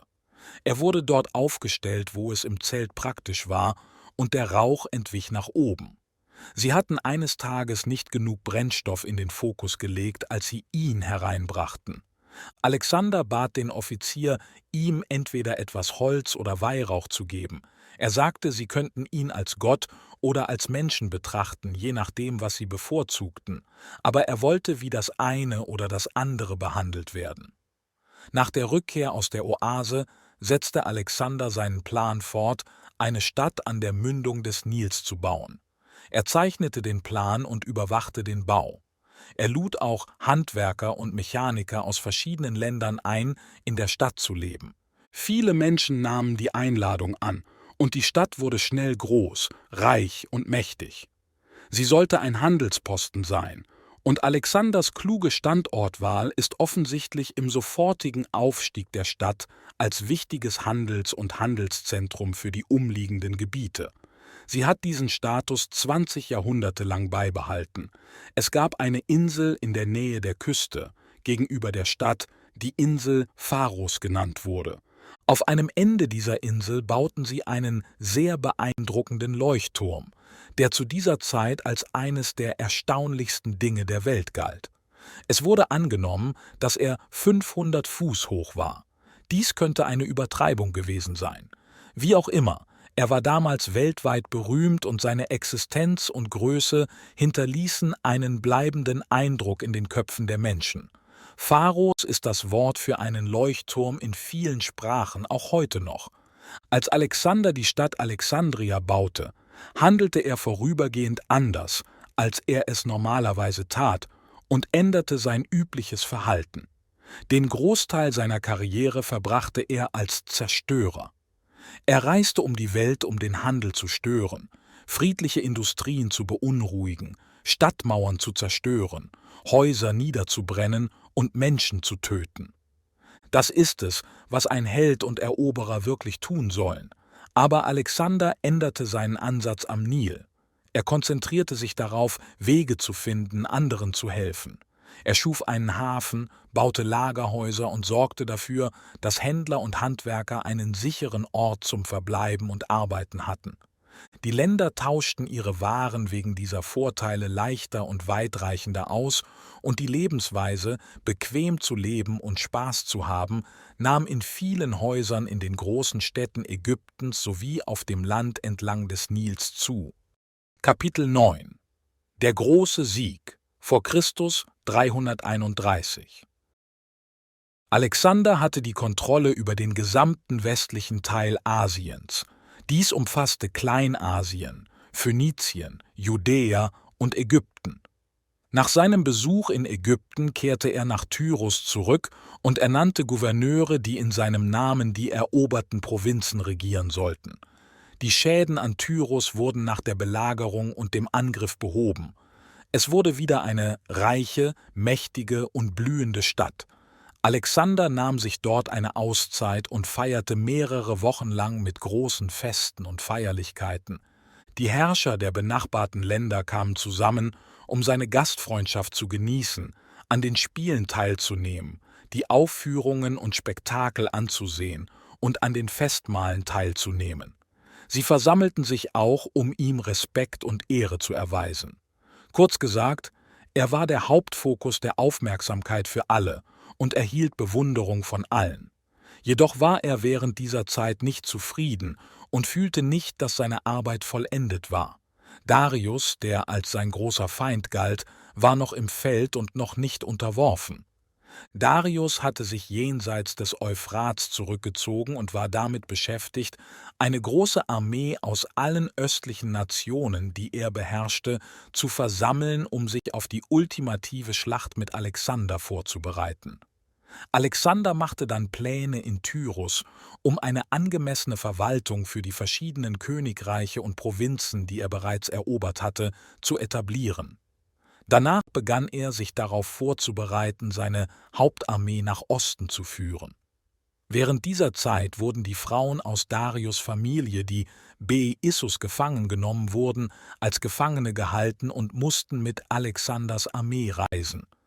Alexander stimmte keinem von Darius' Plänen oder Angeboten zu, seine Frau und Mutter freizulassen, und entschied sich stattdessen, sie als Gefangene zu behalten.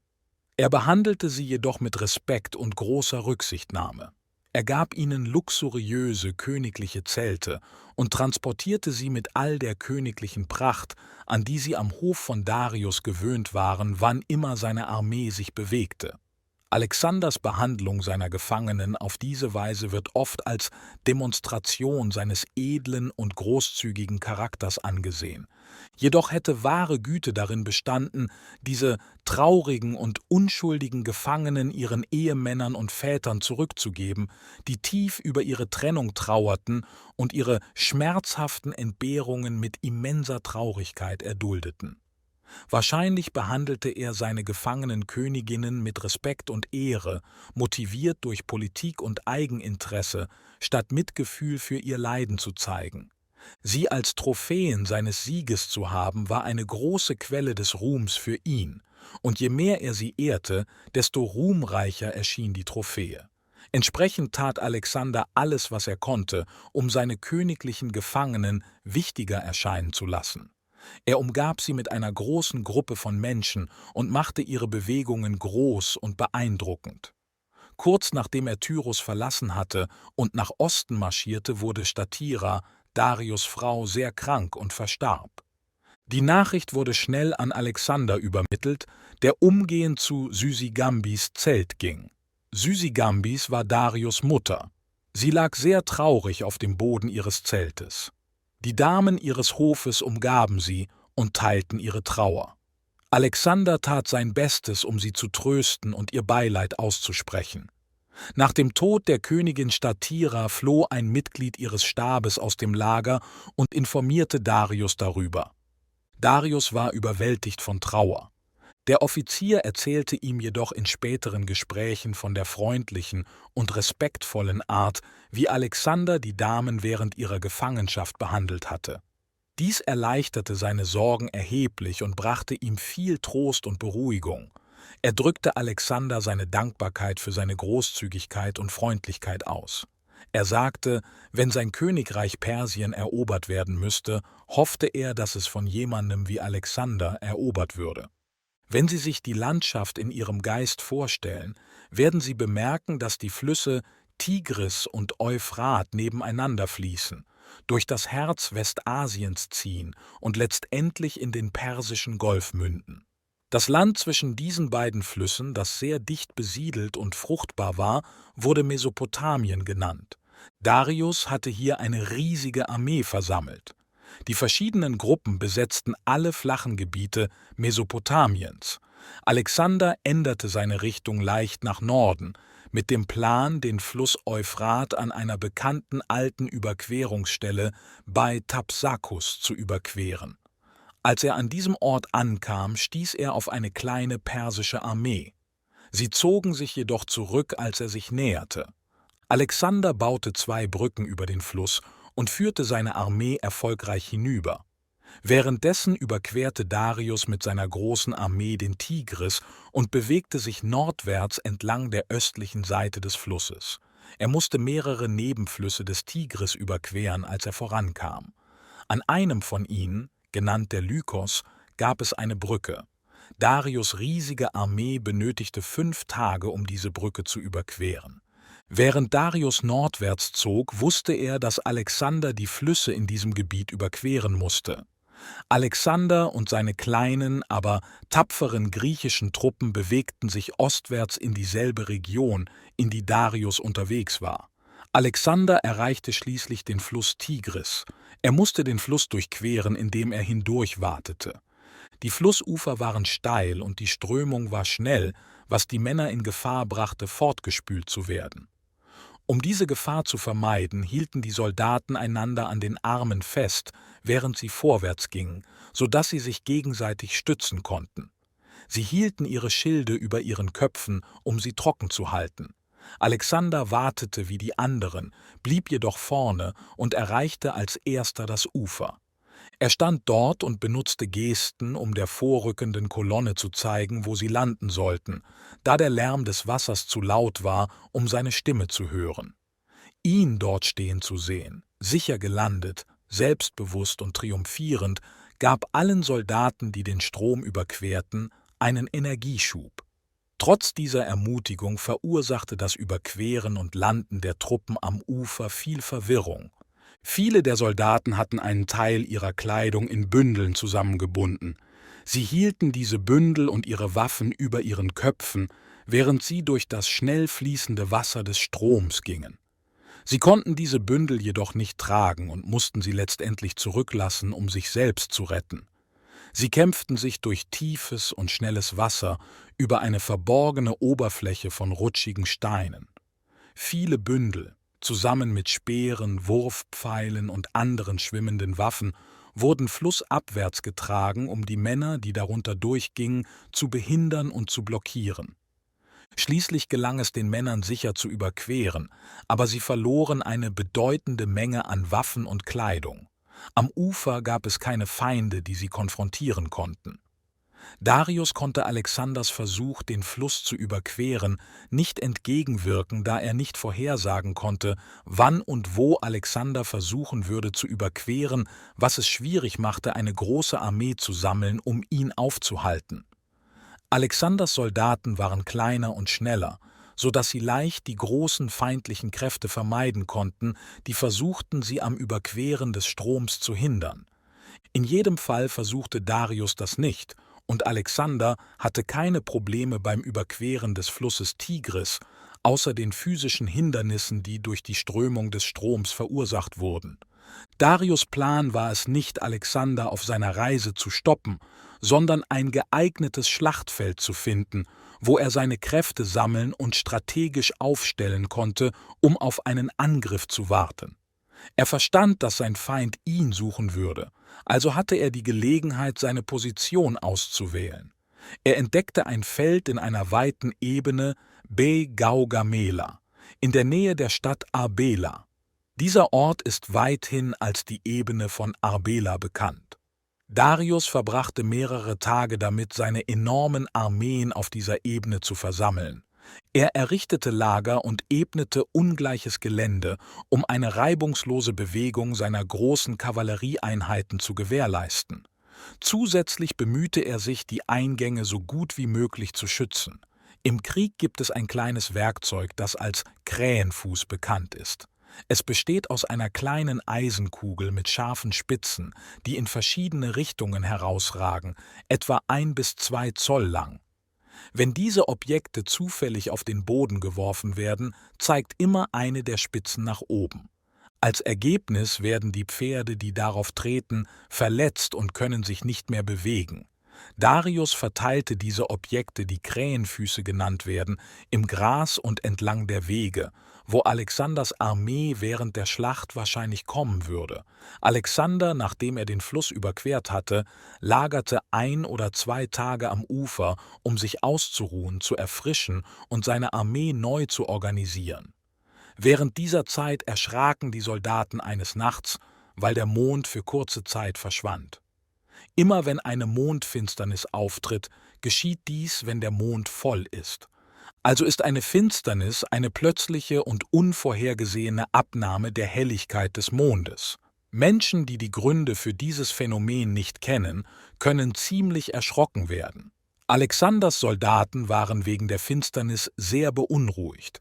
Sie glaubten, es sei ein Zeichen göttlichen Zorns auf ihre kühne Tat, Flüsse zu überqueren und das Territorium eines anderen Königs aus großer Entfernung zu invadieren. Die Männer neigten dazu, Angst zu haben. Sie waren weit von zu Hause weggegangen, hatten Berge und Wüsten überquert. Nun hatten sie auch einen tiefen und riskanten Fluss überquert und waren in der Nähe eines Feindes, der zahlenmäßig viel größer war. Es war normal, dass sie einige Zweifel hatten.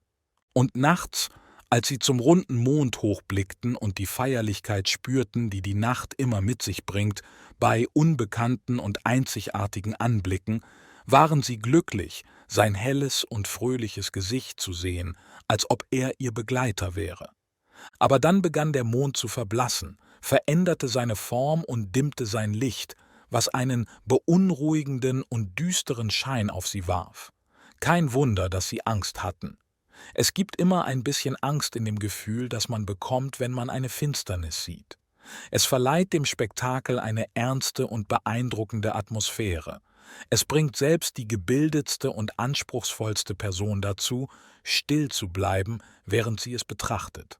Die Soldaten Alexanders waren extrem verängstigt. Panik hatte sich im Lager ausgebreitet. Anstatt ihre Ängste abzutun oder zu versuchen, sie mit Logik zu beruhigen, nahm Alexander die Situation sehr ernst. Er versammelte die Wahrsager und bat sie, die Bedeutung dieses bedeutenden Ereignisses zu diskutieren und ihn darüber zu informieren.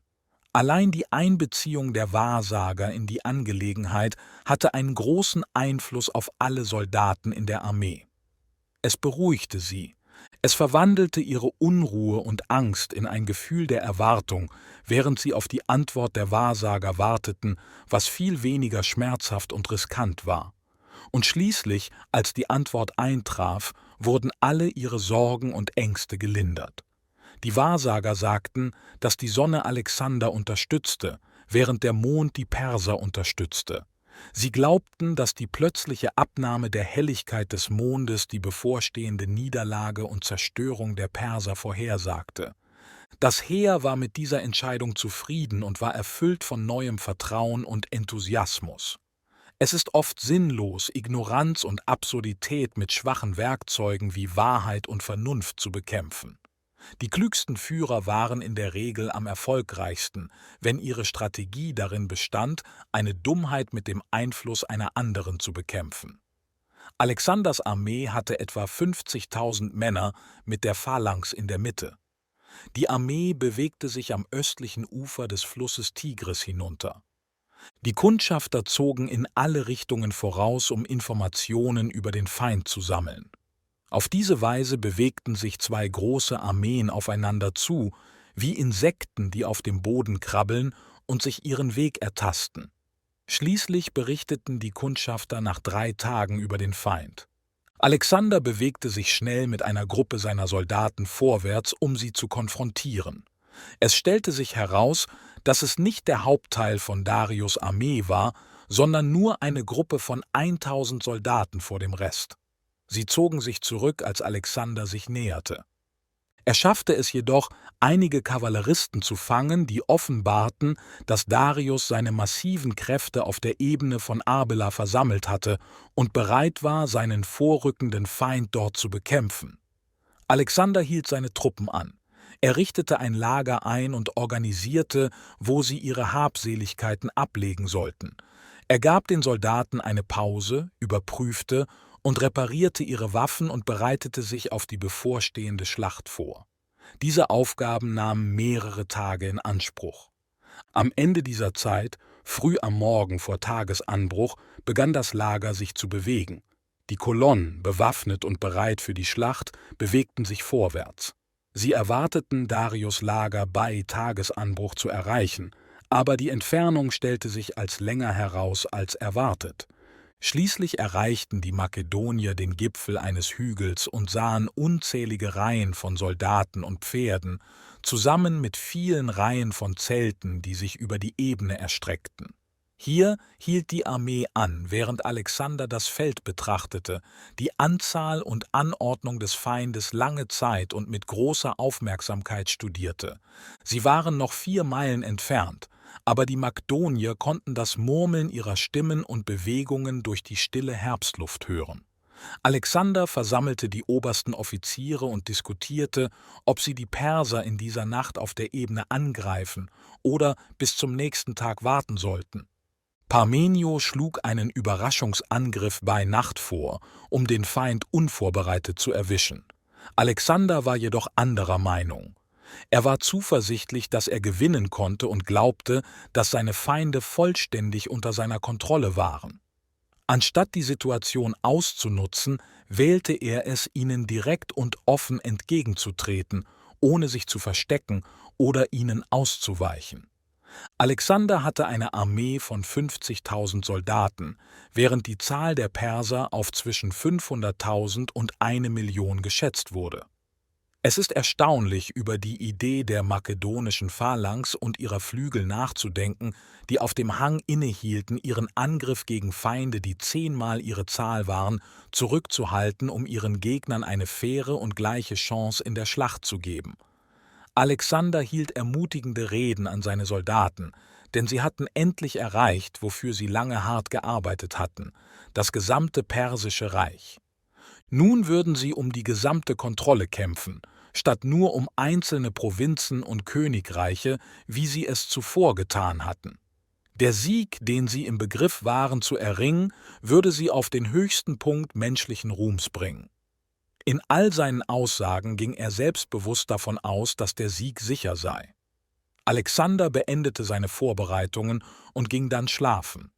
Er ging schlafen, oder zumindest schien es so. Früh am Morgen wachte Parmenio auf, versammelte die Männer und bereitete alles für den Marsch vor. Danach ging er zu Alexanders Zelt, wo er Alexander noch schlafend vorfand. Er weckte ihn auf und informierte ihn, dass alles vorbereitet sei. Parmenio war überrascht, dass er so friedlich schlief, wo doch so viel auf dem Spiel stand. Parmenio sagte: »Du scheinst so ruhig, als hättest du die Schlacht bereits gekämpft und gewonnen.« Alexander antwortete: Ich glaube, die gesamte Aufgabe ist erfüllt, wenn wir Zutritt zu Darius und seiner Armee erlangt haben und er bereit ist, gegen uns zu kämpfen.« Alexander erschien bald an der Spitze seiner Truppen. Dieser Tag war ihm sehr wichtig, und ein Historiker aus jener Zeit hielt eine Beschreibung seiner Kampfkleidung fest. Er trug eine kurze, angepasste Tunika mit einem eng umwickelten Leinenbrustpanzer darüber, der stark gepolstert war. Der Gürtel, der die Tunika hielt, hatte dekorative Figuren. Es war ein Geschenk von Menschen aus den Ländern, die er erobert hatte, und wurde hoch geschätzt. Er trug einen polierten Stahlhelm mit einem Halsstück, das mit Edelsteinen verziert war. Sein Helm hatte oben eine weiße Feder. Sein Schwert, ein Geschenk vom König von Zypern, war leicht, schlank und perfekt gearbeitet. Er trug auch einen Schild und eine Lanze, beide eher für den praktischen Gebrauch als zur Schau gestaltet. Als Ergebnis entsprach seine Kleidung seinen Taten. Sie war schlicht und praktisch. Ihr Wert lag in ihren starken Qualitäten, die den Träger im Kampf am effektivsten machen würden. Die Perser verwendeten Elefanten und Streitwagen mit Sensen für ihre Kriege. Sie würden die Streitwagen unter ihre Feinde fahren und sie niederwalzen. Alexander jedoch verwendete keine dieser Taktiken. Es gab eine mächtige militärische Formation, die Phalanx genannt wurde, die entweder als Ganzes oder in kleineren Gruppen agierte. Sie bestand aus Infanterie in der Mitte und Kavallerie an den Seiten. Alexander der Große vertraute auf die Stärke, den Mut, die Energie und die unerschütterliche Entschlossenheit seiner Soldaten. Er organisierte sie in einfachen Formationen und führte sie direkt in die Schlacht. Die Makedonier zeigten große Stärke, als sie sich durch die feindlichen Streitkräfte kämpften. Die Elefanten flohen aus der Schlacht. Die Soldaten ergriffen die Pferde bestimmter Streitwagen, die mit sensenähnlichen Klingen ausgestattet waren, und durchtrennten die Seile. Aus Rücksicht auf andere bewegten sie sich zur Seite, um sie passieren zu lassen, wurden aber schnell von den Männern hinter ihnen gefangen. In der Zwischenzeit rückte die Phalanx vor und nutzte das flache Gelände zu ihrem Vorteil. Die persischen Soldaten wurden besiegt und zum Rückzug gezwungen, wann immer sie angegriffen wurden.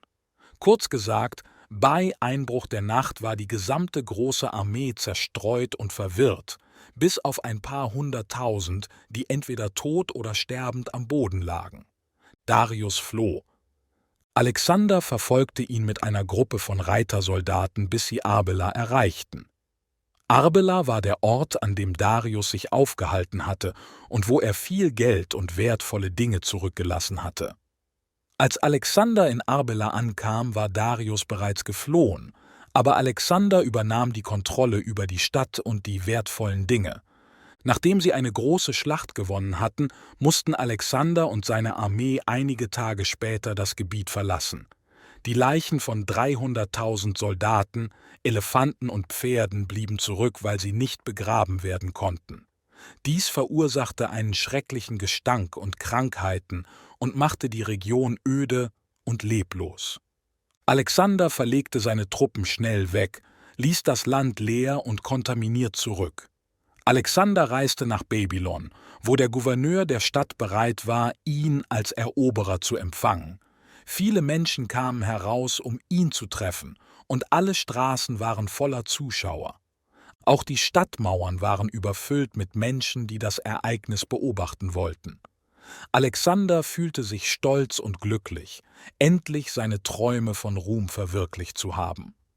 Die königlichen Schätze Persiens wurden in Susa aufbewahrt, einer starken Stadt östlich von Babylon.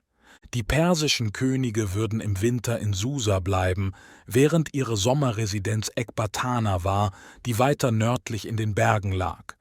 Es gab einen schönen Palast und eine sehr starke Festung in Susa, und die Schätze wurden in der Festung aufbewahrt. Es wird gesagt, dass in friedlichen Zeiten die persischen Könige Münzen sammelten, sie einschmolzen und das Gold in Tonkrüge gossen. Die Krüge wurden anschließend vom Gold abgebrochen, wobei das Barrengold in Form des Inneren der Krüge zurückblieb. Auf diese Weise wurde eine enorme Menge Gold und Silber zusammen mit anderen Schätzen gesammelt. Alexander wusste von diesem Lagerplatz, bevor er Darius begegnete. Am Tag der Schlacht bei Arbela, gleich nach seinem Sieg, sandte er einen Offizier vom Schlachtfeld, um Susa zur Kapitulation aufzufordern. Sie folgten dem Aufruf, und Alexander, kurz nach seiner großen Ankunft in Babylon, ging nach Susa und beanspruchte die enorme Menge an Reichtum, die dort gelagert war. Die Menge und der Wert waren immens, und es zu nehmen war ein großer Akt des Plünderns. Das Töten der persischen Armee bei Arbela durch Alexander und seine anschließende Plünderung von Susa kann als der größte Fall von Mord und Raub angesehen werden, der jemals von einer Einzelperson begangen wurde. So erlangte der große Held schließlich die Berüchtigkeit, das größte und beeindruckendste aller menschlichen Verbrechen begangen zu haben. Es besteht kein Zweifel, dass diese Handlungen wirklich falsch waren, denn Alexander hatte keinen anderen Grund für die Invasion als seinen Wunsch nach Macht und Reichtum, was im Wesentlichen ein Verlangen nach Gewalt und Diebstahl ist. Sie sind nur davor geschützt, Verbrechen genannt zu werden, weil es auf der Erde keine Gesetze und keine Gerichte gibt, die mächtig genug sind, solche massiven Diebstähle zu verurteilen, wie wenn ein Viertel der Welt gewaltsam in ein anderes eindringt und es ausraubt. Zusätzlich zu den Schätzen entdeckte Alexander auch eine Sammlung von Trophäen in Susa. Diese Trophäen waren von Xerxes aus Griechenland gebracht worden. Xerxes hatte etwa 100 Jahre vor Alexanders Zeit Griechenland invadiert und die Beute und Trophäen seiner Siege nach Susa gebracht. Alexander schickte sie alle zurück nach Griechenland. Danach setzte er seine Reise nach Persepolis, der Hauptstadt von Persien, fort. Auf dem Weg musste er einen engen Pass in den Bergen durchqueren. Die lokalen Leute in den Bergen waren es gewohnt, Tribut von jedem zu sammeln, der vorbeikam, da sie glaubten, das Recht auf Zahlung zu haben. Sie sandten eine Nachricht an Alexander, als sie hörten, dass er kam. Sie sagten ihm, dass er eine Maut zahlen müsse, wenn er mit seiner Armee passieren wolle. Alexander antwortete, dass er sie am Pass treffen und ihnen geben würde, was sie verdienten. Sie wussten es und bereiteten sich darauf vor, den Pass zu schützen. Einige persische Soldaten schlossen sich ihnen an. Sie errichteten Mauern und Barrieren über die engen Pfade. Sie sammelten große Steine an den Rändern von Klippen und Berghängen, um sie auf ihre Feinde herabzurollen. Mit all diesen Mitteln und anderen versuchten sie, Alexander am Durchkommen zu hindern. Es gelang ihm jedoch, Truppen über schwierige und indirekte Routen zu schicken, die selbst die Einheimischen für unmöglich hielten. Dies ermöglichte es ihm, seine Feinde zu überraschen, indem er sie von oben angriff. Wie immer funktionierte sein Plan. Die Einheimischen wurden zum Rückzug gezwungen, und Alexander setzte seinen Marsch in Richtung der großen persischen Stadt fort. Kapitel 10 – Der Tod des Darius. Vor Christus 330. Die Reise Alexanders von Susa nach Persepolis war keine gewöhnliche Reise, sondern eine siegreiche und feierliche. Er empfand einen starken Stolz und Glück, das natürlich mit Erfolg einhergeht. Als er an Größe und Macht zunahm, begann er, die Mäßigung und Zurückhaltung zu verlieren, die er in seinen früheren Jahren gezeigt hatte. Er wurde berauscht von seinem Erfolg, was zu Arroganz, Selbstzentriertheit, launischem Verhalten und Grausamkeit führte. Als er sich Persepolis näherte, berücksichtigte er die Tatsache, dass diese Stadt als Hauptstadt und Herz des Persischen Reiches diente und somit den Ursprung aller persischen Feindseligkeiten gegenüber Griechenland darstellte. Daher glaubte er, es sei notwendig, Persepolis erheblich zu bestrafen.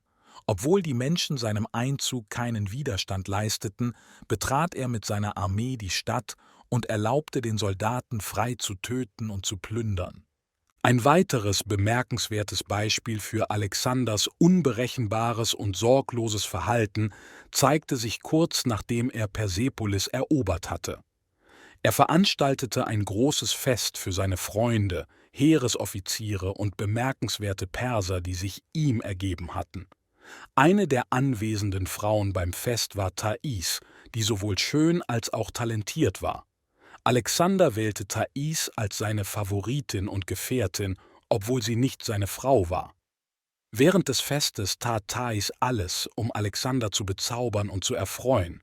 Sie war lebhaft und witzig und schenkte ihm kluge Aufmerksamkeit, während sie ihre Reize zur Schau stellte. Schließlich, als sowohl Alexander als auch die anderen Gäste vom Wein berauscht waren, bat sie ihn um Erlaubnis, persönlich den großen Palast der persischen Könige in der Stadt in Brand zu setzen. Thais stammte aus Attika, einem Königreich in Griechenland mit Athen als Hauptstadt. Xerxes, der den prächtigen Palast von Persepolis gebaut hatte, hatte zuvor Griechenland angegriffen und Athen zerstört. Nun wollte Thais Xerxes Palast in Persepolis verbrennen, um ihr Verlangen nach Rache zu stillen. Sie plante, das Feuer zu einer Abendshow zu machen, um die makedonische Gruppe nach ihrem Abendessen zu unterhalten. Alexander stimmte dem Vorschlag zu, und die gesamte Gesellschaft setzte sich in Bewegung. Sie nahmen die Fackeln aus den Bankettsälen und gingen hinaus, wodurch sie in der Stadt mit ihren lauten Rufen und den Lichtern, die sie trugen, Alarm auslösten. Thais Plan wurde vollständig ausgeführt, wobei jeder teilweise betrunkene Gast half, den riesigen Haufen überall dort in Brand zu setzen, wo er ihn erreichen konnte. Sie führten die grausame Tat mit Rufen nach Rache und Freude aus. Es gibt jedoch etwas sehr Ernstes und Furchteinflößendes an einem großen Feuer bei Nacht, und nur sehr wenige Brandstifter können den Zorn der hellen und erschreckenden Flammen, die sie entfacht haben, betrachten, ohne ein gewisses Zweifeln und Bedauern zu empfinden. Alexander war schockiert von der großartigen und atemberaubenden, doch schrecklichen Szene. Er bereute es und beschloss, das Feuer zu löschen, aber es war bereits zu spät. Der Palast wurde zerstört und Alexanders Ruf und Ruhm waren für immer befleckt. Trotz der zunehmenden Anzeichen von Arroganz und Härte zeigte Alexander immer noch einige der Qualitäten, die ihn zu Beginn seiner Reise beliebt gemacht hatten. Er verehrte seine Mutter und schickte ihr regelmäßig Geschenke aus seinem stetig wachsenden Reichtum.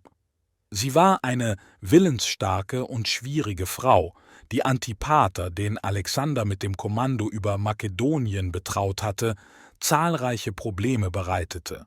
Sie wollte die Kontrolle über die Regierung haben und forderte dies immer wieder. Alexander stimmte ihren Forderungen nicht zu, behandelte sie jedoch gut und hörte geduldig ihre Beschwerden und Beleidigungen an. Einmal erhielt er einen langen Brief von Antipater, der voller Klagen über sie war. Nachdem er ihn jedoch gelesen hatte, sagte Alexander, dass, obwohl die Vorwürfe ernst waren, eine einzige Träne seiner Mutter 10.000 solcher Anschuldigungen aufwiegen würde. Olympias schrieb oft an Alexander. In diesen Briefen kritisierte und diskutierte sie seine Handlungen und kommentierte die Charaktere und Aktionen seiner Generäle. Alexander hielt diese Briefe sehr privat und zeigte sie niemandem. Eines Tages jedoch, während er einen dieser Briefe las, kam Hephaistion, der persönliche Freund und Begleiter, der bereits mehrmals erwähnt wurde, halb spielerisch dazu und begann mitzulesen. Alexander fuhr fort zu sprechen und erlaubte Hephaistion zu lesen.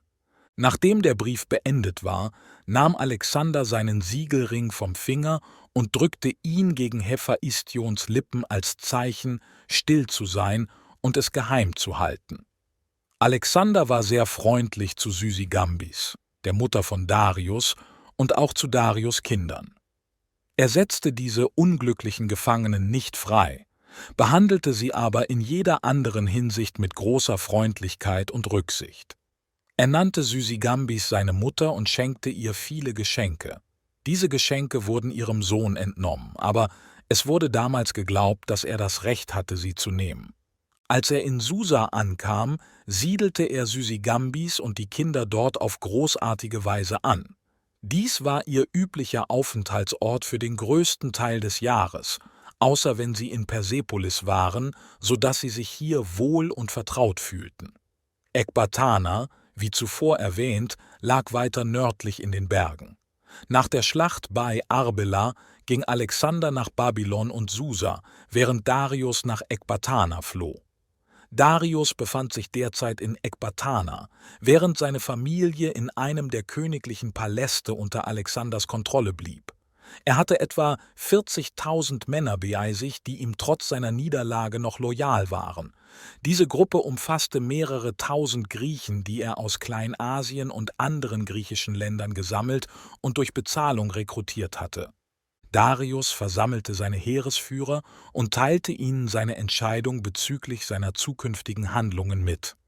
Darius sagte: Viele von denen, die meine Regierungsbeamten waren, haben mich in schweren Zeiten verlassen und sich Alexander angeschlossen. Sie haben ihm die Städte, Zitadellen und Provinzen übergeben, denen ich vertraut hatte. Ihr seid die Einzigen, die mir loyal und treu geblieben sind.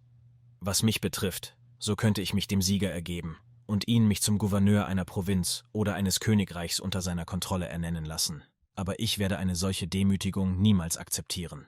Ich könnte im Kampf sterben, aber ich werde mich niemals ergeben. Ich werde keine Krone akzeptieren, die mir von jemand anderem gegeben wird. Und ich werde mein Recht, über das Reich meiner Vorfahren zu herrschen, nicht aufgeben, bis ich sterbe. Lasst uns starke Maßnahmen ergreifen, wenn ihr mit dieser Entscheidung einverstanden seid. Wir können den Schaden, den wir erleben, stoppen oder Rache suchen. Das Heer reagierte sehr warm auf diese Bitte. Sie sagten, sie seien bereit, ihm zu folgen, egal wohin er ging. Allerdings stellte sich all diese Begeisterung und Unterstützung als irreführend und nicht echt heraus. Ein General namens Bessus, zusammen mit einigen anderen Offizieren des Heeres, schmiedete einen Plan, Darius zu fangen und ihn zum Gefangenen zu machen. Danach würde Bessus das Kommando über die Armee übernehmen. Wenn Alexander Darius nachjagen und eine gute Chance haben würde, ihn zu fangen und zu besiegen, glaubte er, er könnte Darius als Gefangenen im Austausch für Freiheit, Sicherheit und möglicherweise großzügige Belohnungen für sich und seine Verbündeten übergeben.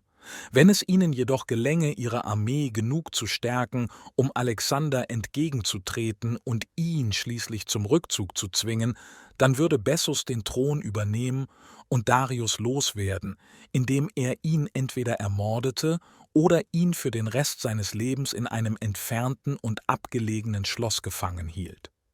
Bessus teilte seine Pläne zunächst sehr vorsichtig mit den obersten Offizieren der Armee.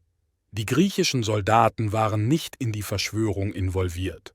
Sie hörten und sahen jedoch genug, um zu vermuten, was vorbereitet wurde. Sie sagten Darius, er solle ihnen mehr vertrauen, sie ihn beschützen lassen und sein Zelt dort aufschlagen, wo sie lagerten. Aber Darius lehnte diese Vorschläge ab. Er sagte, er würde nicht den Glauben an und die Loyalität zu seinen Mitbürgern, die seine natürlichen Verteidiger waren, verlieren und sich auf Leute verlassen, die er nicht kannte. Er sagte, er würde seine Freunde nicht verraten und verlassen, in der Erwartung, dass sie dasselbe mit ihm tun würden. Währenddessen, als Alexander sich Ekbatana näherte, zogen Darius und seine Truppen aus der Stadt zurück und machten sich ostwärts auf den Weg durch das große Landgebiet südlich des Kaspischen Meeres. In diesem Gebiet gibt es bergiges Gelände mit einer engen Passage, die Darius durchqueren muss. Diese Passage wurde die Kaspischen Tore genannt, nach den Felsen auf beiden Seiten. Ein Heer, das durch eine enge und gefährliche Schlucht wie diese marschiert, verursacht immer Verzögerungen und dauert länger. Alexander eilte voran in der Hoffnung, Darius zu erreichen, bevor dieser den Pass durchquerte. Er bewegte sich so schnell, dass nur die stärksten und zähesten seiner Armee mithalten konnten. Tausende von Individuen, erschöpft von ihren Anstrengungen und harter Arbeit, blieben zurück. Viele Pferde brachen ebenfalls vor Hitze und Erschöpfung zusammen und konnten nicht weitermachen. Sie verendeten letztendlich am Wegesrand. Alexander setzte dringlich mit allen fort, die noch folgen konnten. Leider war es zwecklos. Als er den Pass erreichte, war es bereits zu spät. Darius war bereits mit seiner gesamten Armee hindurchgezogen. Alexander beschloss, eine Pause einzulegen und zu warten, bis seine Männer aufholen konnten. Dann lagerte er für ein paar Tage, um kleine Gruppen auszusenden, die nach Futter für die Pferde suchen sollten. Diese Gruppen wurden entsandt, um die nähere Umgebung zu erkunden und Getreide sowie anderes Futter zu finden. Nahrung für die Pferde einer Armee ist zu umfangreich, um über weite Strecken transportiert zu werden. Daher muss sie täglich aus der näheren Umgebung entlang der Route gesammelt werden. Während er auf die Rückkehr der Futtersuchtrupps wartete, kam ein persischer Adliger ins Lager und erzählte Alexander, dass Darius und seine Kräfte etwa 2 Tagesmärsche vorauslagerten. Er erwähnte auch, dass Bessus nun das Kommando hatte, da die Verschwörung erfolgreich war und Darius seiner Macht enthoben und als Gefangener genommen worden war. Die treuen Griechen erkannten, dass das gesamte Heer gegen sie war und sie keinen Widerstand leisten konnten. So verließen sie das persische Lager und gingen in die Berge, wo sie warteten, um zu sehen, was geschehen würde. Alexander beschloss, sofort die Verfolgung von Bessus und seinem Gefangenen aufzunehmen. Er wartete nicht auf die Rückkehr der Futtersuchttrupps. Er wählte die stärksten und agilsten Infanteristen und Kavalleristen aus, sagte ihnen, sie sollten genug Nahrung für 2 Tage mitbringen und brach dann noch am selben Abend mit ihnen auf. Die Gruppe reiste die ganze Nacht und den folgenden Tag bis zum Mittag weiter. Sie hielten bis zum Abend inne und setzten dann ihre Reise fort. Am nächsten Morgen erreichten sie das Lager, von dem der persische Adelige gesprochen hatte.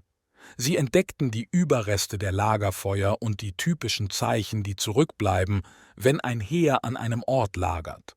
Das Heer war jedoch bereits abgezogen. Die Verfolger waren nun zu müde, um ohne Ruhe weiterzumachen. Alexander blieb hier für den Tag, um seinen Männern und Pferden Ruhe zu gönnen. In der folgenden Nacht setzten sie ihre Reise fort und erreichten am nächsten Tag mittags ein weiteres persisches Lager, das sie gerade erst einen Tag zuvor verlassen hatten. Die Offiziere von Alexanders Armee waren sehr aufgeregt und enthusiastisch, da sie ihrem Hauptziel näher kamen. Sie waren bereit, jede Anstrengung zu unternehmen, alle Strapazen und Müdigkeit zu ertragen und alle Maßnahmen zu ergreifen, egal wie ungewöhnlich, um ihr Ziel zu erreichen. Alexander fragte die Einwohner, ob es eine kürzere Route als die vom Feind benutzte gäbe. Sie informierten ihn, dass es tatsächlich eine kürzere Straße gäbe, diese jedoch durch ein trockenes und ödes Gebiet ohne Wasser führte. Beim Marsch einer Armee, da die Soldaten immer viele Waffen und Lebensmittel tragen und kein Wasser mitnehmen können, ist es immer wichtig, Routen zu wählen, die unterwegs Wasserquellen haben. Alexander ignorierte diesen Gedanken jedoch und machte sich sofort bereit, mit einer kleinen Gruppe zum Kreuzweg aufzubrechen.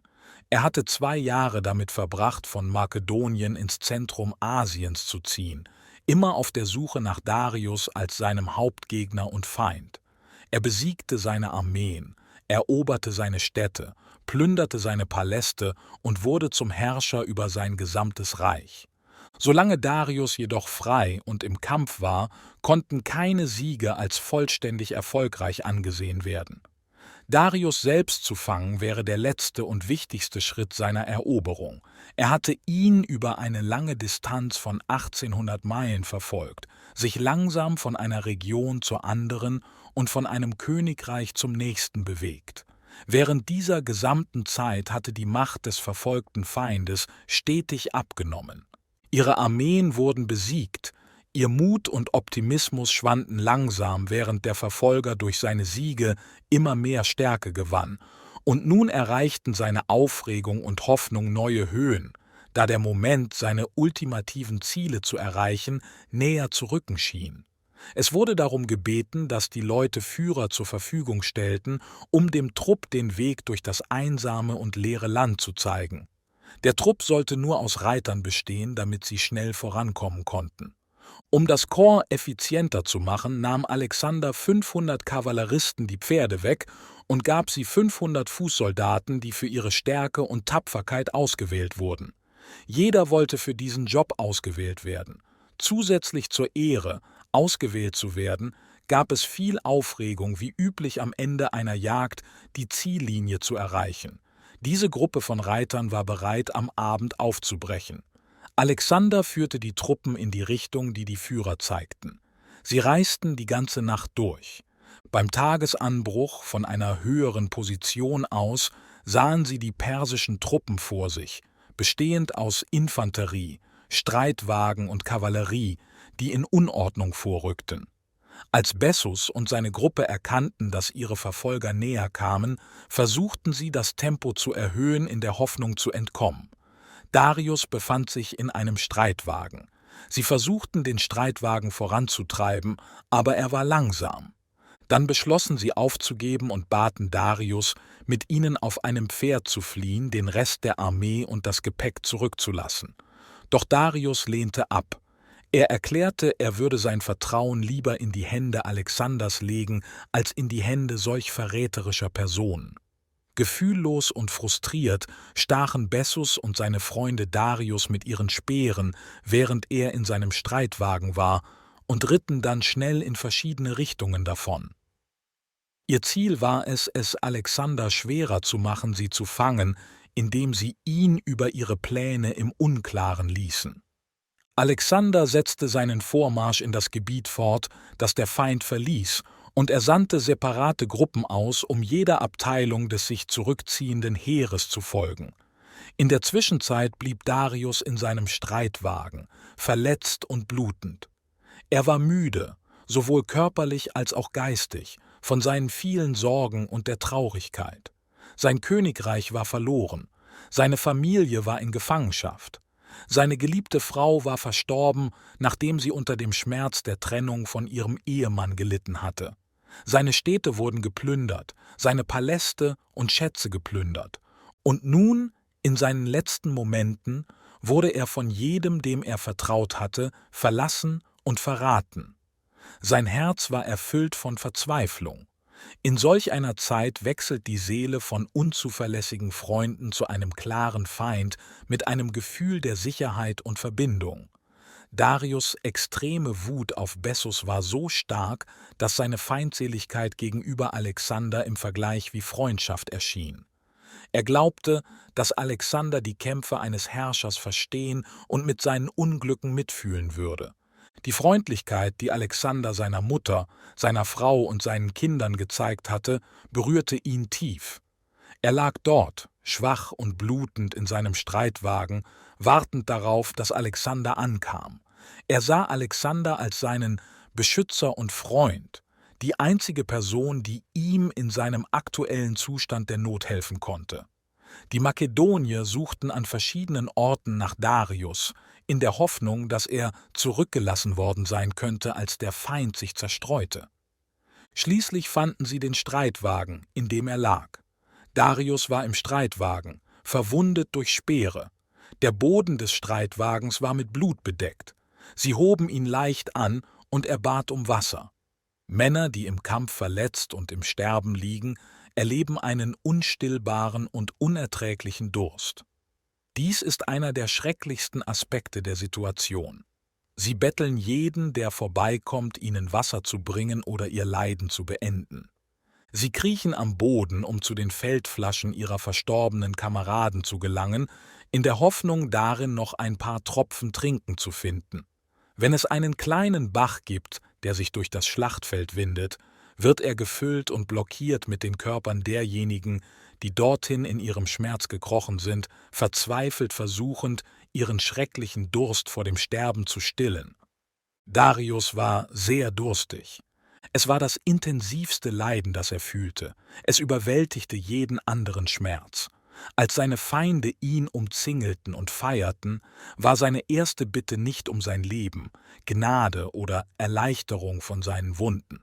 Stattdessen flehte er sie an, ihm etwas Wasser zu geben. Er musste durch einen Dolmetscher sprechen. Der Dolmetscher war ein persischer Gefangener, den die makedonische Armee früher gefangen genommen hatte und der in dem makedonischen Lager die griechische Sprache erlernt hatte. Sie hatten ihn, in Erwartung, seine Hilfe zu benötigen, mitgebracht, und es war durch ihn, dass Darius um Wasser bat. Ein Soldat aus Makedonien ging schnell, um etwas zu holen. Andere gingen eilig, um Alexander zu finden und ihn zu dem Ort zu bringen, an dem das Hauptziel seines Ärgers und seiner langen Verfolgung im Sterben lag. Darius bekam das Getränk. Er war wirklich glücklich, dass sie einen Dolmetscher bei sich hatten, der ihn verstehen und seine Nachricht an Alexander übermitteln konnte. Er hatte Angst, sterben zu müssen, ohne sagen zu können, was er sagen wollte. Darius sagte: »Sag Alexander, dass ich ihm unter den stärksten Verpflichtungen stehe, die ich jetzt nie zurückzahlen kann, für seine Güte zu meiner Frau, meiner Mutter und meinen Kindern. Er hat nicht nur ihr Leben verschont, sondern sie mit größter Rücksicht und Fürsorge behandelt und alles in seiner Macht Stehende getan, um sie glücklich zu machen. Das letzte Gefühl in meinem Herzen ist Dankbarkeit ihm gegenüber für diese Gunstbezeugungen. Ich hoffe jetzt, dass er erfolgreich weitermacht und seine Eroberungen so triumphierend beendet, wie er sie begonnen hat.« Er sagte, dass er, wenn nötig, eine letzte Bitte geäußert hätte. Diese Bitte war, dass Alexander dem Verräter Bessus nachjagen und Rache für den Mord suchen sollte, den er begangen hatte. Er glaubte jedoch, dass Alexander dies von selbst tun würde, da die Bestrafung solchen Verrats ein gemeinsames Ziel unter allen Königen war.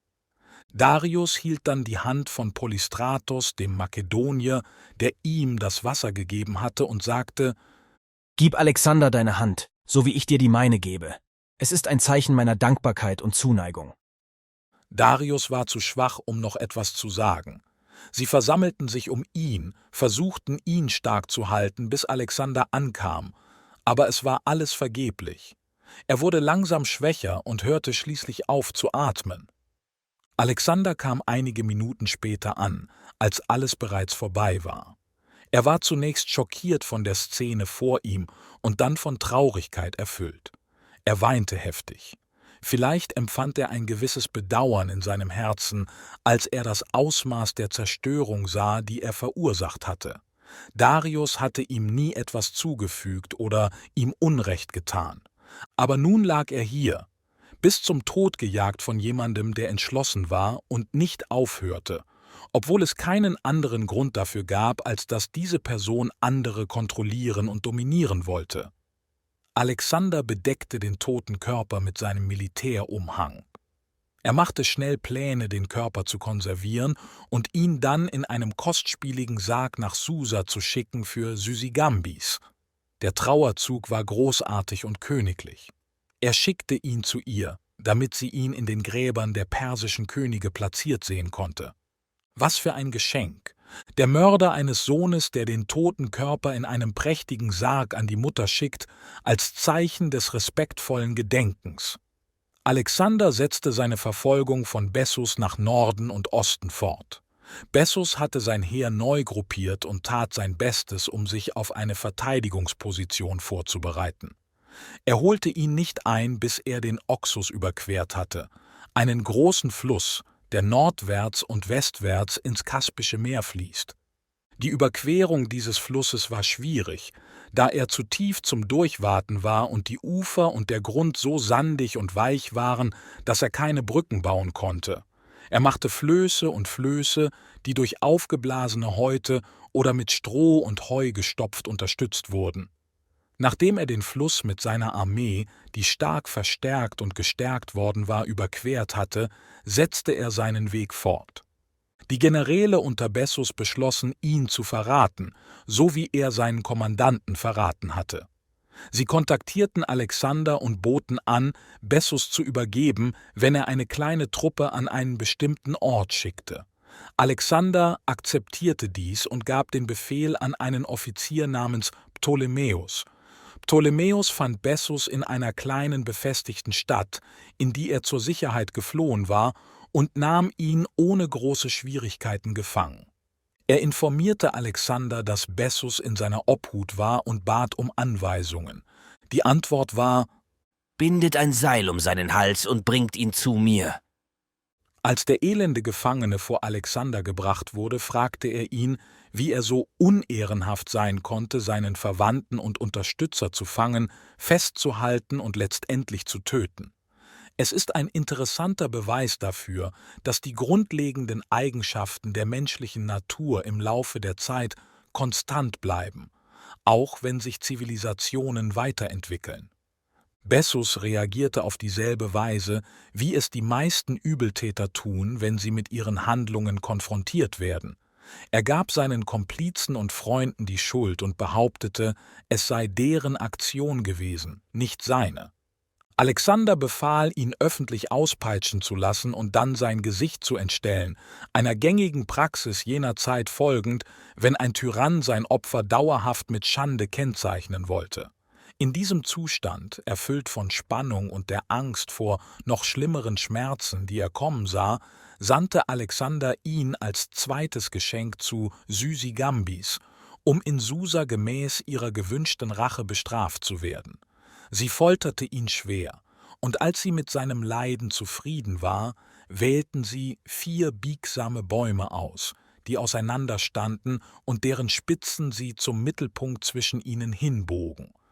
Sie banden den erschöpften und sterbenden Bessus an diese Bäume, jeweils einen Körperteil an jeden Baum. Dann ließen sie die Bäume los und die Bäume schnellten nach oben, rissen den Körper auseinander. Jeder Baum hielt sein Stück des Körpers, als ob sie feierten, hoch über der versammelten Menge, die zuschaute. Kapitel 11 – Verfall des Charakters. Vor Christus 329. Alexander war nun 26 Jahre alt. Er hatte all seine ehrgeizigen Ziele erreicht. Darius lebte nicht mehr, und Alexander war nun der unangefochtene Herrscher über ganz Westasien. Er hatte viel Geld, er hatte viel Kontrolle über das, was er für die ganze Welt hielt. Jedoch, als er diese Macht erlangte, veränderte sich seine Persönlichkeit negativ. Er verlor die Einfachheit, Selbstkontrolle, Mäßigung und das Gerechtigkeitsempfinden, die er in seinen frühen Jahren hatte. Er begann sich zu kleiden und zu verhalten wie die Perser und lebte in deren großartigen Palästen, wobei er ihre Verschwendungssucht und Pracht kopierte. Er begann, Partys und Wein sehr zu genießen und trank manchmal zu viel. Er hatte eine Gruppe von 360 jungen Frauen und verbrachte Zeit mit ihnen, indem er sich jeder Art von Luxus und Vergnügen hingab. Einfach ausgedrückt, er hatte sich vollständig verändert. Die Entschlossenheit, starke Persönlichkeit und fokussierte Verfolgung wichtiger Ziele durch sorgfältige Planung, vorausschauendes Denken, harte Arbeit und Selbstkontrolle, all das verschwand. Jetzt schien er nur noch an festen, wilden Partys und dem Nachgeben in rücksichtsloses Verhalten und Unmoral interessiert, indem er ganze Tage und Nächte mit solchen Aktivitäten verbrachte. Diese Situation verärgerte und frustrierte die Offiziere seiner Armee zutiefst. Viele von ihnen waren älter als er und besser ausgerüstet, um der Versuchung von Luxus, Weichheit und Fehlverhalten zu widerstehen. Sie blieben ihrer ursprünglichen Einfachheit und Ehrlichkeit treu. Trotz einiger respektvoller, aber erfolgloser Einwände distanzierten sie sich emotional von ihrem Anführer und kritisierten seine Bosheit und Dummheit untereinander stark. Jedoch ahmten viele der jungen Offiziere Alexanders Verhalten nach und wurden genauso eitel, unregelmäßig und vergnügungssüchtig wie er. Trotzdem gab es, obwohl sie sich ihm in seinen Vergnügungen anschlossen, keine starke Einheit zwischen ihm und ihnen. Die Verbindung, die Freunde verbindet, die einfach die Gesellschaft des anderen genießen, ist immer schwach. Als Ergebnis verlor Alexander langsam das Vertrauen und die Zuneigung seiner alten Freunde und scheiterte daran, irgendwelche neuen zu machen. Seine Offiziere mochten entweder sein Verhalten nicht und hielten Abstand, oder sie schlossen sich ihm in seinen Feiern und schlechtem Verhalten an, ohne ihn wirklich zu respektieren oder irgendwelche Loyalität ihm gegenüber zu fühlen. Parmenio und sein Sohn Philotas waren zwei unterschiedliche Charaktertypen. Parmenio, ein alter General mit umfangreicher Erfahrung und Ruhm, hatte unter Philipp, Alexanders Vater, gedient, bevor Alexander König wurde. Während Alexanders Karriere war Parmenio sein oberster Leutnantgeneral, und er verließ sich konsequent auf ihn in schwierigen Situationen. Parmenio war besonnen, mutig, furchtlos und weise. Er hielt Alexander von impulsiven Handlungen ab und spielte eine entscheidende Rolle dabei, ihm zu helfen, die meisten seiner Ziele zu erreichen. Es war damals üblich, dass Könige die Verdienste ihrer Generäle und Offiziere zugeschrieben bekamen. Daher würden die Berichte über die Errungenschaften der makedonischen Armee Alexanders Beteiligung natürlich übertreiben und Parmenios Beiträge herunterspielen. Heutzutage glauben jedoch viele unvoreingenommene Leser, dass es Grund zur Frage gibt, ob Alexander seine große Expedition erfolgreich durchgeführt hätte, wenn er nicht von Parmenio begleitet worden wäre. Philotas war Parmenios Sohn, aber sie hatten sehr unterschiedliche Persönlichkeiten. Diese Unterscheidung wird oft durch die Geschichte beobachtet zwischen denen, die in Größe geboren werden, und denen, die sie durch ihre Bemühungen erreichen. Wir beobachten den gleichen Vergleich heute noch, da die Kinder der Reichen, die ihr Vermögen erben, Bescheidenheit, Klugheit und Tugend durch Stolz, Arroganz, Selbstgenuss und Verschwendung ersetzen. Diese Qualitäten waren dieselben, die ihren Vorfahren halfen, ihr Vermögen zu erwerben. Philotas war sehr stolz, prahlte viel, gab zu viel Geld aus und hatte viele Suchtprobleme, genau wie sein Meister Alexander, der sich jeder Art von Luxus und Vergnügen hingab. Eines Tages riet ihm sein Vater, müde von seinem arroganten Verhalten, seinem Prahlerei und seinem extravaganten Lebensstil bescheidener zu sein. Aber Parmenios weiser Rat an seinen Sohn wurde ignoriert. Philotas prahlte damit, wie wichtig er für Alexander war und sagte: Ohne meinen Vater Parmenio, was hätte Philipp erreicht? Und ohne mich, was hätte Alexander erreicht? Diese Aussagen erreichten Alexander, was dazu führte, dass Verdacht, Angst und Hass zwischen ihnen wuchsen. Höfe und Lager sind Orte, an denen Menschen oft heimliche Pläne und Intrigen gegen jemanden schmieden. Alexander hörte ständig von geheimen Plänen und Verschwörungen gegen ihn. Die intensive Liebe und Hingabe, die er zu Beginn seiner Karriere bei allen hervorrief, war verschwunden. Seine Generäle und Offiziere planten ständig, ihn von der Macht zu entfernen, da er nicht mehr die Energie zu haben schien, zu führen. Alexander war immer misstrauisch gegenüber diesen Plänen und lebte in einem ständigen Zustand der Unruhe und Angst, da er versuchte, sie aufzudecken und zu bestrafen. Schließlich geschah eine Verschwörung, in die Philotas verwickelt war. Eines Tages wurde Alexander gesagt, dass es einen Plan gab, ihn zu stürzen und ihm zu schaden. Es hieß, dass Philotas von einem der Freunde Alexanders über den Plan informiert wurde, damit er es dem König erzählen könnte. Jedoch tat er das nicht, was es wahrscheinlich erscheinen ließ, dass er mit den Verschwörern zusammenarbeitete.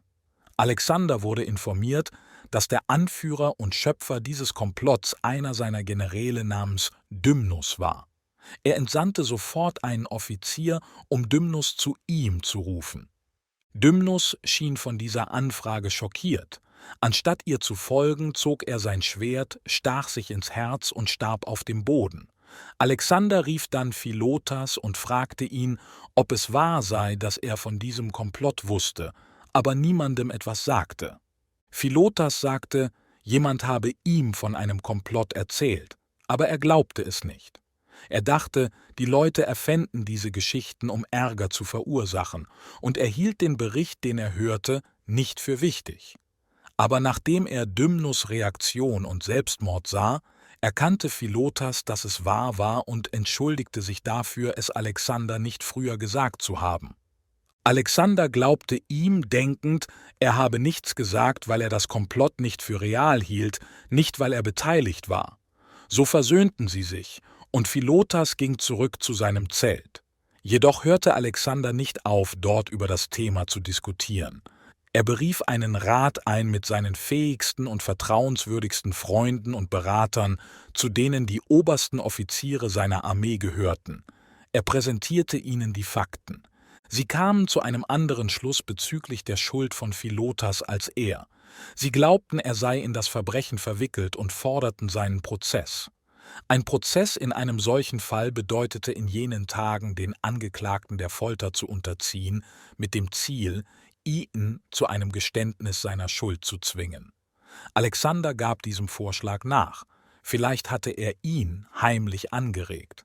Die Berater von Königen und Eroberern haben unter solchen Umständen in der Regel die Klugheit herauszufinden, welcher Rat angenehm sein wird. Auf jeden Fall folgte Alexander dem Rat seiner Berater und traf Anordnungen, Philotas noch am selben Abend festzunehmen.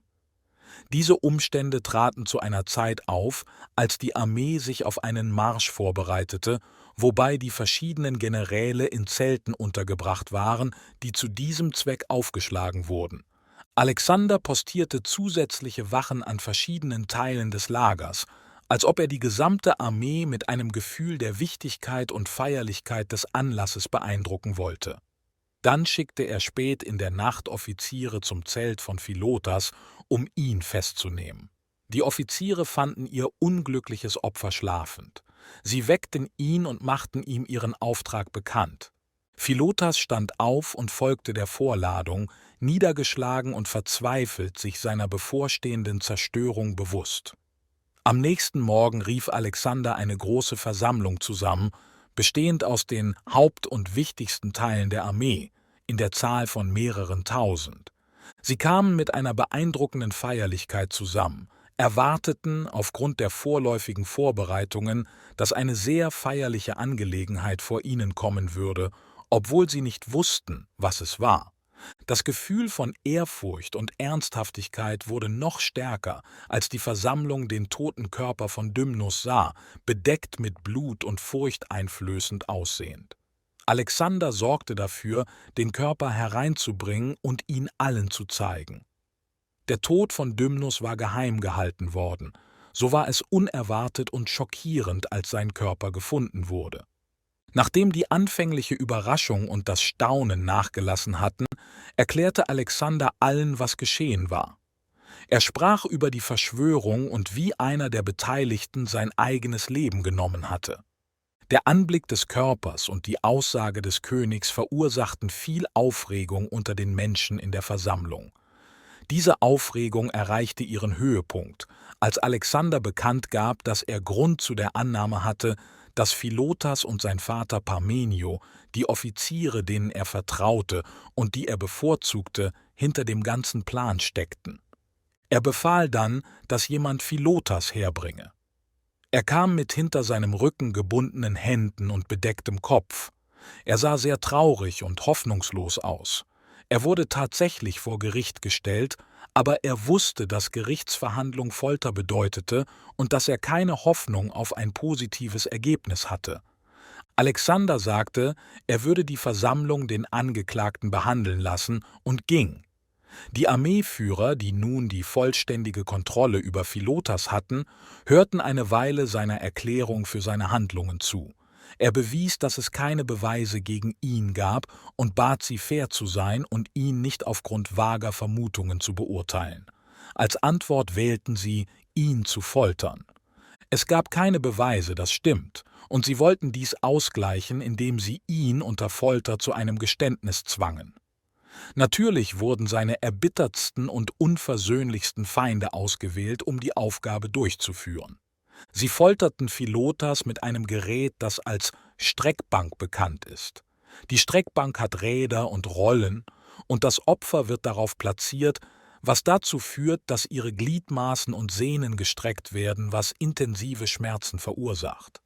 Philotas ertrug seine Folter tapfer, ohne Anzeichen von Schmerz oder Not zu zeigen. Dies veranlasste seine Henker nur, die Qual zu intensivieren. Es ist wichtig zu beachten, dass in diesem Prozess die Frage der Schuld oder Unschuld nicht zur Debatte stand. Die einzige Frage war, wer konnte das meiste Leiden ertragen, Philotas oder seine Feinde? Leider wurde Philotas letztendlich in diesem Wettbewerb besiegt. Er flehte sie an, ihnen von der Streckbank zu lassen, indem er sagte, er würde gestehen, was immer sie wollten, solange er friedlich sterben könnte. Sie hörten zu und ließen ihn frei. Als sie fragten, gab er zu, dass sowohl er als auch sein Vater Teil des Komplotts waren. Er stimmte zu, mehr Fragen über die Verschwörung und die Schuld bestimmter Personen zu beantworten, die verdächtigt wurden oder von denen gewünscht wurde, dass sie von den Folternden verurteilt werden. Die Antworten, die Philotas auf diese Fragen gab, wurden aufgezeichnet und er wurde dann zum Steinigen verurteilt. Das Urteil wurde sofort vollstreckt. Während dieser Zeit befand sich Parmenio in Medien, wo er einen entscheidenden Teil von Alexanders Armee kommandierte. Es wurde beschlossen, dass er getötet werden musste. Jedoch war sorgfältige Planung erforderlich, um seine Hinrichtung sicherzustellen, während er weit entfernt war und eine große Streitmacht führte. Die Angelegenheit musste heimlich und schnell erledigt werden. Der Plan war wie folgt. Es gab einen Mann namens Polydamas, der als enger Freund von Parmenio bekannt war. Polydamas wurde ausgewählt, nach Medien zu gehen und die Hinrichtung zu bezeugen. Er wurde ausgewählt, weil, wenn ein Feind oder ein Fremder gesendet worden wäre, Parmenio misstrauisch oder vorsichtig geworden wäre und wachsam geblieben wäre. Sie gaben Polydamas einige Briefe für Parmenio, die vorgaben, von seinen Freunden zu sein. Einer der Briefe hatte sogar das Siegel seines Sohnes Philotas, um den traurigen Vater vollständig zu täuschen. Polydamas reiste 11 Tage, um Medien zu erreichen. Er trug Briefe für Kleander, den Gouverneur der Provinz Medien. Diese Briefe autorisierten Parmenios Hinrichtung, wie vom König befohlen. Er ging nachts zu Kleanders Haus. Er gab ihm die Briefe und sie planten, wie sie den Plan ausführen würden. Nachdem alle notwendigen Vorsichtsmaßnahmen getroffen wurden, ging Polydamas mit seinen Begleitern zu Parmenios Quartieren. Der ältere General, der damals 80 Jahre alt war, ging auf seinem Grundstück spazieren. Polydamas durfte sich ihm nähern und begrüßte ihn herzlich. Er übergab ihm seine Briefe und Parmenio las sie. Er war sehr glücklich über das, was die Briefe sagten, besonders über den, der im Namen seines Sohnes geschrieben war. Er konnte nicht erkennen, dass es gefälscht war, weil es damals üblich war, dass Sekretäre Briefe schrieben und sie nur durch das Siegel bestätigt wurden. Parmenio war glücklich, gute Nachrichten von Alexander und seinem Sohn zu erhalten. Während ihrer Diskussion über den Inhalt des Briefes produzierte Polydamas, der auf den günstigen Moment gewartet hatte, plötzlich einen versteckten Dolch und stach Parmenio in die Seite. Er zog ihn schnell heraus und stach ihm an den Hals. Die Begleiter stürmten vor, als sie dies sahen, und stachen wiederholt ihre Schwerter in den gefallenen Körper, bis er aufhörte zu atmen. Die gewaltsamen Tode von Parmenio und seinem Sohn, trotz geringer Beweise für ihre Schuld, hinterließen einen negativen Eindruck von Alexander. Kurz darauf ereignete sich ein weiterer Fall, der noch beunruhigender war. Es zeigte deutlich, dass Alexanders Geist, einst erfüllt von edlen Idealen der Gerechtigkeit und Großzügigkeit, nun zunehmend von selbstsüchtigen und unkontrollierbaren Emotionen beherrscht wurde. Dieser Fall betraf Klitus. Klitus war ein berühmter General in Alexanders Armee und ein enger Freund des Königs. Er hatte einmal Alexanders Leben gerettet. Dies geschah während der Schlacht am Granikos. Alexander hatte sich selbst in große Gefahr gebracht, indem er mitten in der Schlacht kämpfte, und er war von Feinden umgeben. Das Schwert eines von ihnen war über seinem Kopf erhoben und hätte ihn augenblicklich getötet, wenn Klitus nicht schnell vorgeprescht wäre und den Mann niedergeschlagen hätte, gerade als er zum Schlag ausholen wollte. Akte der Loyalität und Tapferkeit wie diese ließen Alexander Klitus sehr vertrauen. Nach dem Tod von Parmenio trat der Gouverneur einer Schlüsselprovinz im Reich zurück. Alexander wählte Klitus, um die Position zu übernehmen. In der Nacht, bevor er aufbrach, um seine neue Aufgabe als Führer zu beginnen, lud Alexander ihn zu einem besonderen Abendessen ein, um seine Beförderung zu feiern. Klitus und die anderen Gäste kamen zu dem Ereignis zusammen. Sie tranken Wein, wie sie es gewöhnlich taten, und amüsierten sich. Alexander wurde aufgeregt und begann zu sprechen, wie er es nun gewohnt war, prahlte mit seinen Errungenschaften und machte die seines Vaters Philipp im Vergleich herab. Menschen, die teilweise betrunken sind, neigen dazu, viel zu streiten und umso mehr, wenn sie im nüchternen Zustand gute Freunde sind. Klitus hatte unter Philipp gedient. Er war nun alt und, wie andere alte Männer, sehr an den Ruhm gebunden, der von seinen jugendlichen Leistungen kam. Er fühlte sich unruhig und unwohl, als er hörte, wie Alexander sich das Verdienst für den Sieg seines Vaters Philipp bei Chaironeia zuschrieb. Er begann den Menschen, die neben ihm saßen, zu murmeln, wie oft Könige viel Anerkennung beanspruchen und erhalten, die sie nicht verdienen. Alexander fragte, was Klitus gesagt hatte. Niemand antwortete. Doch Klitus fuhr fort zu sprechen und wurde immer aufgeregter. Er lobte Philipps Charakter und militärische Leistungen und sagte, dass sie besser waren als alles in seiner besten Zeit. Die Menschen am Tisch begannen über das Thema zu streiten. Die alten Männer unterstützten Philipp und die Vergangenheit, während die jüngeren Alexander verteidigten. Klitus wurde zunehmend aufgeregt. Er lobte Parmenio, der Philipps oberster General gewesen war, und begann die Fairness seiner kürzlichen Bestrafung und seines Todes in Frage zu stellen.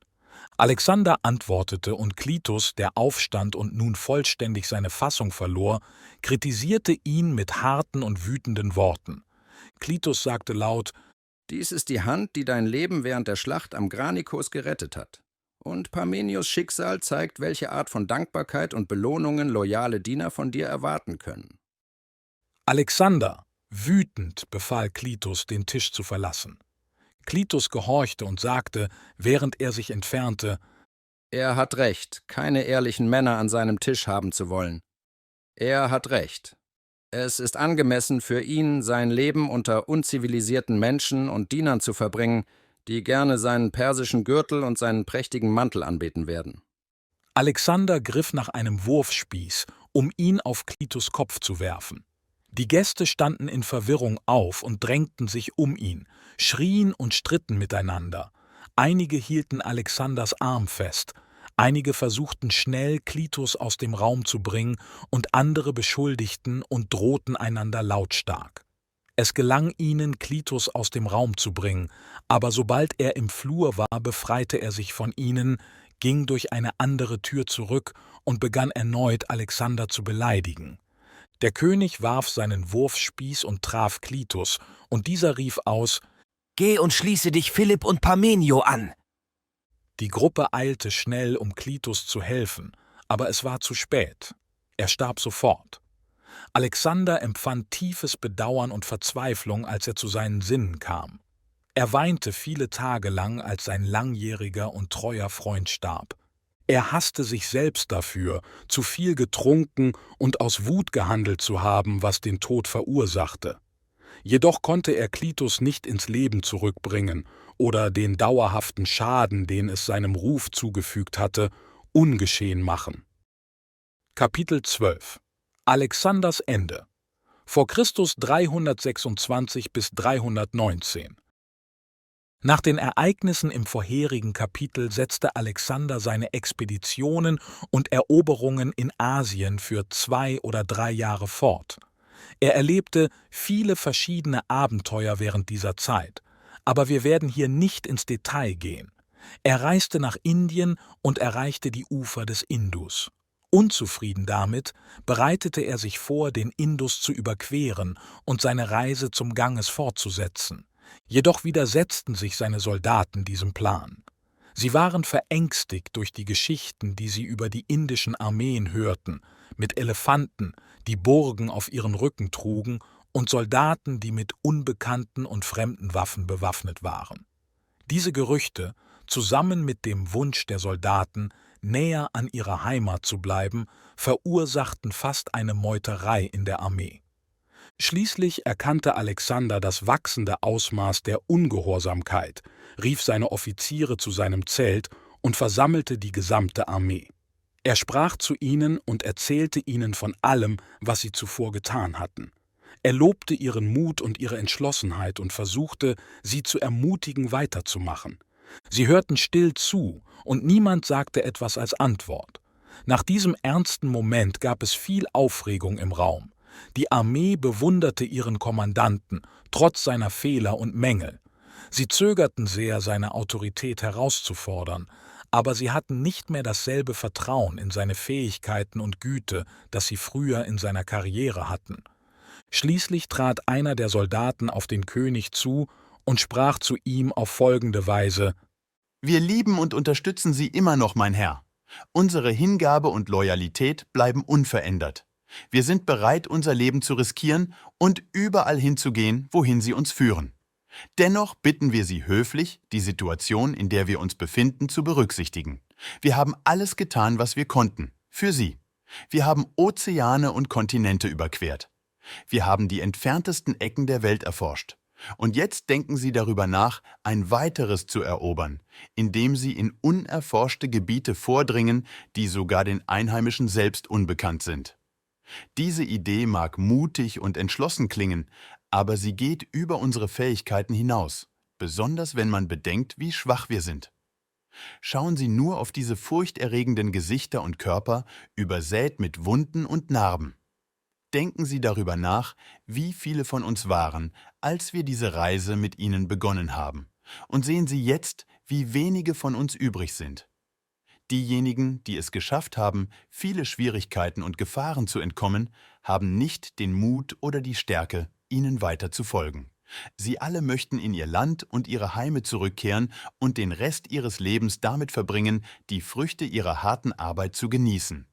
Bitte verstehen und verzeihen Sie ihnen diese natürlichen Wünsche. Die Gefühle der Soldaten, die diese ausdrückten, festigten sich weiter. Alexander war sehr beunruhigt und verärgert.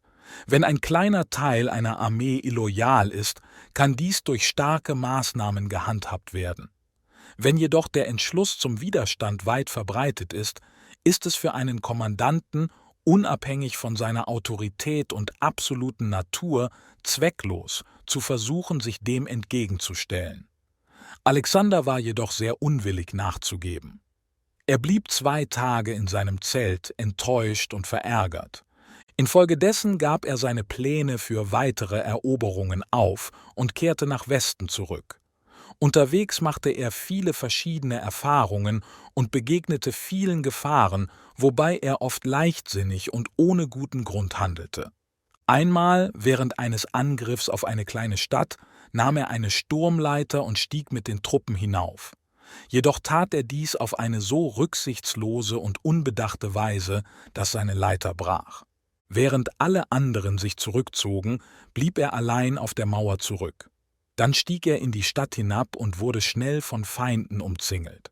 Seine Freunde erhoben ihre Leitern erneut und setzten ihre Suche nach ihm fort, entschlossen, ihn zu retten. Einige standen an seiner Seite und beschützten ihn, während es anderen gelang, ein kleines Tor zu öffnen und so dem Rest der Armee den Eintritt zu ermöglichen. Dank dessen wurde Alexander gerettet. Jedoch, als sie ihn aus der Stadt brachten, steckte ein etwa 90 Zentimeter langer Pfeil in seiner Seite, der seine Rüstung durchbohrte. Die Chirurgen entfernten sorgfältig den hölzernen Teil des Pfeils und erweiterten dann die Wunde, um die Widerhaken herauszunehmen. Die Soldaten waren wütend, dass Alexander sich in Gefahr gebracht hatte, und sie zwangen, ihr Leben zu riskieren, um ihn zu retten. Die Wunde war fast tödlich und verursachte extreme Erschöpfung durch Blutverlust. Dennoch erholte er sich innerhalb weniger Wochen. Alexanders Gewohnheiten des übermäßigen Trinkens und der Hingabe an Laster wuchsen ständig. Nicht nur, dass er selbst an diesen Exzessen teilnahm, er ermutigte auch andere dazu. Er belohnte sogar diejenigen, die am meisten bei seinen Banketten trinken konnten. Bei einer dieser Gelegenheiten trank der Eroberer, wie gesagt, viel Wein, woraufhin er sich 3 Tage lang sehr krank fühlte und dann starb. Und mehr als 40 andere, die bei derselben Feier anwesend waren, starben, weil sie zu viel getrunken hatten. Alexander kehrte nach Babylon zurück. Sein Freund Hephaestion war bei ihm und beteiligte sich an all den schlechten Gewohnheiten, die er entwickelt hatte. Alexander begann sich von seinen alten makedonischen Freunden zu distanzieren und wurde seinen persischen Gefährten näher. Er heiratete Statira, die älteste Tochter von Darius, und vertraute die jüngste Tochter Hephaestion an. Er unterstützte auch, wann immer möglich, andere makedonische Offiziere, die persische Maiden heirateten. In einfachen Worten schien er entschlossen zu sein, sein wahres Wesen und Verhalten mit der Weiblichkeit, dem Überfluss und der Unmoral der östlichen Welt zu vermischen, die er anfangs verachtet hatte. Alexanders Ankunft in Babylon nach seinen Feldzügen in Indien war ein großes und prächtiges Ereignis. Botschafter und Prinzen aus verschiedenen Nationen hatten sich versammelt, um ihn zu begrüßen und seine Rückkehr zu feiern. Aufwendige Arrangements wurden für Prozessionen, Shows, Paraden und Spektakel zu seinen Ehren gemacht. Das ganze Land war sehr aufgeregt, und sie machten sehr kostspielige Vorbereitungen, um ihn zu empfangen. Sie wollten ihm einen Empfang bereiten, der jemandem gebührte, der als Eroberer und Herrscher der Welt angesehen wurde und von dem man glaubte, er sei der Sohn eines Gottes. Als Alexander die Stadt erreichte, wurde er von einer Gruppe chaldäischer Astrologen begrüßt. Diese Astrologen waren Philosophen, die behaupteten, menschliche Ereignisse durch die Bewegungen der Sterne vorhersagen zu können. Die Bewegungen der Sterne wurden in der Antike, insbesondere in den östlichen Ländern, von den Hirten genau beobachtet.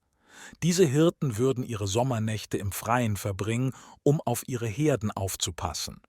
Diese Hirten bemerkten, dass die meisten Sterne ihre Positionen zueinander beibehielten. Sie gingen im Osten auf und im Westen unter, aber ihre Positionen zueinander änderten sich nicht. Es gab jedoch ein paar Sterne, die sich seltsam und unvorhersehbar unter den anderen bewegten. Sie nannten diese Sterne die Wanderer oder in ihrer Sprache die Planeten, und sie beobachteten ihre geheimnisvollen Bewegungen mit großer Neugier und Staunen. Sie glaubten, dass diese Veränderungen irgendwie mit menschlichen Angelegenheiten zusammenhingen, und sie versuchten aus ihnen die Ereignisse, ob gut oder schlecht, die der Menschheit widerfahren würden, vorherzusagen. Wann immer ein helles Objekt am Himmel oder ein Schatten, der die Sonne oder den Mond bedeckte, erschien, glaubten die Menschen, dass dies etwas Schlechtes bedeuten würde. Die Studie darüber, wie die Sterne sich bewegen und aussehen, um vorherzusagen, was den Menschen zustoßen wird, wurde Astrologie genannt. Die Astrologen kamen in einer großen und ernsten Prozession, um Alexander während seiner Reise zu treffen. Sie erzählten ihm, dass sie klare Beweise in den Sternen gefunden hatten, dass er, wenn er Babylon betreten würde, sein Leben aufs Spiel setzen würde. Deshalb baten sie ihn, sich nicht weiter zu nähern und eine andere Stadt als seine Hauptstadt auszuwählen. Alexander war sehr verwirrt von dieser Ankündigung. Sein durch zu viel Genuss und übermäßiges Verhalten geschwächter Geist war leicht von irrationalen Ängsten beeinflussbar. Es waren nicht nur die schlechten Auswirkungen des Engagements in schlechten Gewohnheiten auf seinen Geist, die zu diesem Ergebnis führten. Zusätzlich gab es den moralischen Einfluss zu wissen, dass er schuldig war. Schuldgefühle wecken Angst in den Menschen, verstärken reale Gefahren und machen den Geist anfällig für verschiedene eingebildete Ängste. Alexander war sehr besorgt, als er hörte, was die Astrologen sagten. Er stoppte den Marsch und begann darüber nachzudenken, was zu tun sei. Schließlich kamen die griechischen Philosophen zu ihm und sprachen mit ihm darüber. Sie überzeugten ihn, dass Astrologie nicht etwas sei, an das er glauben sollte. Die Griechen glaubten nicht an Astrologie. Stattdessen sagten sie zukünftige Ereignisse voraus, indem sie Vogelflüge beobachteten und Opfertiere sezierten. Schließlich wurden Alexanders Bedenken gemildert und er beschloss, in die Stadt zu gehen. Er bewegte sich vorwärts mit seiner ganzen Armee, trat mit viel Pracht und Grandeur ein. Doch sobald die anfängliche Aufregung nachließ, begann er sich besorgt, beunruhigt und unglücklich zu fühlen. Hephaistion, Alexanders enger Freund, starb, während sie auf dem Weg nach Babylon waren. Er starb an Krankheiten, die durch übermäßigen Genuss und schlechte Gewohnheiten verursacht wurden. Alexander war zutiefst betrübt über seinen Tod. Es machte ihn düster. Er fühlte sich eine Weile so, dachte über das Ereignis und dessen Bedeutung nach. Er beschloss, dass er, wenn er in Babylon ankam, ein großes Begräbnis abhalten würde, um Hephaistions Andenken zu ehren. Er schickte dann Befehle an alle Städte und Königreiche in der Nähe und sammelte eine riesige Menge Geld zu diesem Zweck. Er ließ einen Abschnitt der Stadtmauer abreißen, um Platz für ein großes Gebäude zu machen. Dieses Gebäude wurde sehr groß und mit detaillierten Entwürfen gebaut. Das Gebäude war mit vielen Schiffsfronten und Statuen geschmückt, die Alexander in Schlachten gewonnen hatte. Es gab auch Säulen, Skulpturen und goldene Verzierungen. Auf dem Dach gab es Bilder von Sirenen, die traurige Lieder mit einem versteckten Mechanismus singen konnten. Nach Historikern jener Zeit wurden die Kosten dieses Gebäudes, zusammen mit den Veranstaltungen, Shows und Aufführungen, die seiner Einweihung gewidmet waren, als ein Betrag gemeldet, der, wenn berechnet, ungefähr 10 Millionen Dollar entspricht. Dennoch gab es noch einige Grenzen zu Alexanders Extravaganz und Torheit. In Griechenland gab es einen Berg namens Berg Athos, wo jemand behauptete, er könnte in die Form eines Mannes geschnitzt und geformt werden, möglicherweise liegend. Es gab eine Stadt an einem Hang des Berges, und auf der anderen Seite kam ein kleiner Fluss herunter. Der Künstler, der diese erstaunliche Skulptur erdachte, sagte, dass er die Figur so formen würde, dass die Stadt in einer Hand wäre und der Fluss aus der anderen fließen würde. Alexander hörte den Vorschlag.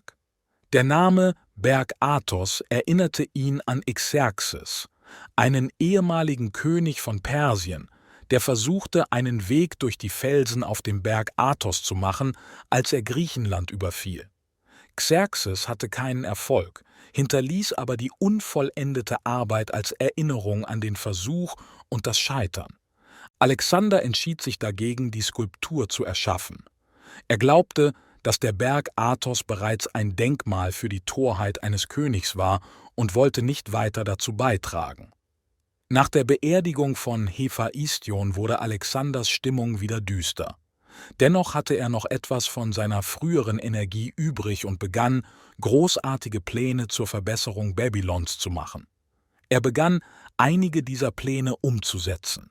Zusammenfassend verbrachte er seine Zeit in unvorhersehbaren Zyklen, Entschlossenheit und Antrieb, eines Tages große Pläne zu schmieden und am nächsten Tag vollständige Hingabe an Genuss und unmoralisches Verhalten.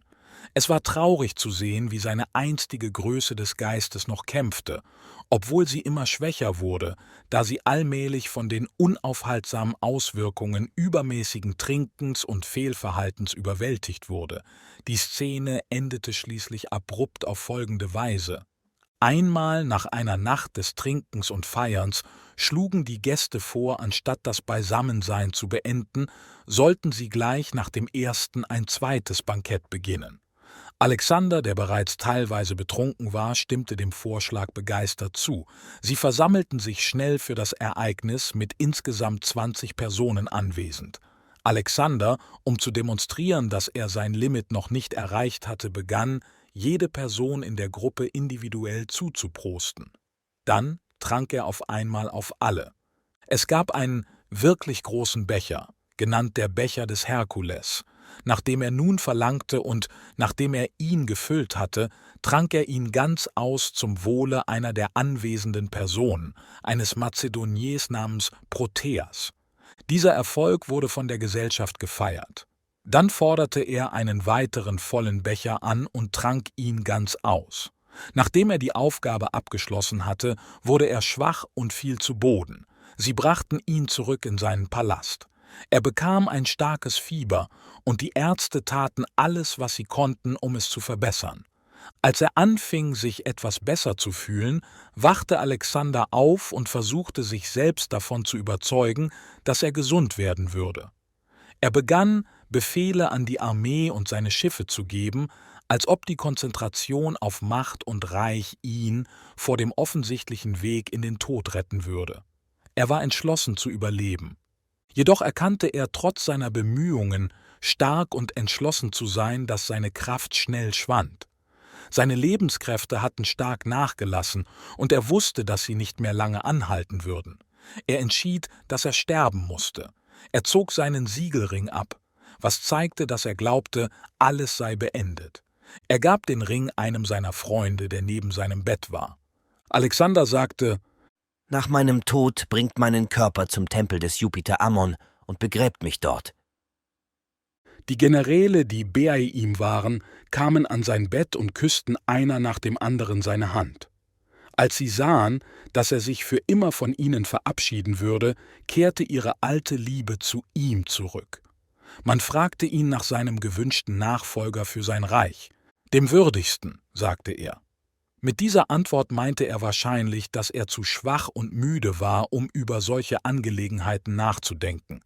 Er wusste wohl, dass es sinnlos für ihn war, zu versuchen, die Regierung seines Reiches nach seinem Tod zu kontrollieren.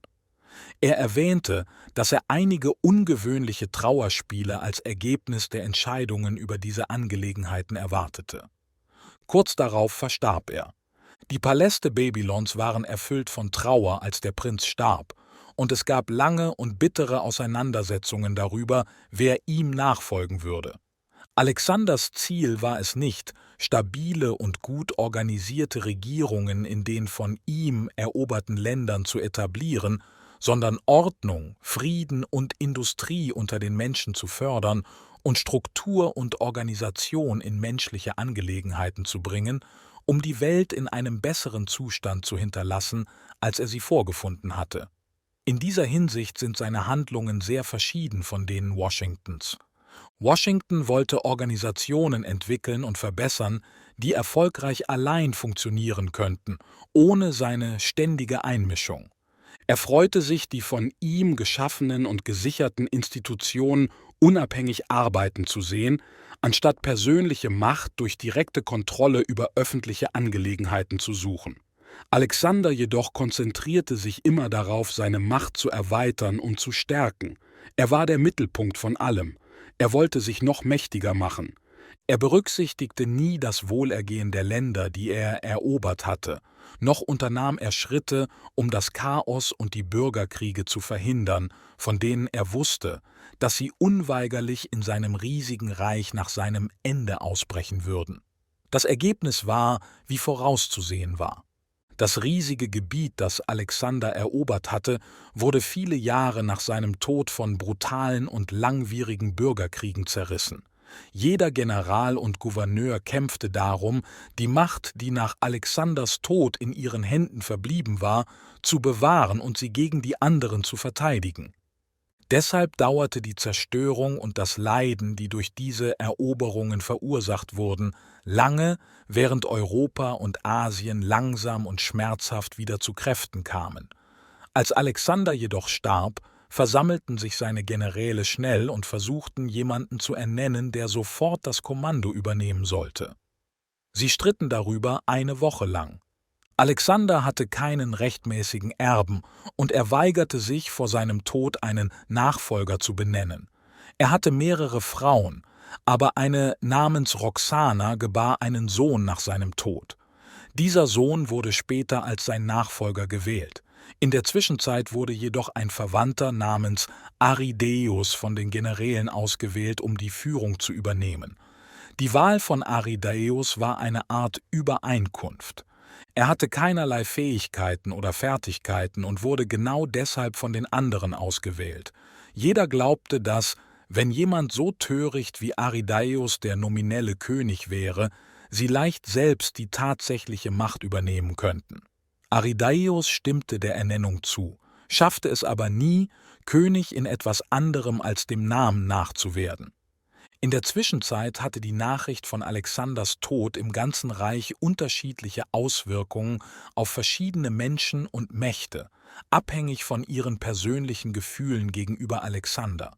Einige trauerten und beklagten seinen Tod, während andere, die seine Größe und die großartigen Dinge, die er getan hatte, bewundert hatten, aber nicht persönlich unter den Konsequenzen gelitten hatten, von der Nachricht betrübt waren. Andere, deren Leben ruiniert und deren Angehörige als Folge seiner Siege zerstört wurden, waren glücklich, dass die Person, die anderen so viel Schmerz zugefügt hatte, endlich die Konsequenzen ihres Handelns spürte. Es wurde erwartet, dass Sysigambis, die trauernde und verwitwete Mutter von Darius, eine derjenigen sein würde, die sich am meisten über den Tod des Eroberers freuen würde. Die Geschichte erzählt uns jedoch, dass sie stattdessen tief trauerte und lange Zeit keinen Trost finden konnte. Alexander war ein loyaler und freundlicher Freund für sie gewesen, trotz dass er ein unerbittlicher Feind ihres Sohnes war. Er behandelte sie immer mit großer Achtung und Freundlichkeit, erfüllte all ihre Bedürfnisse und sorgte für ihr Wohlbefinden und Glück. Langsam begann sie, ihn wie einen Sohn zu denken und zu lieben. Tatsächlich nannte er sie immer Mutter. Als sie erfuhr, dass er nicht mehr da war, fühlte sie, als ob ihr letzter Beschützer auf Erden gegangen war. Ihr Leben war erfüllt von Leid und Traurigkeit. Und diese letzte Tragödie ließ sie dahinschwinden, ständig aufgeregt und verzweifelt. Sie verlor jeglichen Appetit auf Essen und weigerte sich zu essen wie andere, die große seelische Schmerzen durchmachen. Ihre Freunde und Diener boten ihr Essen an, doch sie lehnte ab. Schließlich verstarb sie. Einige Leute sagten, sie hätte nicht gegessen und sei an Hunger gestorben. Es war jedoch wahrscheinlicher, dass sie aufgrund von Traurigkeit und Hoffnungslosigkeit starb, weil sie in ihren späteren Jahren allein und ohne Freunde zurückgelassen wurde, eher als wegen Hunger. Im starken Gegensatz zur traurigen Szene im Palast von Sysigambis gab es in den Straßen und öffentlichen Plätzen Athens eine wilde und freudige Feier, als sie die Nachricht vom Tod des mächtigen mazedonischen Königs erhielten. Der athenische Stadtstaat zusammen mit anderen Staaten in Südgriechenland hatte widerwillig die Herrschaft Mazedoniens akzeptiert. Sie hatten gegen Philipp und Alexander gekämpft. Obwohl Alexanders brutale Rache an Theben ihren Widerstand vorübergehend zum Schweigen brachte, waren sie nie wirklich besiegt. Demosthenes, der einflussreiche Redner, der sich gegen die mazedonischen Könige ausgesprochen hatte, war ins Exil geschickt worden, und jegliche öffentliche Unzufriedenheitsbekundungen wurden unterdrückt. Die Unzufriedenheit und Feindseligkeit bestanden weiterhin, so stark wie eh und je, und waren bereit, erneut auszubrechen mit noch größerer Gewalt, sobald die furchterregende Macht Alexanders keine Bedrohung mehr darstellte. Also, als das Gerücht Athen erreichte, zunächst nur ein Gerücht, dass Alexander in Babylon gestorben war, war die gesamte Stadt mit tumultuöser Freude erfüllt. Die Menschen versammelten sich in öffentlichen Bereichen und feierten und sprachen leidenschaftlich miteinander mit großer Freude. Sie wollten ihre Unabhängigkeit erklären und sofort einen Krieg gegen Mazedonien beginnen. Einige der älteren und weiseren Berater waren jedoch besonnener und ruhiger. Sie schlugen eine kurze Verzögerung vor, um die Richtigkeit der Nachricht zu überprüfen. Phokion, ein angesehener Staatsmann, versuchte, die Aufregung des Volkes zu beruhigen. Phokion sagte: Lasst uns nicht überstürzt handeln, wir haben genug Zeit. Wenn Alexander wirklich heute verstorben ist, wird er auch morgen und übermorgen noch verstorben sein. Dies gibt uns genügend Zeit, um durchdachte und vorsichtige Entscheidungen zu treffen. So wahr diese Perspektive auch war, sie enthielt zu viel Kritik und Spott, um ihre beabsichtigte Zuhörerschaft wesentlich zu beeinflussen. Die Menschen waren entschlossen, in den Krieg zu ziehen. Sie entsandten Vertreter an alle Staaten des Peloponnes, um sowohl zur Verteidigung als auch zum Angriff gegen Mazedonien ein Bündnis zu schmieden.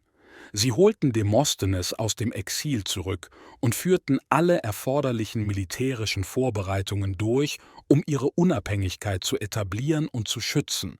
Die Konsequenzen all dessen wären sehr ernst gewesen, wenn das Gerücht über Alexanders Tod falsch gewesen wäre.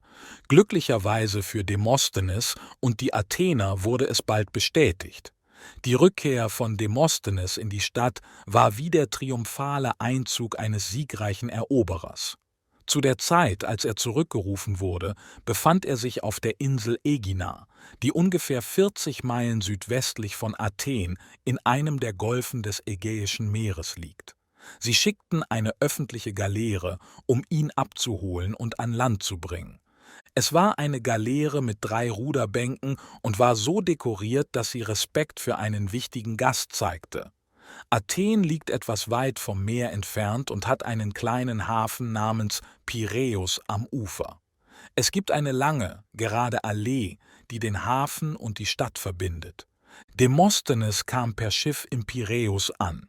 Alle zivilen und religiösen Führer der Stadt gingen in einer großen Prozession zum Hafen, um den Exilanten Bei seiner Ankunft zu begrüßen und willkommen zu heißen. Viele Menschen aus der Stadt folgten ebenfalls, um das Ereignis zu sehen und an der Feier teilzunehmen. In der Zwischenzeit machten sie auch großartige Vorbereitungen für Alexanders Beerdigung mit viel Pracht und Prunk. Es dauerte 2 Jahre, bis sie fertig waren. Zuerst wurde der Körper mit ägyptischer und chaldäischer Kunst einbalsamiert. Dann wurde er in einen Sarkophag gelegt, um zu seiner letzten Ruhestätte gebracht zu werden.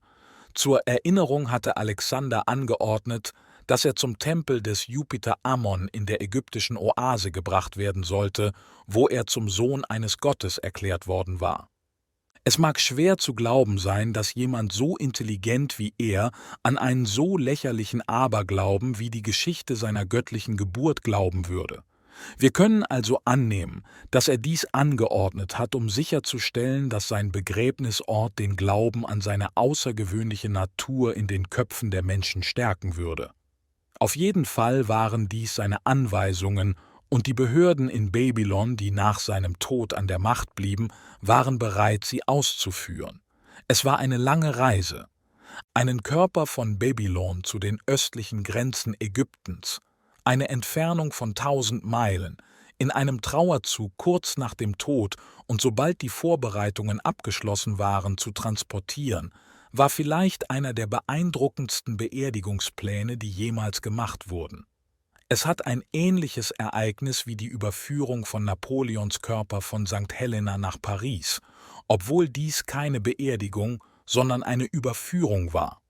Alexanders Prozession war ein einfacher Begräbnismarsch, der vom Palast, in dem er starb, zum richtigen Friedhof führte, eine Reise von 1000 Meilen, das stimmt, aber alles innerhalb seiner Ländereien. Die Bedeutung kam von dem großartigen Maßstab, auf dem alles im Zusammenhang mit dem großen Anführer durchgeführt wurde. Es war jedoch im Wesentlichen nur eine Bewegung von seinem Zuhause zum Begräbnisplatz auf seinem Eigentum. Ein wirklich großer und prächtiger Wagen wurde gemacht, um den Körper zu tragen. Die Beschreibung, wie reich und schön dieses Fahrzeug war, sind fast unglaublich. Die Speichen und Griffe der Räder waren mit Gold überzogen, und die Teile der Achsen, die außen in den Zentren der Räder zu sehen waren, waren mit großen goldenen Ornamenten verziert. Die Räder und Achsbäume waren sehr groß und weit auseinander. Sie stützten eine Plattform oder einen Boden für den Wagen, der 12 Fuß breit und 18 Fuß lang war. Auf dieser Plattform befand sich ein schöner Pavillon mit ionischen Säulen. Er war innen und außen mit Purpur und Gold dekoriert. Das Innere war wie eine teilweise offene Wohnung, gefüllt mit schönen Edelsteinen und kostbaren Steinen. Die Fläche von 12 Fuß mal 18 bildete einen anständig großen Raum, mit genug Platz für alles Notwendige innen. Es gab einen erhöhten Thron mit Stufen und einer Plattform. Der Thron war kunstvoll geschnitzt und mit Gold verziert. Er war leer, aber es hingen Kronen, die die Nationen repräsentierten, über die Alexander geherrscht hatte, daran. Am Boden des Thrones befand sich ein Sarg, der angeblich aus massivem Gold gefertigt war. Der Sarg enthielt den Körper und eine große Menge teurer Gewürze und Parfüm, die die Luft mit ihrem Duft füllten. Die Waffen, die Alexander getragen hatte, wurden vorne ausgestellt, zusammen mit dem Sarg und dem Thron. Um den Wagen herum befanden sich skulpturierte Figuren, sogenannte Bas-Reliefs, die Alexander und seine militärischen Gefährten zeigten. Es gab Säulen aus Mazedonien, Schwadronen aus Persien, Elefanten aus Indien, Kavallerietruppen und andere Symbole, die die Größe und Macht des verstorbenen Helden darstellten. Um den Pavillon herum gab es auch einen Rand aus goldenen Spitzen mit daran befestigten Glocken, die traurig läuteten, als der Wagen sich bewegte. Eine lange Reihe von 64 Maultieren, angeordnet in Gruppen von 4, zog diesen schweren Wagen. Diese Maultiere wurden wegen ihrer großen Größe und Stärke ausgewählt. Sie waren wunderschön geschmückt mit goldmontierten Halsbändern und Geschirren, verziert mit Edelsteinen. Bevor die Parade von Babylon aus startete, ging eine Gruppe von Arbeitern und Bauarbeitern voraus, um die Straßen zu reparieren, die Brücken zu verstärken und die Hindernisse entlang der gesamten Route, wo die Prozession vorbeiziehen sollte, zu beseitigen. Schließlich, als alles bereit war, begann die großartige Prozession sich zu bewegen und verließ durch die Tore Babylons. Es ist unmöglich in Worte zu fassen, die riesigen Menschenmengen, die sich versammelten, um sie zu verabschieden und die die Route säumten, als sie langsam von Stadt zu Stadt zog. Trotz der beeindruckenden Vorführung erreichte der Körper nie sein geplantes Ziel. Ptolemäus, der Herrscher Ägyptens nach der Teilung von Alexanders Reich, schickte eine große Gruppe von Soldaten, um den Trauerzug zu treffen, als er in Ägypten eintrat.